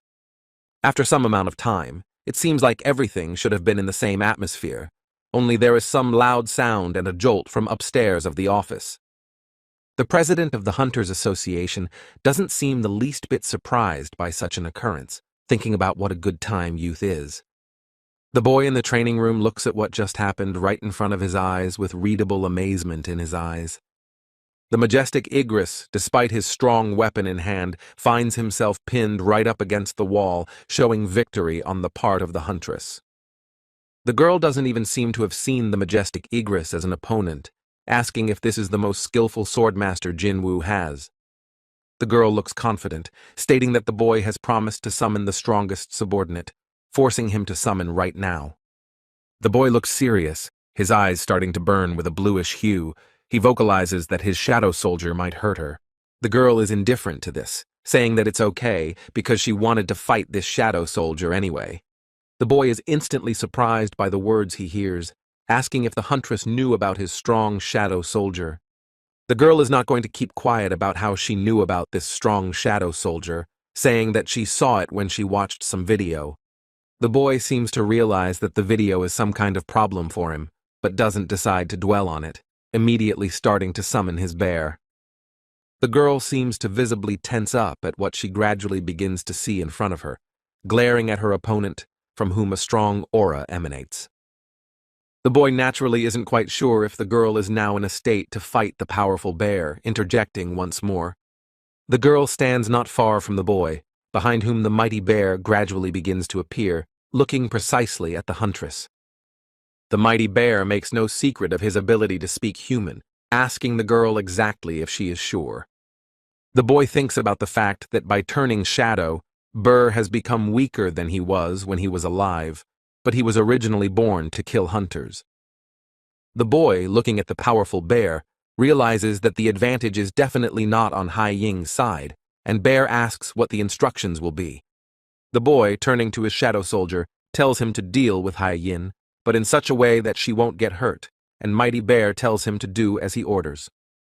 Mighty Bear, getting the opportunity to fight some huntress for himself, starts to create a loud noise around him, showing his aura. The sound the Mighty Bear created is so strong that even the walls begin to gradually collapse inside the training hall. The girl, looking at what the Mighty Bear is doing, thinks with a kind of horror about how she can fight such a monster that Jinwoo also fought. Mighty Bear doesn't hesitate to show all his power in front of his opponent, seemingly starting to use his power. The boy, observing Mighty Bear's intentions, immediately tells him to stop because if he gets hurt, he's in trouble. The Mighty Bear instantly snapped out of his deep thoughts, mixed with the desire to kill the girl, saying that he would obey. The girl, looking at the opponent in front of her, who seems to be distracted for a bit because of her master, immediately thinks that she needs to act now. Just as the girl is about to make her surprise attack, as behind her is the powerful Burr, who is a cunning opponent. The girl is visibly startled and shocked to realize that the powerful bear is going to attack just like he did the last time. The girl becomes visibly angry at such an act on his part, attacks and screams that does Mighty Bear think he will come out a second time. But Mighty Bear easily starts to hold the other's weapon in his hands, seemingly even with a few fingers, showing his power. Mighty Bear throws that weapon away from himself, and also thinks that the ruler's rule states that he needs to deal with her without hurting her. Mighty Bear thinks about the fact that his superior strength against her will have to break the girl's spirit, which seems easy enough. The girl is quite assertive, and despite other people's possessions and skill, tries to attack suddenly, which doesn't work out quite so well. Suddenly, the girl changes in her face altogether, her gaze showing complete confidence in her movements, something to be envied. The girl extends her arm with her weapon forward, intending to similarly attack the powerful Burr, who also dodges. The girl seems to be trying to hit the Mighty Bear just to distract him, thinking that it's still too early for anything. After a certain amount of time, the girl seems to wait for the right moment, and then tries to attack him in a stealthy move afterward. The girl visibly changes in her face, thinking about how it's just not possible as the one dodges the attacks while still in the air. While the girl thinks for a while about what she should do next, a powerful Burr begins to tower over her. The girl doesn't seem to be expecting such a maneuver from someone else's side at all, but the Mighty Bear only intimidates her with his loud scream. The Mighty Bear's scream is so strong that it causes the girl to just head to the other side of the battlefield, holding onto her sword. The boy, watching the whole battle, thinks about how predictable it was, asking her that it seems to be enough for her this time. The girl doesn't seem at all about to walk away from her decision and eagerness to fight, saying that she can still fight. The boy wonders why the girl is recklessly throwing herself into the fight despite the difference in strength, which seems odd. The boy thinks that Bear is significantly different from other shadow soldiers. Jinwoo thinks about how he still feels Bear's bloodlust. The boy thinks about the fact that if Mighty Bear is up to something, he hopes that he has nothing bad towards the girl. Mighty Bear stands on the other side and thinks it's instinct, because when you've been on the brink of life and death, you can tell who's in front of you. Mighty Bear seems to be thinking about the fact that if something is going to resist a predator, it's unacceptable, getting off his seat. Mighty Bear seems to gradually start losing his precious patience, immediately trying to attack her, but she recoils nimbly. The girl, seemingly realizing the stranger's motives and Mighty Bear's changed mood, begins to run around, trying to think of something. The Mighty Bear, seemingly trying to deal with his emotions and bloodlust, immediately literally destroys the wall with his large claws.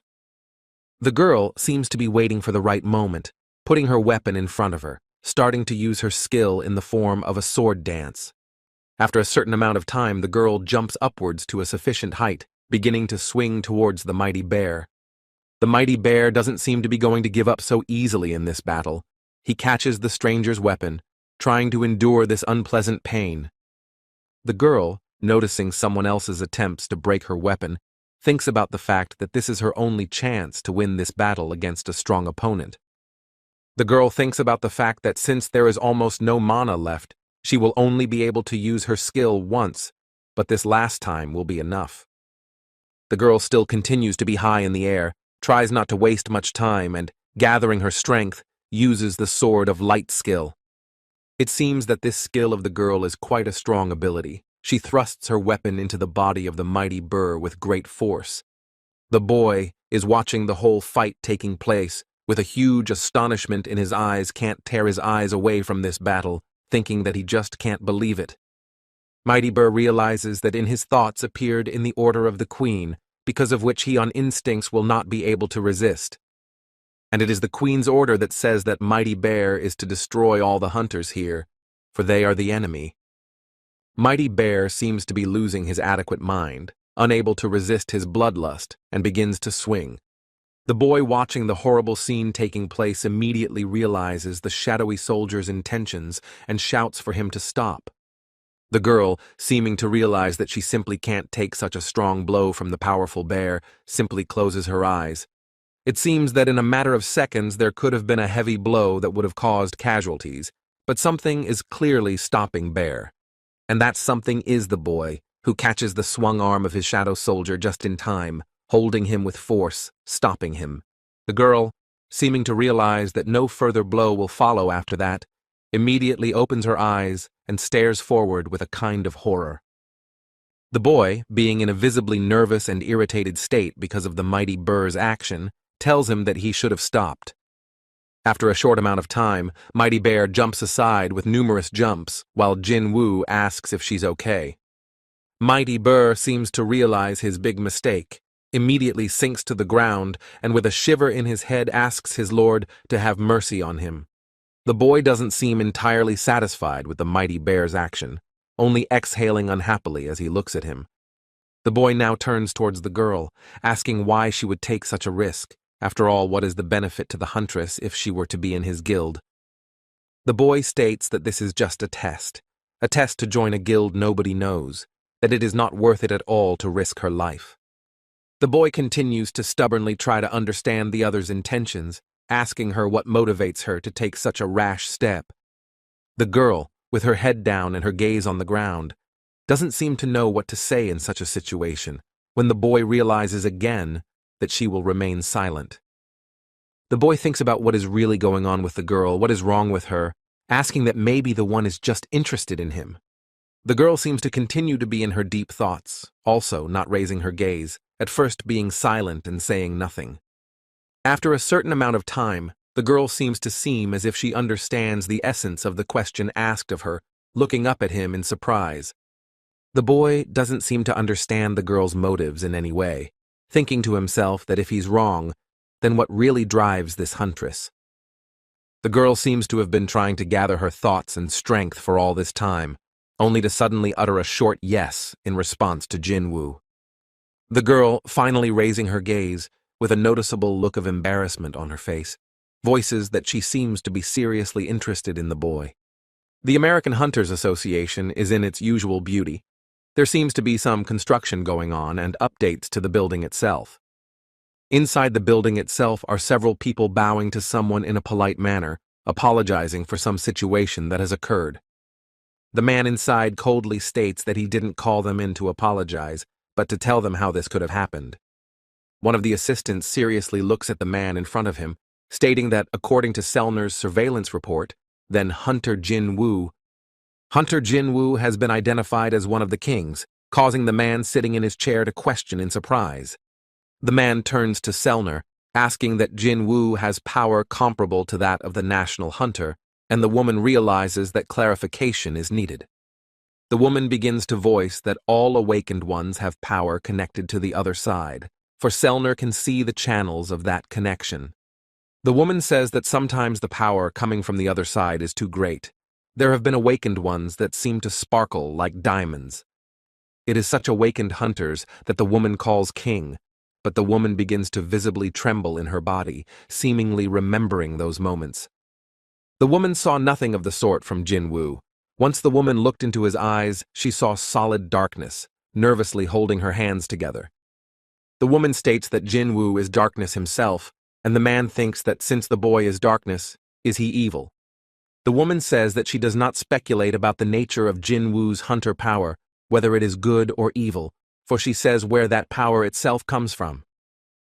The woman says that Jinwoo does not use power from somewhere outside, does not draw power from these channels, but feeds on the power within himself, which is unlimited. The assistant briefly states that the mighty hunter's power is simply infinite, making anyone else right now cringe at how strong he is. The woman nods briefly, seemingly pleased that finally someone is slowly starting to understand her, as it's hard to experience this news alone. The man addresses Selner that she did a good job, and the assistant asks the gentleman about where he's going now. The man briefly states that he is going to head towards the 24th underground floor, calling the assistant with him to show him something. The man states that if they can't use Madame Selner's power, they just need to use some other method. The men stand by some sort of elevator, seemingly waiting for them to be able to enter, and the man voices asking if the other remembers their first S-level dungeon. The assistant states that, of course he remembers, it was the worst dungeon breakout ever, turning the Western U.S. upside down. The assistant states that only 5 of the strongest hunters survived, and the U.S. gave them special privileges, after which the national level appeared. The assistant thinks of the terrible dragon Kamish, which has such fire that it will never go out no matter how hard anyone tries. The assistant thinks of the terrible moments in that battle, for Kamish was able to take out dozens of hunters literally single-handedly. The men seem to be slowly starting to reach the place they need to be here, walking along some poorly lit road, not saying anything yet. Suddenly, this silence is interrupted by a man's voice, voicing whether his assistant would be surprised to hear that this monster had left them some sort of gift. The assistant seems to be hearing of such a thing for the first time. He actually begins to speculate as to what it could be, and the man says that it is. The man presses some sort of button, allowed to be used only by him, and afterward the assistant, looking at something in front of him, opens his mouth. The man shows a different object in front of the assistant, what is called a rune stone that was left from Kamish's body, possessing great power. The man states that it has simply been exactly 8 years since the stranger's murder. The stone has been waiting for its owner in a cold basement all this time. The man states that Kamish is ready to do something one more time, looking at the stranger's remains and the skull of a huge and powerful monster that has the power. The man continues that Kamish is ready to give a valuable gift to this beautiful country by watching the remains of such a powerful monster. The boy, seemingly having just gotten out after a hot shower, begins to think about something, looking somewhere ahead of himself. The boy looks at his reflection and thinks about how he should have pumped up and grown up. But is this really all he's capable of? The boy thinks about whether it's all because of the rebirth, because all the flaws are gone thanks to the effect he recently used. Suddenly, the boy walks out of the bathroom, seemingly getting his sis's attention by asking what she thinks of him. The boy clarifies along the lines of the man's explanation, and the girl doesn't quite get it, vocalizing that he suddenly started thinking he was worth something. The girl says that in her opinion he is a freeloader in their family, and the boy is not satisfied, thanking her for her objective assessment. The boy yells that the one will break his leg from such an attack. Did the one forget that the one is S rank? And she yells that she has high grades in school. The boy decides to share that he wants to start his own guild, and the girl is amused, vocalizing that she will now listen to what the boss says. The boy asks how she feels about the name of the solo, and the girl says that he was joking because other people's power is in summoning soldiers, so it doesn't work in a solo. The boy suddenly starts to realize that the girl is indeed right, and it even makes sense, asking then what name to come up with for him. The girl suggests naming the guild Ajin, stating that A is herself and Jin raises the level, starting to smile brightly. The boy interjects the guild name, and the girl says that it's just her upside-down name, asking if it's actually cool sounding. The girl, seemingly thinking of something of her own, begins to suddenly scream, covering her eyes and instantly blushing from some thoughts filling her head. The girl presses her face into the pillow, starts kicking her feet on the bed, and repeating the same phrase that says, "It looks like it is." The girl continues to press her face into the pillow, so red and embarrassed, surprised, to begin to realize that it was like a very real confession. The girl thinks that in that case, instead of joining the guild, there's no other way better, glaring that Jinwoo will think that one is crazy. The girl gets out of bed and says that the boy saved her life. Of course she will be interested in him. Can't that not be weird? The girl confidently says that it is necessary to close the topic, and then again says that no, obviously it will not close because everything is not okay, starting to press her face into the pillow again. The girl seems to just get tired after a while, left to lie in that position and think that she survived thanks to Byung-goo's healing powers. The girl, engrossed in her thoughts about Jinwoo and the fact that she almost confessed to him, starts to hear someone's voice, causing her to get distracted. It seems as if the girl begins to float in the air, with some darkness around her, and she gradually evaporates and becomes like a doll. The girl obviously can't control her movements. If she is not held, she will fly away somewhere, so she feels someone's hand on her. After a certain amount of time, the girl can look directly into the face of some creature that continues to hold her hand tightly. The girl, if she can gaze into the other person's face, begins to notice Byung-goo's features, which tells the hunter Jinwoo to be extremely careful. The girl looks with readable surprise in her eyes at the person who disturbed her in the form of Byung-goo, but who is a different person, not a real person at all. The girl seems to fall out of this brief nightmare and stands up with surprise, scrolling through someone else's words in her head, asking her to tell Jinwoo. The girl can't hide her surprise, for how could she have just seen the recently deceased hunter Byung-goo in front of her, that she's delivering the message?